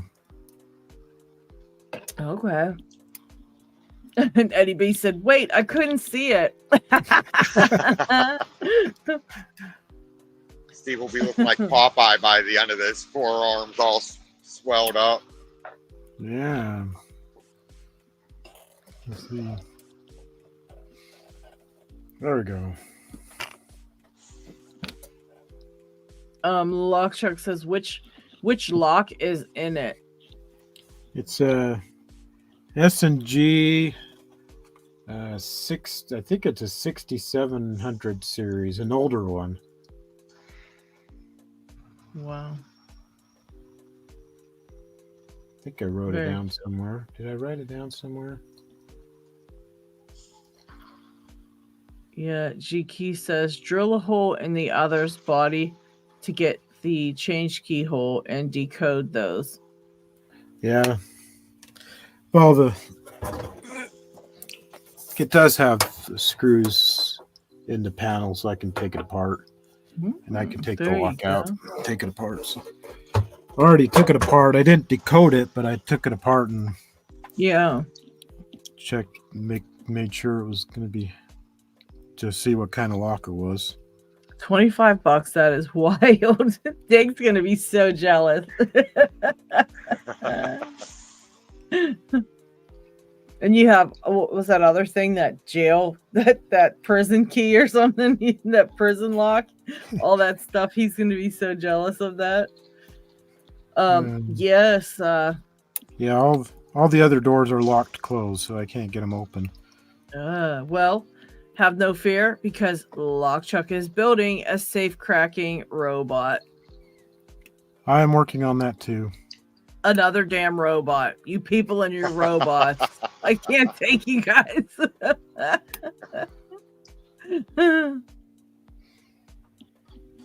can't remember how I got your lock open. Well, anyway, I better get going. Well, I thank you, Steve. Thanks for hanging out, buddy. It's been a while. We missed you. So I'm glad you stopped in, and I'm glad you got to hear some dad jokes and see what you've been up to. Well, I better leave you with another one. Yeah, go on. Okay. When does Sean Connery arrive at Wimbledon? When? 10-ish. Oh, jeez. Oh, gosh. That was a good one, Steve. Have a good one, Steve. Have a good one, everybody. See you later. Take care. Yeah. Yeah, Coffee Gone Wrong says he doesn't think that Storm was from the conspiracy theories, which I say either way, it's just, the abnormal. It's just because the world is fighting back against us because we've been just doing some bad stuff to it for a while now, and it's like, you know what, enough. Yeah, but she's getting her own back. Mm-hmm. Yep. She's not playing no more. She's coming for us. Oh, but that is a good saying, Coffee Gone Wrong. Never attribute to malice what can be explained by stupidity. Yep. Yep. That way you can think the best of people. You just don't think they're stupid. Oh, goodness. I like that. Yeah, so what are you people doing in chat? Eddie B says, wait, I just came back. Are we talking conspiracies? Hold my beer. Yeah, Eddie, I literally just have a whole conspiracy theory about robots, and with that comes like 18 other things that goes along with it. Plus, like, no, but with that came Steve with his bloody robot, and Lockchuck building another robot, and all of a sudden you've got all these robot sympathizers rocking up on screen. Yeah, it's something. We are a balanced show. We do show both sides of the coin here. We don't discriminate against the other side. We'll just give you a hard time when you get hit. Yeah, it's been a conspiracy theory kind of day, if you will. I just have the conspiracy in my head. That's all. I can't get it out of there. Robots are coming for us, man. Yeah, if you want to see what I'm talking about, Eddie, I put a link. I made a second channel for a backup to this channel, obviously, and I have all my Locksport videos in a hard drive right here. So if something ever happens, I can pop them up. But in the meantime, I'm talking conspiracy theories over there. So if you want to see it, go check it out. Bulkhead only Tactical. one video Is up, someone around here passing around beer? Yes. John Doe, aka Almost Home Harmless, and Dignity Pigs. They're at LockCon drinking beer in front of us, and they're the ones passing around the beer. Eddie's just realised he needs a beer. There's conspiracy theories afoot. He needs a beer. Yeah, going down the rabbit hole of conspiracy theories. Yeah, I just Steve was never even there. It's right. That's the theory. Steve was never even here. You guys, it's crazy. Yeah, Eddie, that is my other channel. Steve is so James Bondy, isn't he? I would never have taken him for the James Bond type, but he is quite James Bondy, isn't he? He's very low key about it. Yeah, he's very low key about it. He hasn't shown this side of himself before. Yeah, he's very low key about it. Yeah, look, Chuck, that's pretty much what it's for. It's for basically commentating on, shit that's going on, because got a lot of conspiracy theories. A whole lot. Trucker knows some of them. Trucker knows my crazy thinking.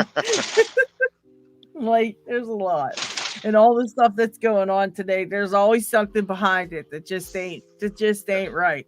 And I'll be talking about it in detail and very loudly and rudely over on the other channel if you want to see it. There's I don't like to do it here on Locksport, so we'll just. And she's starting with robots, people. So that's where it begins. Yeah, grab your tinfoil hats, people, and go check it out. Wear your tinfoil hats. Oh, the iceberg conspiracy theories. Oh, I got a conspiracy theory all about that, Eddie. You don't even realize that one. That's in there too. I should start writing this shit down because there's so many of them that you can't. I could be there for hours talking about that shit. But Eddie says there's a list. There's a whole list you can go through. Yeah. I could do one a week. I probably could. I should look up who else has the theory about the icebergs because I just made up my own. But I'm gonna write that down so I can go check it out. I can tell you my own, but this channel's for Locksport. I'll talk about it over there, but I'll write it down and I'll check it out. Iceberg conspiracies. Gotcha. I have my own theory that we are actually living in a game simulation of an advanced civilization because it makes sense though, because if you think about it, have you ever met that person that when you're talking to them, it's like the lights are on, but nobody's home? That's an NPC. That's just an NPC. Just that could an be. idle character. That could be. That totally could be. Lockchuck says gotta go. His intermission is over. Well, thank you, Lockchuck, for hanging out for a little bit. See you later, and Lockchuck. We will talk to you later.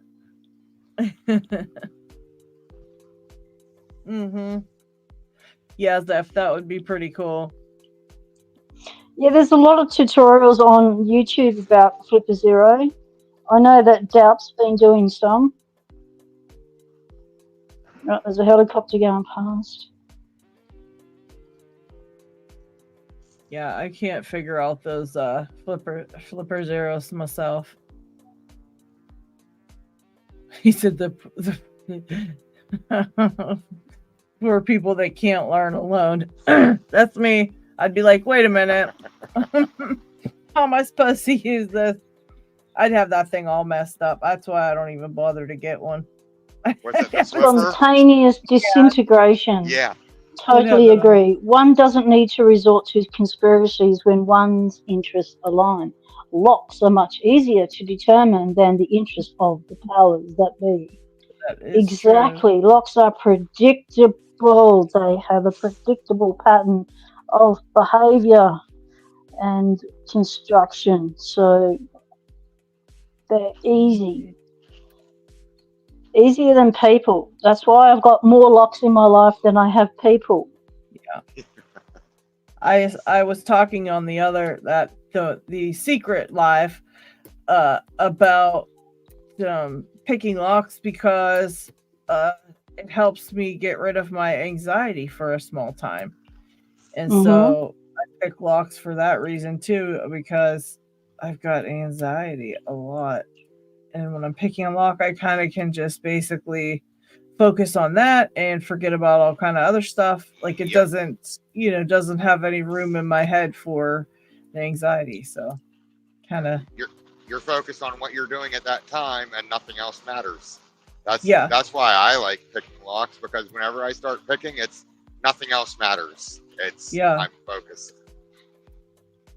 Exactly. I feel like a lot of Locksporters probably have anxiety and stuff like that they kind of have, I think a lot of us have the same types of things going on sometimes, because it really does help mine. I know that. And there was it was like a bunch of people were like, yep, me too. I have it too. Has it too. Everybody chimed in, was like, I have it too. I was like, damn, okay.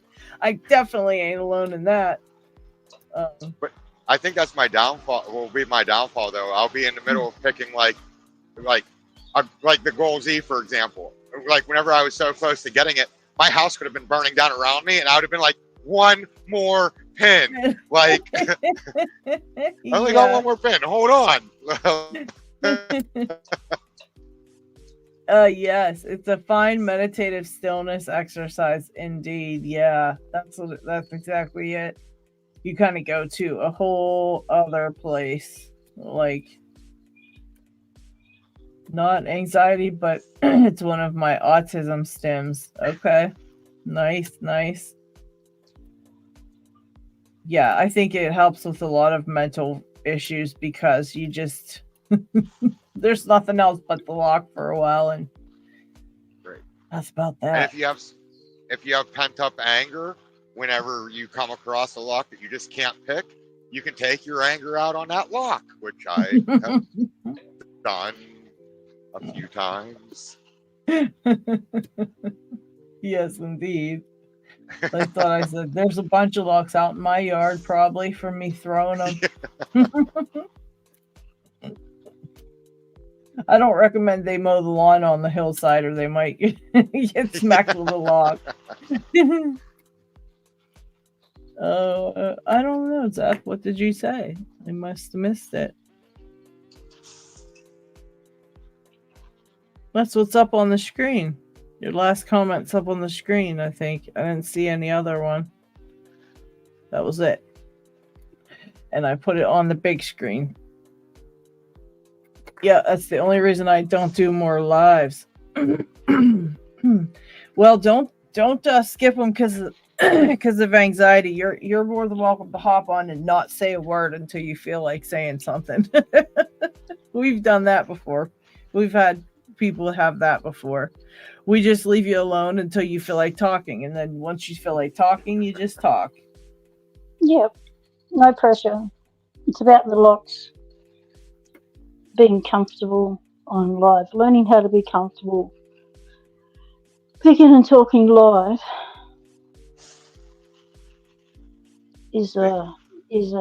I found it's a skill that you have to learn and have absolutely no expectation at all when you come on a live that you're going to get an open.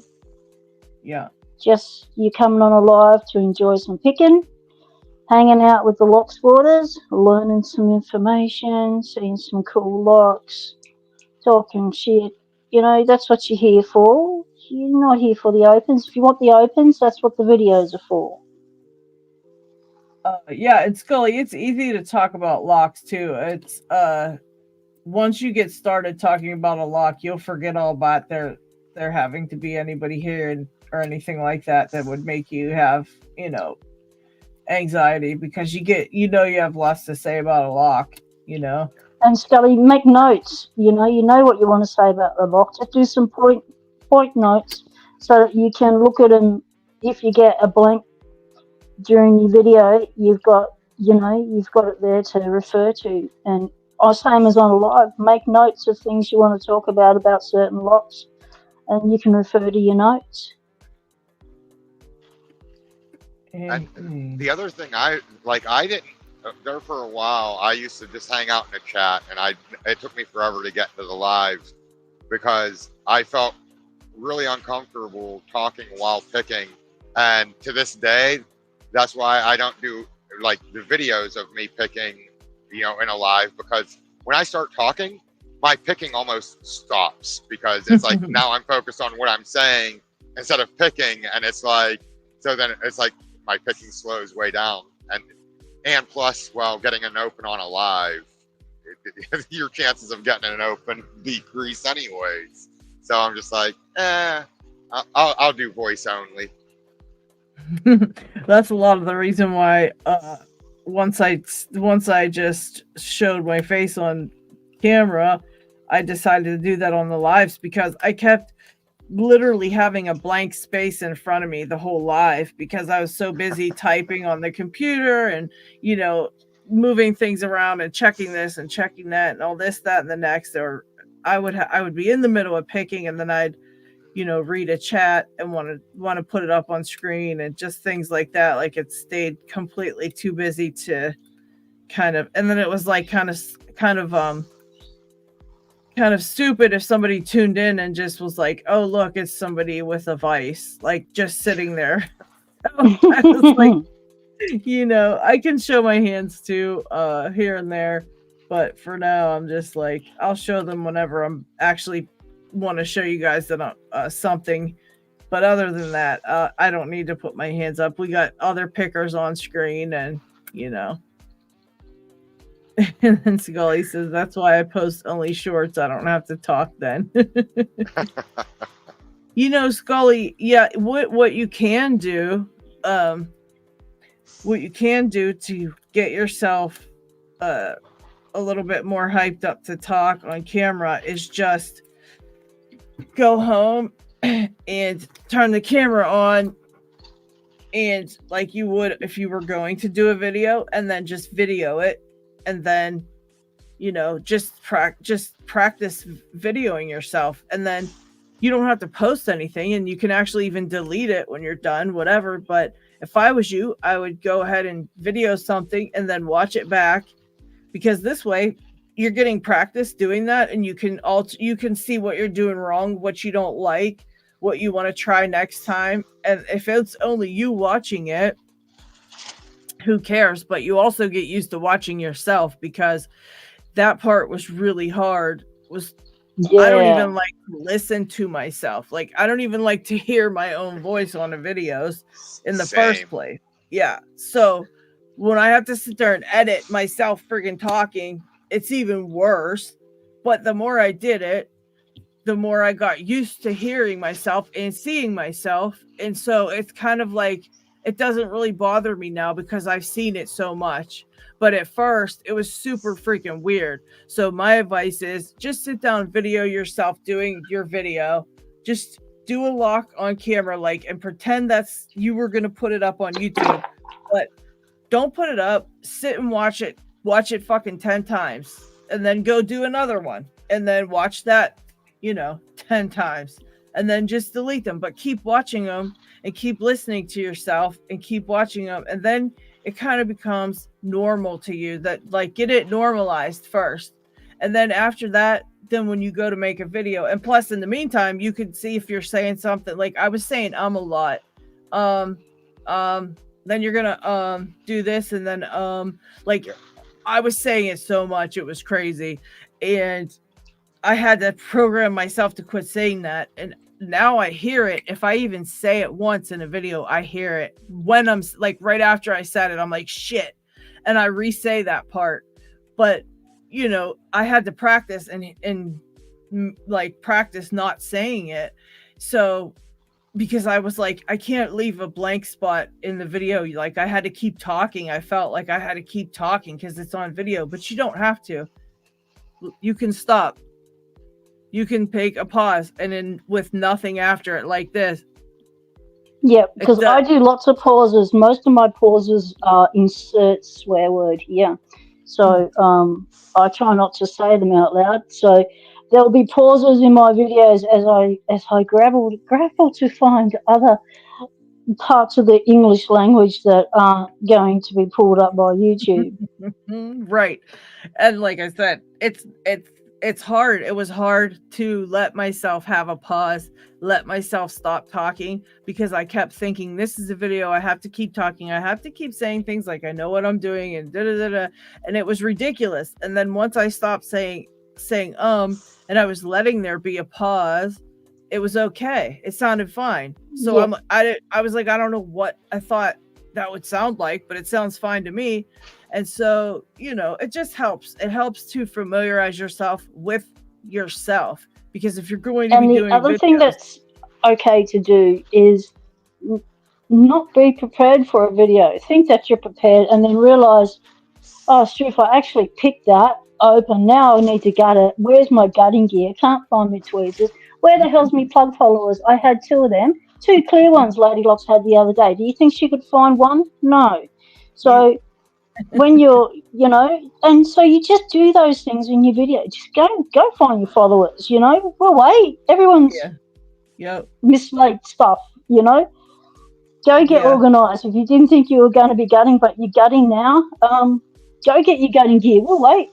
Yeah, for sure. I mean, Parky did a video. That one Parky did had me cracking up. It was one of my favorite videos when he did the pack lock. And then oh shit, nobody told me there was a thing. Like, it was a Allen key. And he's like, God damn it. And then he gets up. He's like, hold on. Because he knew he had to keep the video running for the entry, you know. And then you hear him in the background. He's like, ah, fuck. You can hear him swearing, trying to find his stuff. It was like one of my, it turned out to be like one of his greatest videos. And that was just him, you know, just being normal and like doing his thing. But it's the more real, it's authentic. That's why. Yeah. Like, you can script them too. Like, if you have certain things you want to talk about and say, like P-Dub said, make a list, and you can script it to the point where you have bullet points and you look up and say, oh, now we're going to talk about that. And then you can remember that's what you were going to say. And, you know, and you can elaborate on it naturally. You don't have to script the entire thing, but you can script those bullet points to do that. But yeah, making yourself familiarized with just hearing yourself and seeing your hands on video, or if you're doing your face, like whatever it is, like you just have to really keep doing it until it's normal. And then it's normal for you. It doesn't feel weird, or you don't think about it anymore. You know, I just deal with it. I just deal with myself now because I know here I am. Got to deal with me. Bulkhead Tactical lost a pin on a Packlock 98, trying to gut it without a shim. Oh, mate, feel for you there. Yeah. What was it? It was a driver pin. A driver pin. Aren't those driver pins the same as the American 1100 driver pins, or no? I don't remember. Yeah, I can't remember. I think they're the same size. All serrated, I think. In the pack lock, serrated little diamies, I think. I was gonna say, I think they're like, you know. But... Zoe the cat has some advice for you, Scully. Drink a lot of booze. That's not actually the greatest of ideas. But drink some, don't drink a lot. Nothing worse than a messy video. Like, we can have unorganized videos, but if they get messy, then you get the attention of YouTube, and you don't want their attention. Yeah, you don't want to have that. You don't want that. I hated recording myself in the very beginning. You know, it's like I thought I sounded dumb, and you know, I was like, nobody's gonna watch me, and this and that. And then the more and more I did it, it was like I just got used to it. More and more used to it, and then now it actually feels weird when I'm picking and not recording myself. Like, actually, it's like, who sits down and be like, "Hey, everybody, trucking along." Oh shit, I don't even have a camera on. Like, because I just got so used to doing it. So it's like, that's one of those things. Yeah, it's weird in the beginning, but I'll tell everybody, even if you're not gonna have a YouTube channel, it doesn't matter. I found recording myself was actually it really helped me develop as a picker, because then I could go back and look and see what I did on a lock, or I could, if I had a mistake with gutting and I got something mixed up, I could go back and look and see, you know, where I made my mistake or put a wrong pin here or whatever it may be. So it really helped. film your practice sessions, because you never know when you're going to get that open. You're never going to be able to get that open again. So even if your practice sessions are uncoordinated, just do your practice session, film it, and then try and reproduce it to go upload. But if you can't reproduce it, at least you've got that practice session to put up. Right. That's like I still kick myself in the butt for that one, because it really delayed me advancing on in the belt system. I got my goal P picked for the very first time, and it wasn't on camera. I had worked up and I was like, "Ooh, I got it. I can do it again." So I turned the camera on. It took me 2.5 more weeks to relearn that lock to be able to pick it on film. So I could have saved myself about 2.5 weeks if I would have just had my camera on. Yeah. Legend has it, Snake says, that Trucker is still recording himself.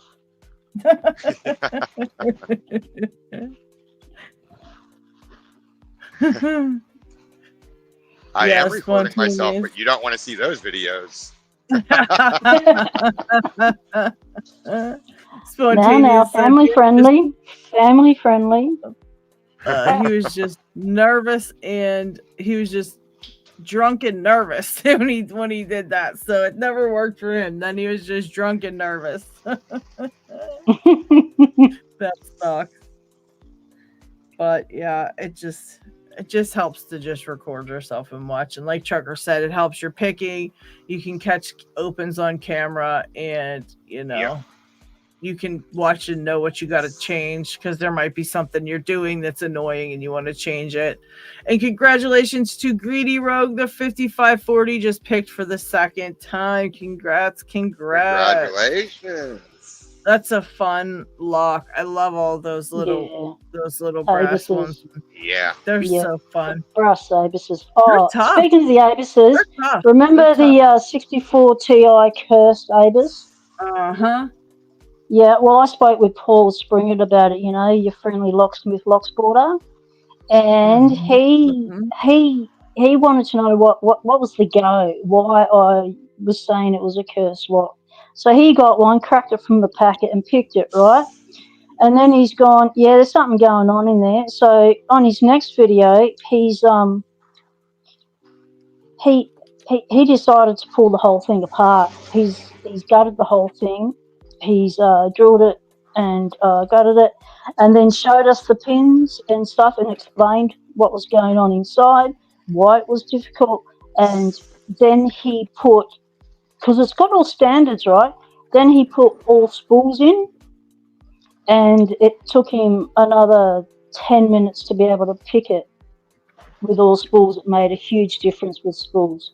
But that thing's got all standards, and because it's aluminium, the pins are even aluminium.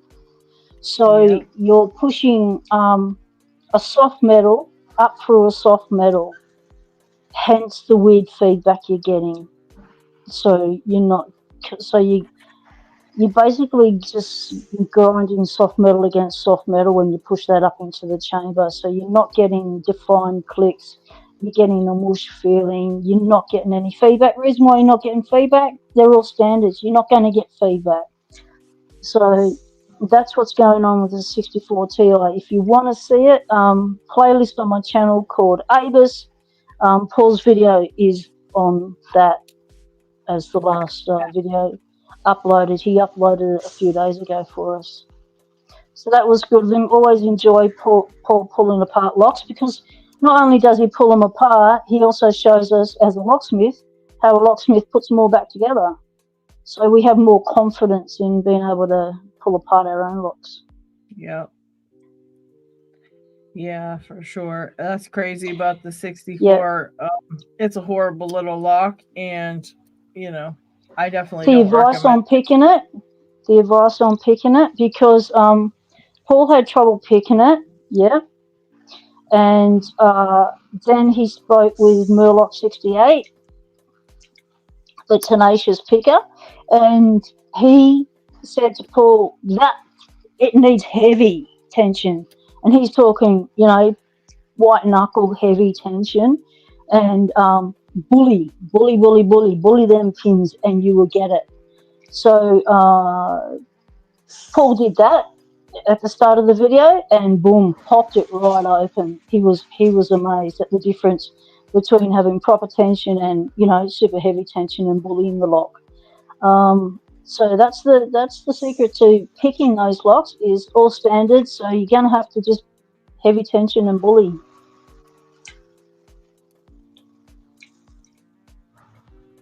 But it's a fun video to watch because he explains how to remove the plugs, how to put them back in, how to remove all the chamber plugs, the core, what each component is for, how it interacts with the parts of the lock. So it's a pretty good informative video.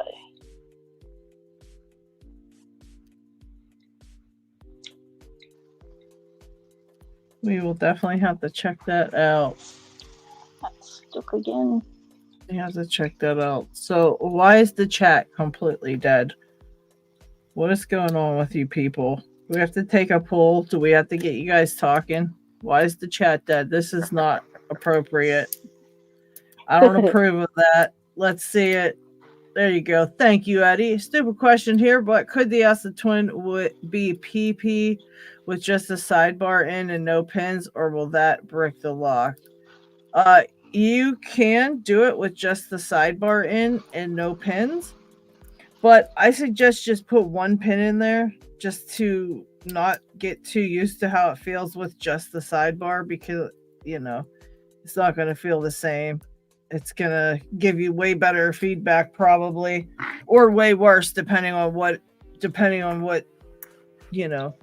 I don't know if it's going to give you worse. I don't know. But yeah, you definitely want to have a pin up there. If you don't, you're going to feel it way different than when you go to put the pins in. It's not going to feel the same.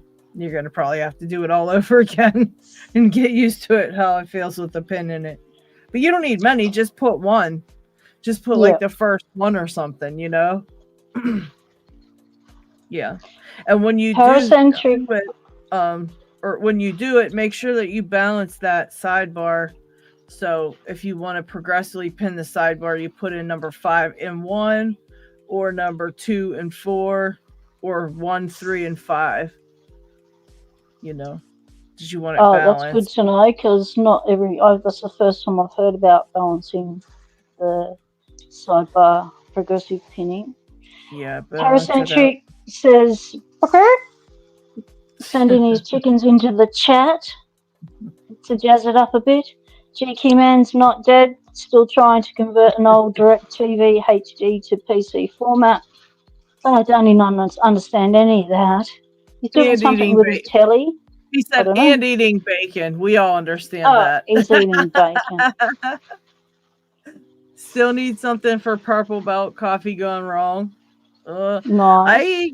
Unfortunately, I gave all my purple belt. I lent all my purple belt locks out to Adam Harris, and he disappeared with my purple belt locks. Or I would send you something, but I have none anymore because, yeah, they're gone.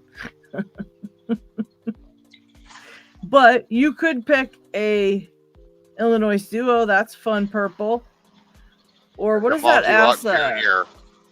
Yeah, the junior. What about the acid guideline or something? Is that the guideline? I think so, and I haven't picked one of those, so I don't know how it is. But the multi-lock junior was by far one of the funnest locks I've picked to date. Yeah, that's on my top 5 fun locks to pick. Is the multi-lock. They're a lot of fun. Yeah, well, I've got some here, and that's what I want to learn to pick. I really like to do a pin and pin. What am I doing a 2-star SKG for? Zoe the cat is trying to sleep. We need to put Zoe to sleep. The cat is trying to sleep. Disturbing the cat. So we need to give the cat the dulcet tones to put them to sleep. All right, here. We'll fix it. Right, let's try and pick this one. It's a Vero. Oh, not the bloody Vero again. Yeah, go for it. Okay, the house is woken up. Greg, Chevy, mate, welcome in. Any of the pinning pins from Multi-Lock are awesome fun. I know. I want to go. I want one. So I'm wondering if I've got one amongst all this stuff that I got from John Doe. but I'm not sure. Not sure either. Purple belt locks are all fun, I think. Yeah, a lot of them. But I'll tell you one, it's not even purple belt, it's blue belt. But the one I have, I swear to God, is like black belt 10 because I have yet to get an open on it. Is my Dom Flora. I cannot get an open on it. I'm progressive pinning it and I still struggle. Is that a multi-lock? No, the Dom Flora. It's only blue belt, yeah. But my God, it is ridiculous. I'm up to 3 DOMs pins. Are absolutely insane. Those DOMs should not be ranked so low. I don't know who thought that was a good idea.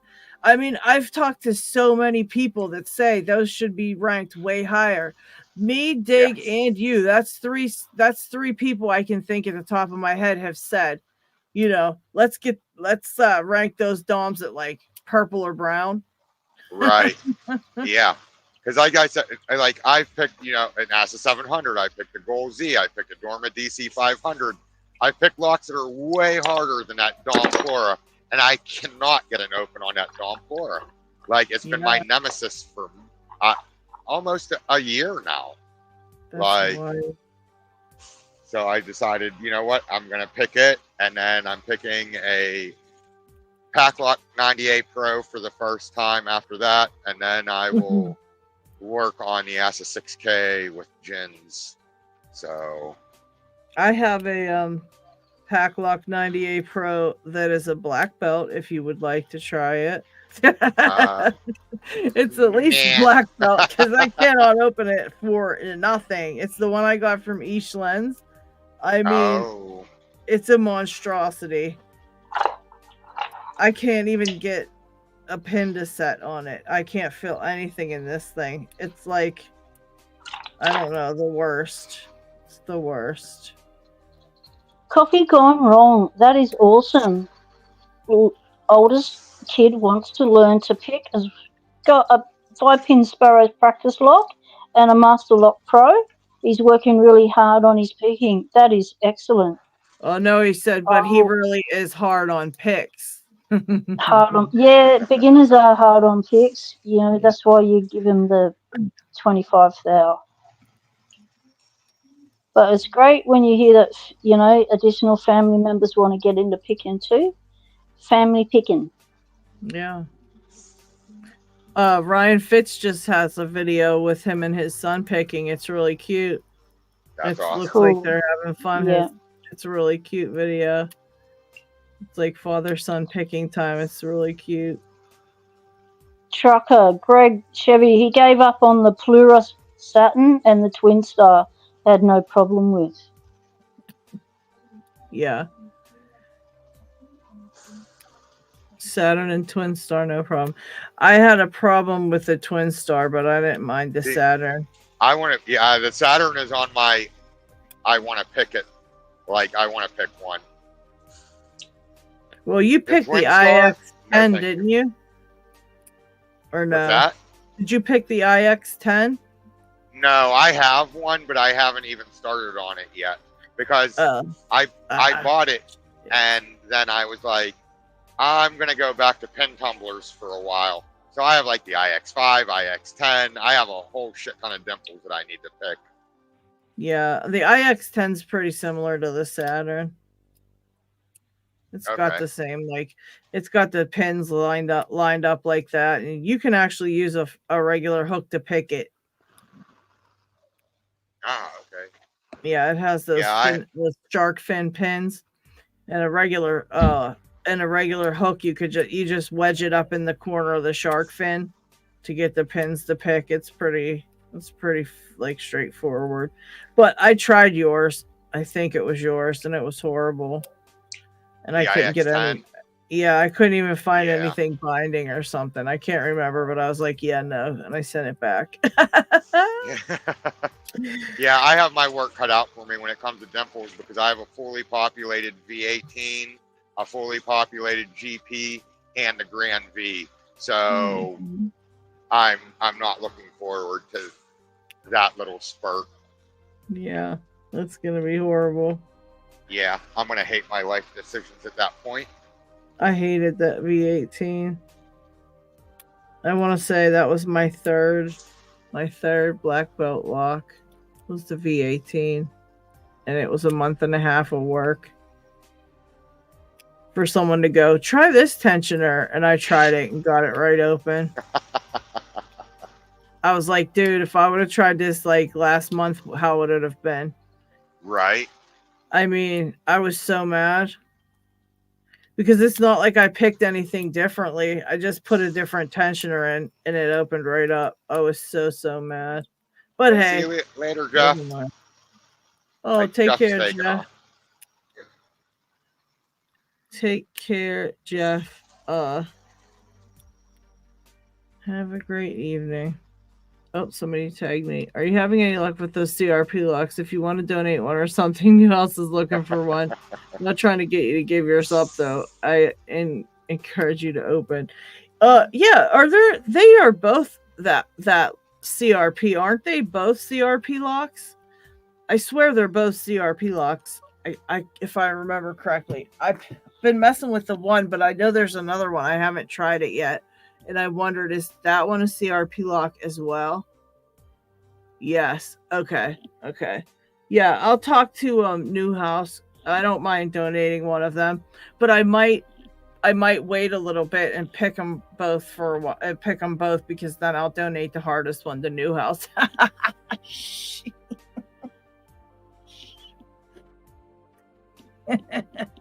Yeah, I know. I'm a jerk. That's what Lady Locks does. I know. If there's a lock that's going to give her a hard time, she'll put up with it for a bit, and then that's going to get kicked out of the lock lab, unceremoniously kicked out of the lock lab. No video, no nothing, no thanks for the month I tried to pick you, no thanks for all the parts I've had to find for you. Just get up, get out of my lock lab, and you can fight with someone else. The little bastards are right here. And they are little bastards. Wait, where's the other one? Here it is. Yes, Scully. Yes, I've been trying them, and no, I haven't been having any luck. And I thought about gutting one. I might not talk to Newhouse yet. Well, yeah, I'm gonna have to, because even if I gut one, I still can't gut this one because I have no key. I could shim it from the back, but I don't know about doing that when they're. I don't know. I think Trucker's Yabbo. Yabbo's got a lotto green belt lock, a green belt lotto. What brand is it? And a new SFIC. I was going to try and pick it now. Yeah, go on, pick it now. Do you want to come on stream and pick it? Yeah, these are horrible, Scully. I don't know in what hell you found these. A master. Yep. I don't know in what hell space you found these friggin' locks, but I can't even get past the top stack to get the side things, whatever's in there, which I still don't even know yet what the hell it is, but it's got to be something terrible. It's just terrible. Yeah, I've tried heavy tension, light tension. Have you seen this message from Scully? Hey, Lolly Locks, are you having any luck with those CRP locks? If you want to donate one or something, Newhouse is looking for one. Yeah, is that the one you were just talking about? Yeah. Cool. Yeah. Those sliders. That's right, sliders. I hate them. I thought CRP standard for crap lock. Yeah, it sucks. Let me send Yavo a link. Wait a second.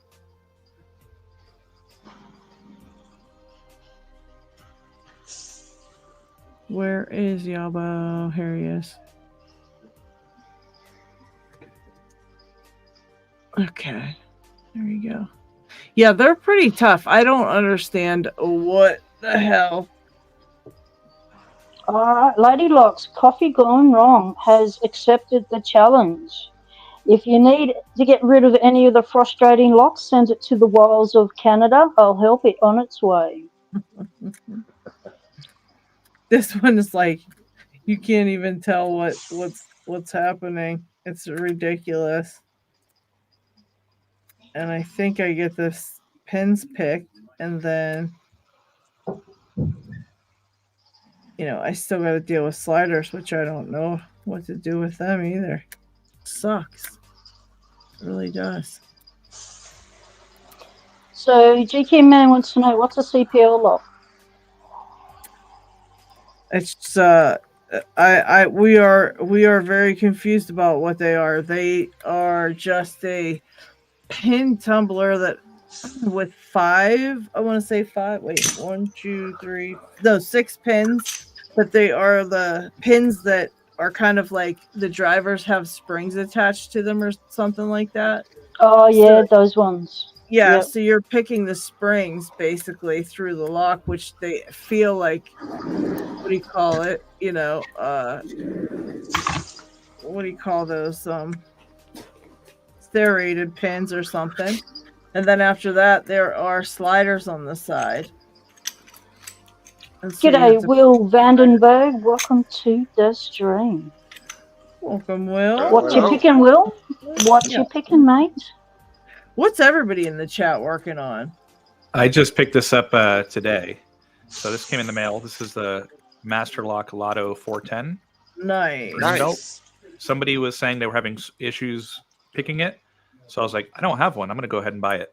So it looks like it's a 6-pin. They were saying it kind of jiggles around in the core here. So it makes it difficult to pick. It does. It's got a bit of slop. So I literally got it just in the mail today. And then I have an SFIC in a 83 ABIS 83 IC 45. Nice. But it is a, what is this?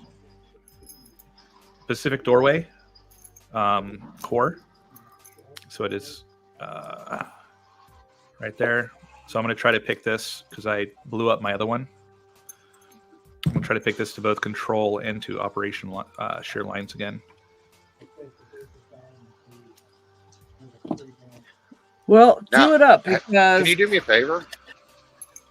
Look at the key of your Master Lock 410 and see if it has 410 written on the bow of the blade up by where you hold it, or if it has 401, because there is a reverse. Because one of those, there's a reverse keyway, and one of them, the 410, the ledge points one way, and with the 401, it points the other way. I have both versions. The 401. 401 is no longer in production. Yeah. Interesting. The 410 is no longer in production. It's being superseded by the 401. Well, I did notice that I can turn it to the left, but it catches on that plastic. Yeah, don't turn it. Don't turn it beyond those key stops that are there. Those key stops are there for a reason. You turn them past those points, you will rattle your lock. I'm sure. The guts will drop into the body. To find a jacket. I'll be right back. Ooh, it was cold. It's a little chilly. All right. Coffee Gone Wrong said, I repainted my smart key core so the two sliders are in a different spot to see how it goes. That must be repinned. I never considered having them in a slot 1 and 5 to balance the sidebar. Yes, see, you learn something every day. Every time you come on a live, there's a little bit of tidbit of something that you learn that you didn't know before. Yep, repinned was the word. Autocorrect. Yes, we love autocorrect. It makes the chat interesting, doesn't it, people? When people scramble to, after they've read their comment, they scramble to fix it. That's always fun. I do the same thing now. Yeah. So tell us what you're feeling there, Yobbo. Yobbo. We have Yobbos here. You're a Yabbo. Okay. Yabbo, tell us what you're feeling in that lock. Nothing yet. That's what I was trying to, kind of interesting. I was trying to see. I can feel the pin there. Because is this the first time you've picked this lock? Yeah, this is straight from the mail. Like it came today. This is the Okay, first time so I've even put a tensioner this on it. is all right. So I'm going to put your full screen, and what I'd like you to do is just talk us through your thought process, your mind processes, your process on how you're going to approach this lock. What do you pull the lock out, you put it in the vise, then what did you just do? Because you had a pick in it just then. Let me try to get some better light. Hold on. Should I get it where it's not so glary? That's okay. You look good here.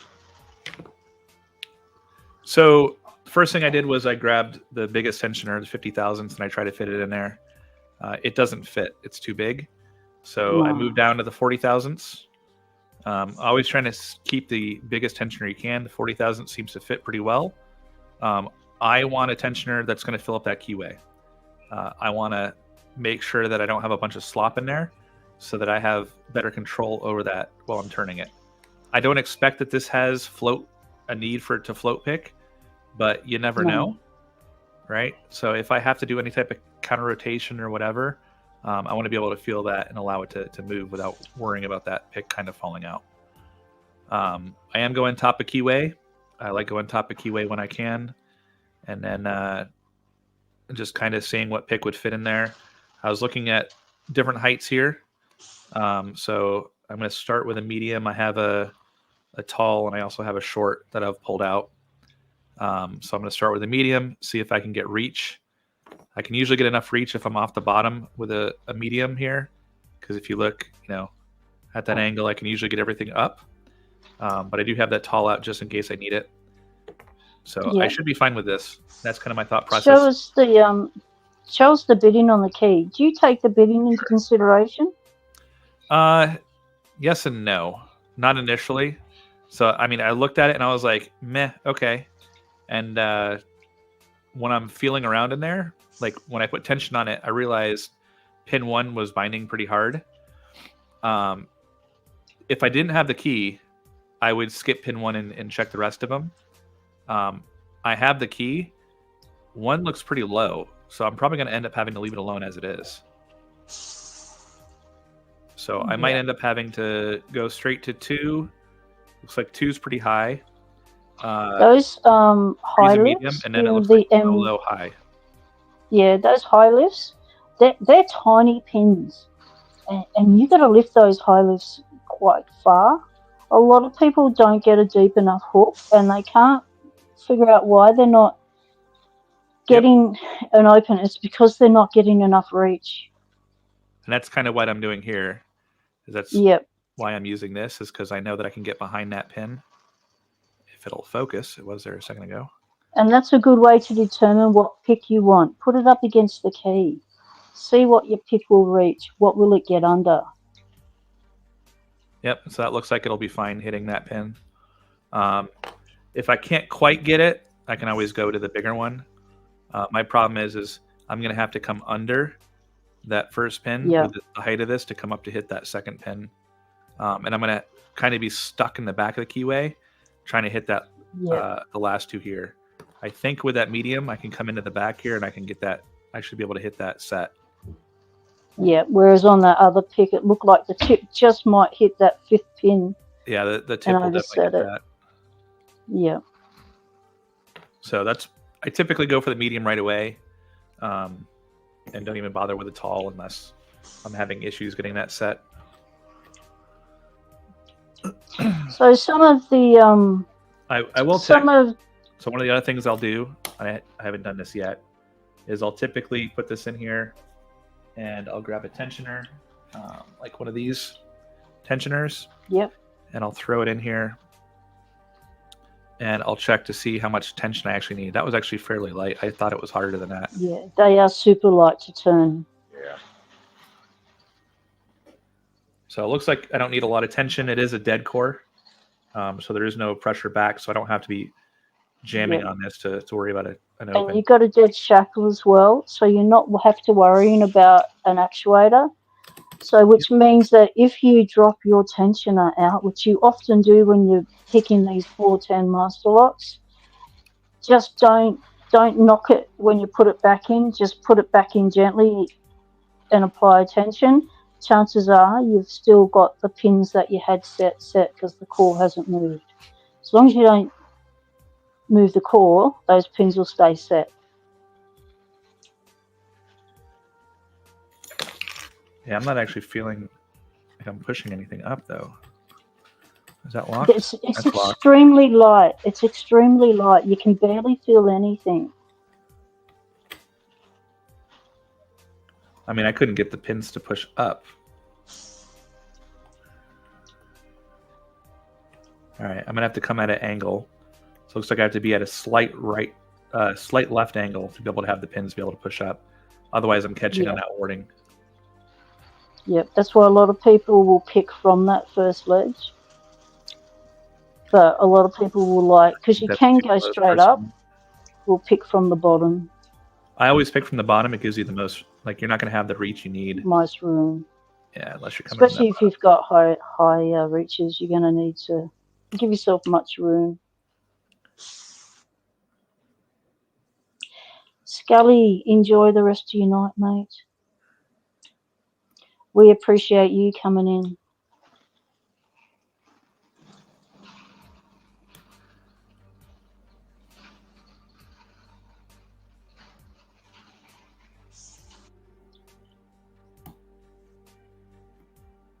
What are you feeling now, Yabo?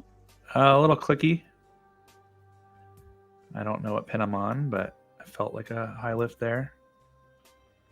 I think that was probably pin 1 that I wasn't supposed to be on. Some people say that if you start from the back and you try and set pin 5, then go to 4, 6, and then 4, 3, 2, 1. That's a tactic a lot of people use. Other people like to start from the front and go to the back. Yeah. I usually work front to back, and then I usually move from back to front once I hit the back. That's how I typically like to do it. I will put the key here so I can see it. You guys can't see it, but I have it sitting in the tray here so I can kind of see the pins. I'll use this side still. I have a video coming out this week coming up that says a bunch of things that I quit doing to become a better picker, and one of them was no more looking at the key. I agree with that 100%. Yep. So I typically don't look at the key because when I do look at the key, I anticipate what the pin should look like and what it should feel like, and I'm usually doing a bad job at that. Yeah, same here. Yeah, I can't predict nothing. That's set. Well, I'm going to bounce off here, everybody. It was great hanging out and talking to everybody. Thank you so much, Trucker, for hopping on. Much appreciated. Even if it was just your voice, we're happy to hear you. We might not have seen you, but we're happy to hear you. And good to know that you're still trucking and everything's going along smoothly with your work. And hope to see you again soon, Trucker. Take it easy, mate. Yeah. You too. Bye. Take care, Trucker. Bye. Greg says, I thought pin 5 was the standard serrated. Yep, that's correct. That's why people say pick pin 5 first if you can get it to set. And then all you got to do is pick off the spools or the serrates. Depends on what's in there. But the older ones were all spools. The newer ones do have a mixture of serrateds and spools. They seem to have mixed it up since they took over American Lock. We seem to get a lot more serrated stuff in the Master Lock range now. So I do have a nice fault set right now. Nice job. I don't know where I'm at. And it is easy to get lost in the lock because you've got 6 pins. And they're very tiny and they're very close together. So you don't want a wide pick because you don't want to be picking 2 pins at once. So it's a bit similar to the Abus 7240 with how tiny these things are. John Doe, good night, mate. Sleep off that beer you had. Enjoy the rest of the LockCon. For sure. Really appreciated you coming on and showing us LockCon. Well, showing us the beer you're drinking at LockCon. We didn't get to see many locks. We got to see one lock, but anyway, we won't hold that against you at LockCon.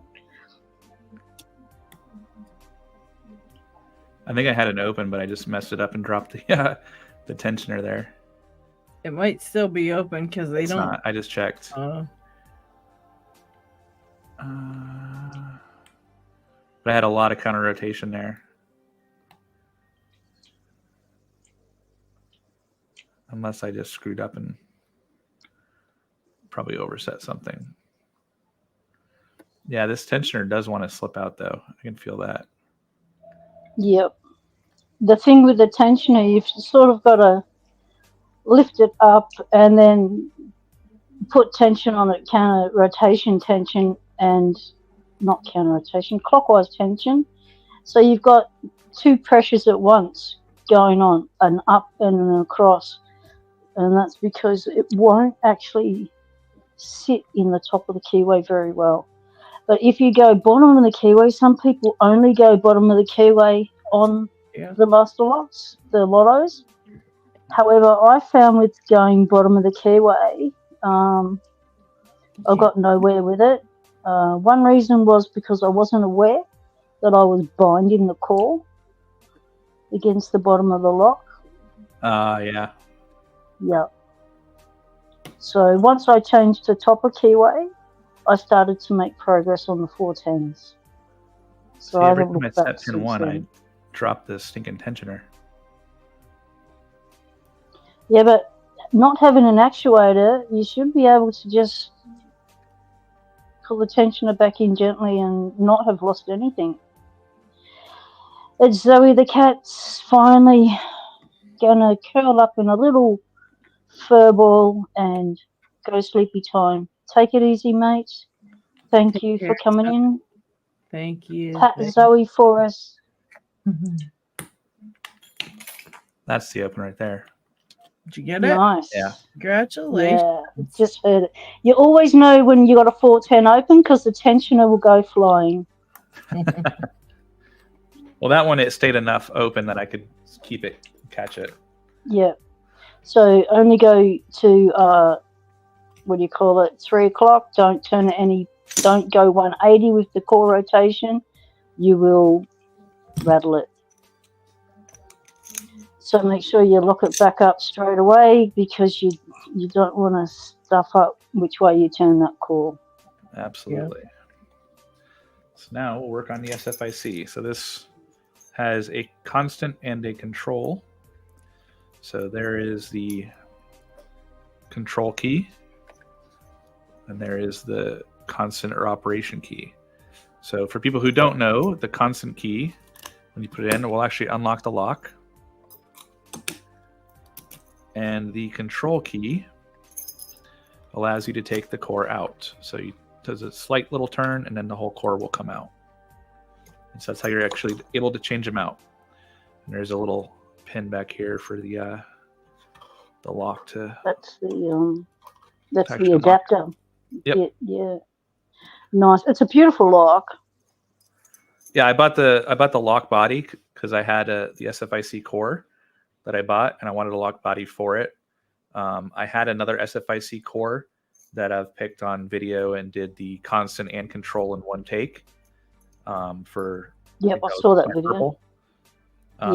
But I blew it up because I tried to gut it and put security pins in it, and this needs special tooling to gut. So when you pull that center core out, like everything goes everywhere. You lose all your master markers, and I gave up, and it was like it's cheaper to buy a new one than it would be to try to fix it. At that point. Would put it in the graveyard. Yep.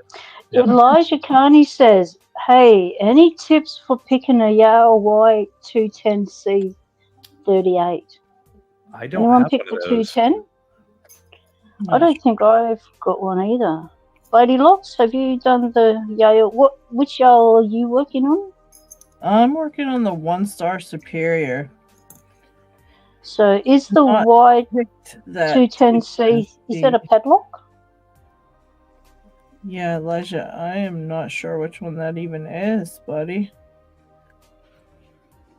Send a picture on Discord. Are you on Discord? Just send us a picture of it on Discord. We can see if we know what it is. Oh wait, let me look in the. Is it in the Belts Explorer? We could look at it there. I think all the Yales are in the Belt Explorer because it's a English lock and they're the ones that set it up. Yeah, but I don't know if they have it ranked yet. But they might if Elijah's picking it. What is it? The Yale 210 what? C something. /38. So it's the Y210C/38.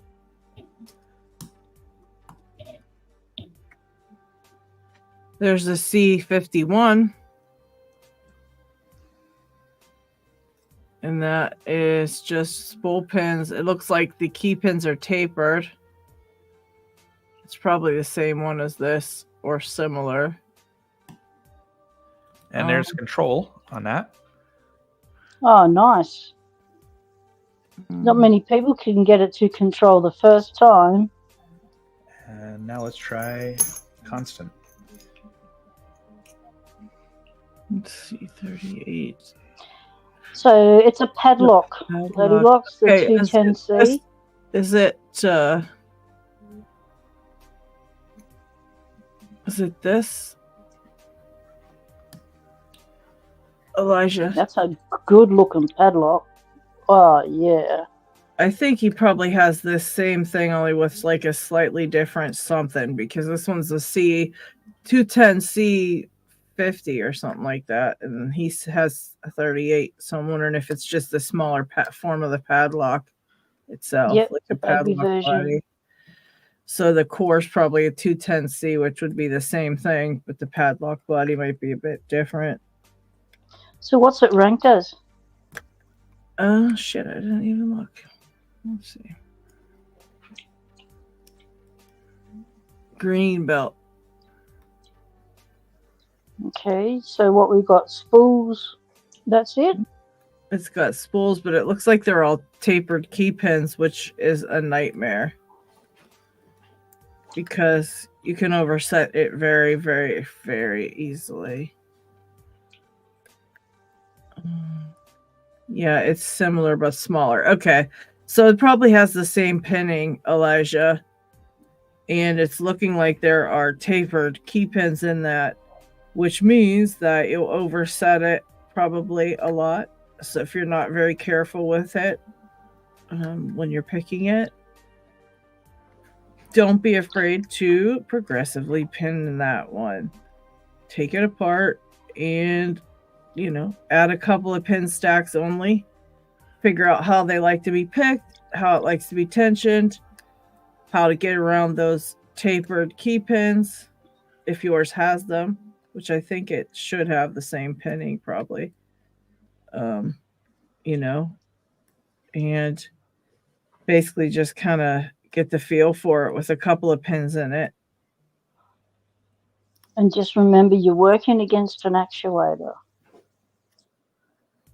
which changes the picking. Greg, Chevy has got a big chunky Lockwood 270 S70. Like the 270, that is a massively big padlock. Like the width of your whole hand, but like this whole section of hand would be padlock. It is that big. Oh yeah, I think Greg, it's the biggest Lockwood. Yeah, that's the one Greg was sending me, weren't you, Greg? Pretty sure. I don't think Australia Post would be able to post that. It's so big. Well, you guys know I'm going around the world. Hello, P-dubs. I'll be able to. Hey, we'll keep it here for you, sis. I'll pick it up. I'm just gonna stop by Greg's and grab it. I'm letting him have it for a while till I come and get it. That's all. You know. Cool. All right, Elijah, for tensioning this thing, it looks wickedly disturbing. I would myself use something in the top of the keyway, or you know what? Actually, looking at the keyway on this one, you could actually use the bottom of the keyway anything, because there's nothing, you're not going to be picking down in the bottom of the keyway there. So either thing, you know, if you want to use bottom, it will totally be out of your way completely, because you're not going to pick from that spot. That keyway's nasty as hell. You're gonna have to pick from the side, and you're gonna have to pick up. Oh yeah, off that ledge. Like this. Unless this has holes in the warding for each pin, which it might, and then you could actually pick, if you have a longer hook with a rounded tip, you could probably pick from the bottom here. Thin. But because you don't want to get stuck in those chambers in those warding.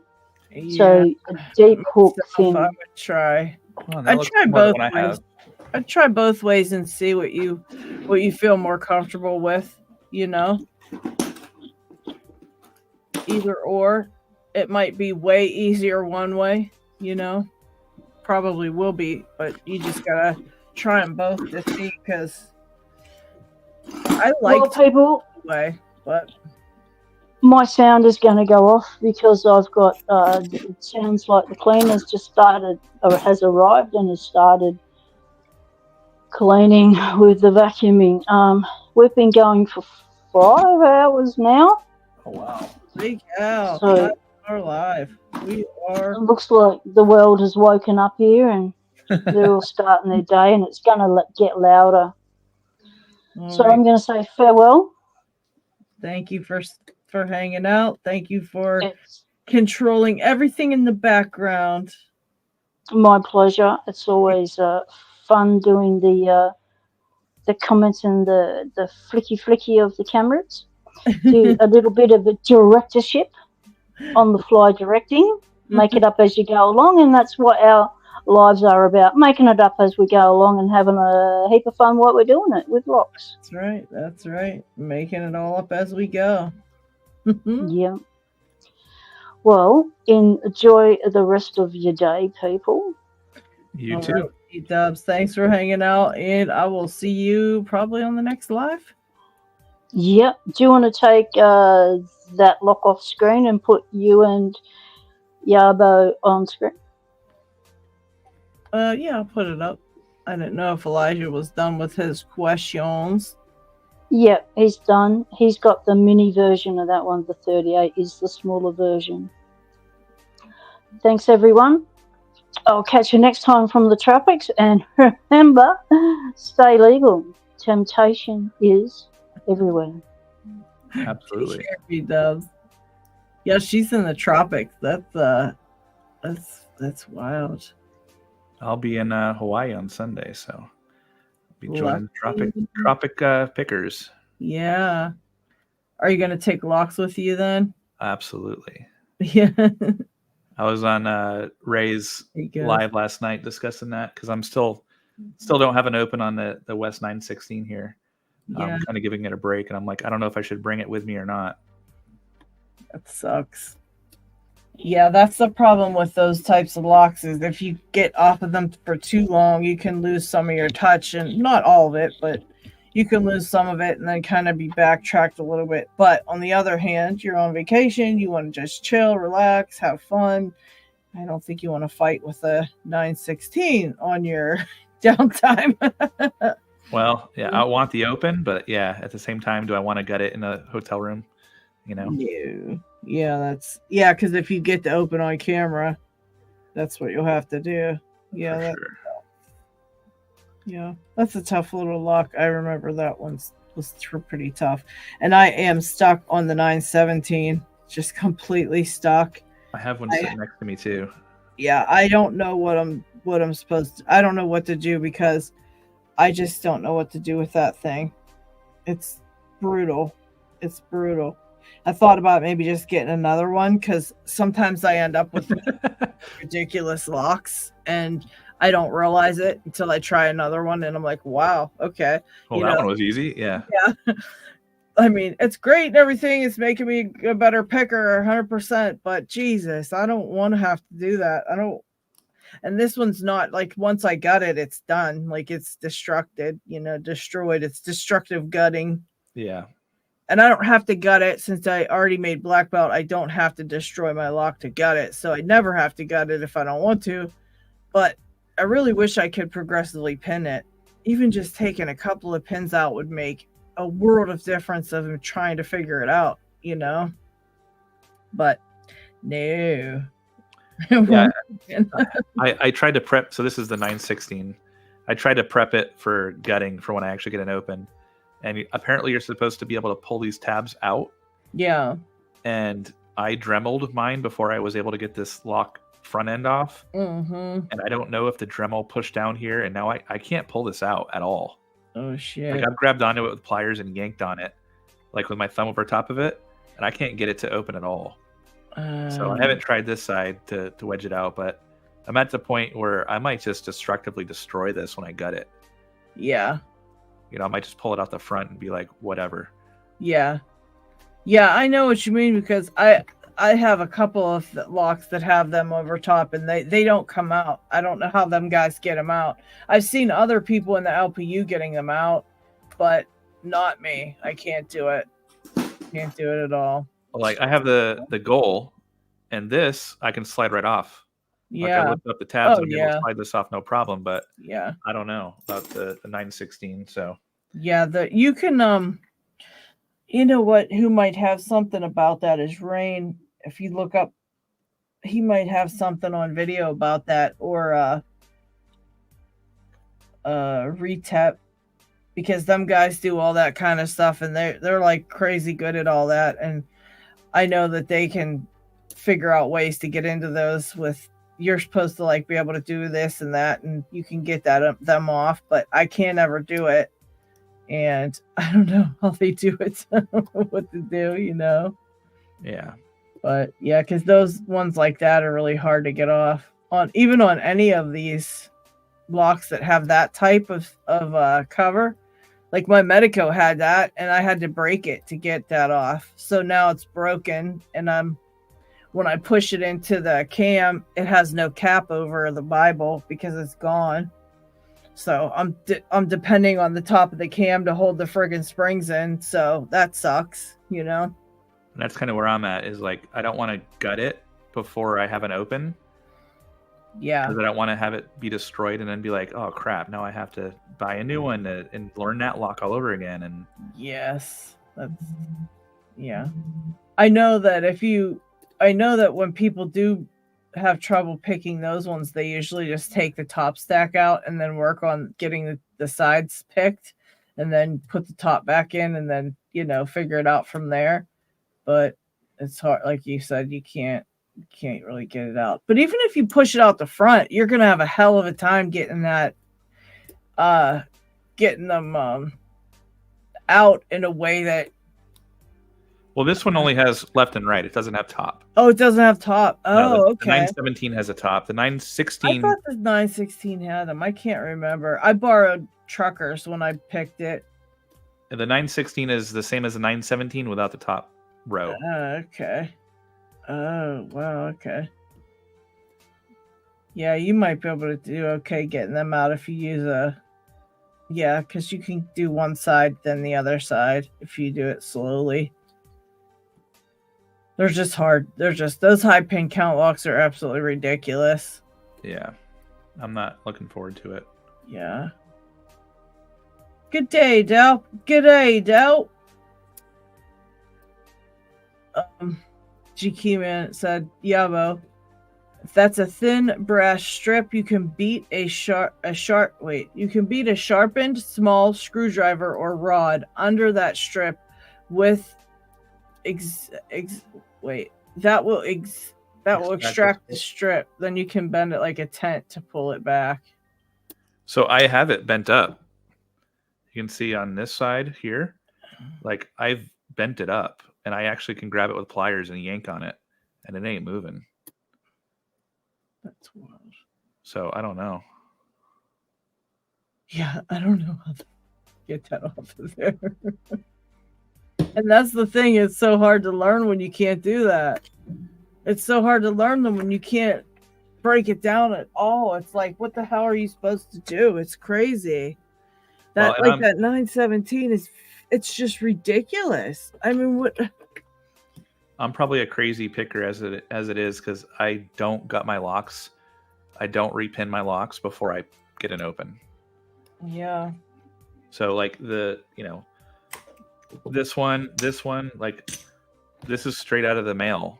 Like I'm picking it straight out of the mail, and I won't gut it unless I absolutely have to. Yeah. Well, that's what I mean. I think that's what we all try to basically do is pick them straight out. And, after a while, if you can't get it, you do what you got to do to figure it out. And sometimes that means ripping it apart. But yeah, I usually give it a really good go before I ever, decide to go to progressively pin them. But, again, I think it's a great learning tool. And I think it's a great way to learn is to progressively pin them if you can't get them, because at this point we all can pick to a certain skill level naturally without any problems. Like I was saying, some people start picking and they can pick all the way to purple and they're cool. They don't have to do any really hard work to get anything open. They just kind of naturally good at it, and just breeze right through. And then you get to a place where they really challenge you. And when I say really challenge you, I mean truly challenge you. Like there's just no getting around it. Like you're like, wait, I can't do this at all. And no matter how hard you try, you get sick of it. And at that point, like I said, that's when I usually go to progressively pin stuff, because to me, I obviously don't know what's going on. I don't know what I'm doing if I've tried it for a long enough time and I still really can't do it. Obviously, I don't know what I'm doing and I need some extra help because it's not working, and I hate to mess around like that. And, but all right, guys, I'm going to call it. It looks like Newhouse is live and he's like, come in and, cut into our live stream by stealing our people. So, that was kind of rude, but I'm going to call it a day. And yeah, everybody go over and see Newhouse and tell him thank you for cutting into Lady Locks live.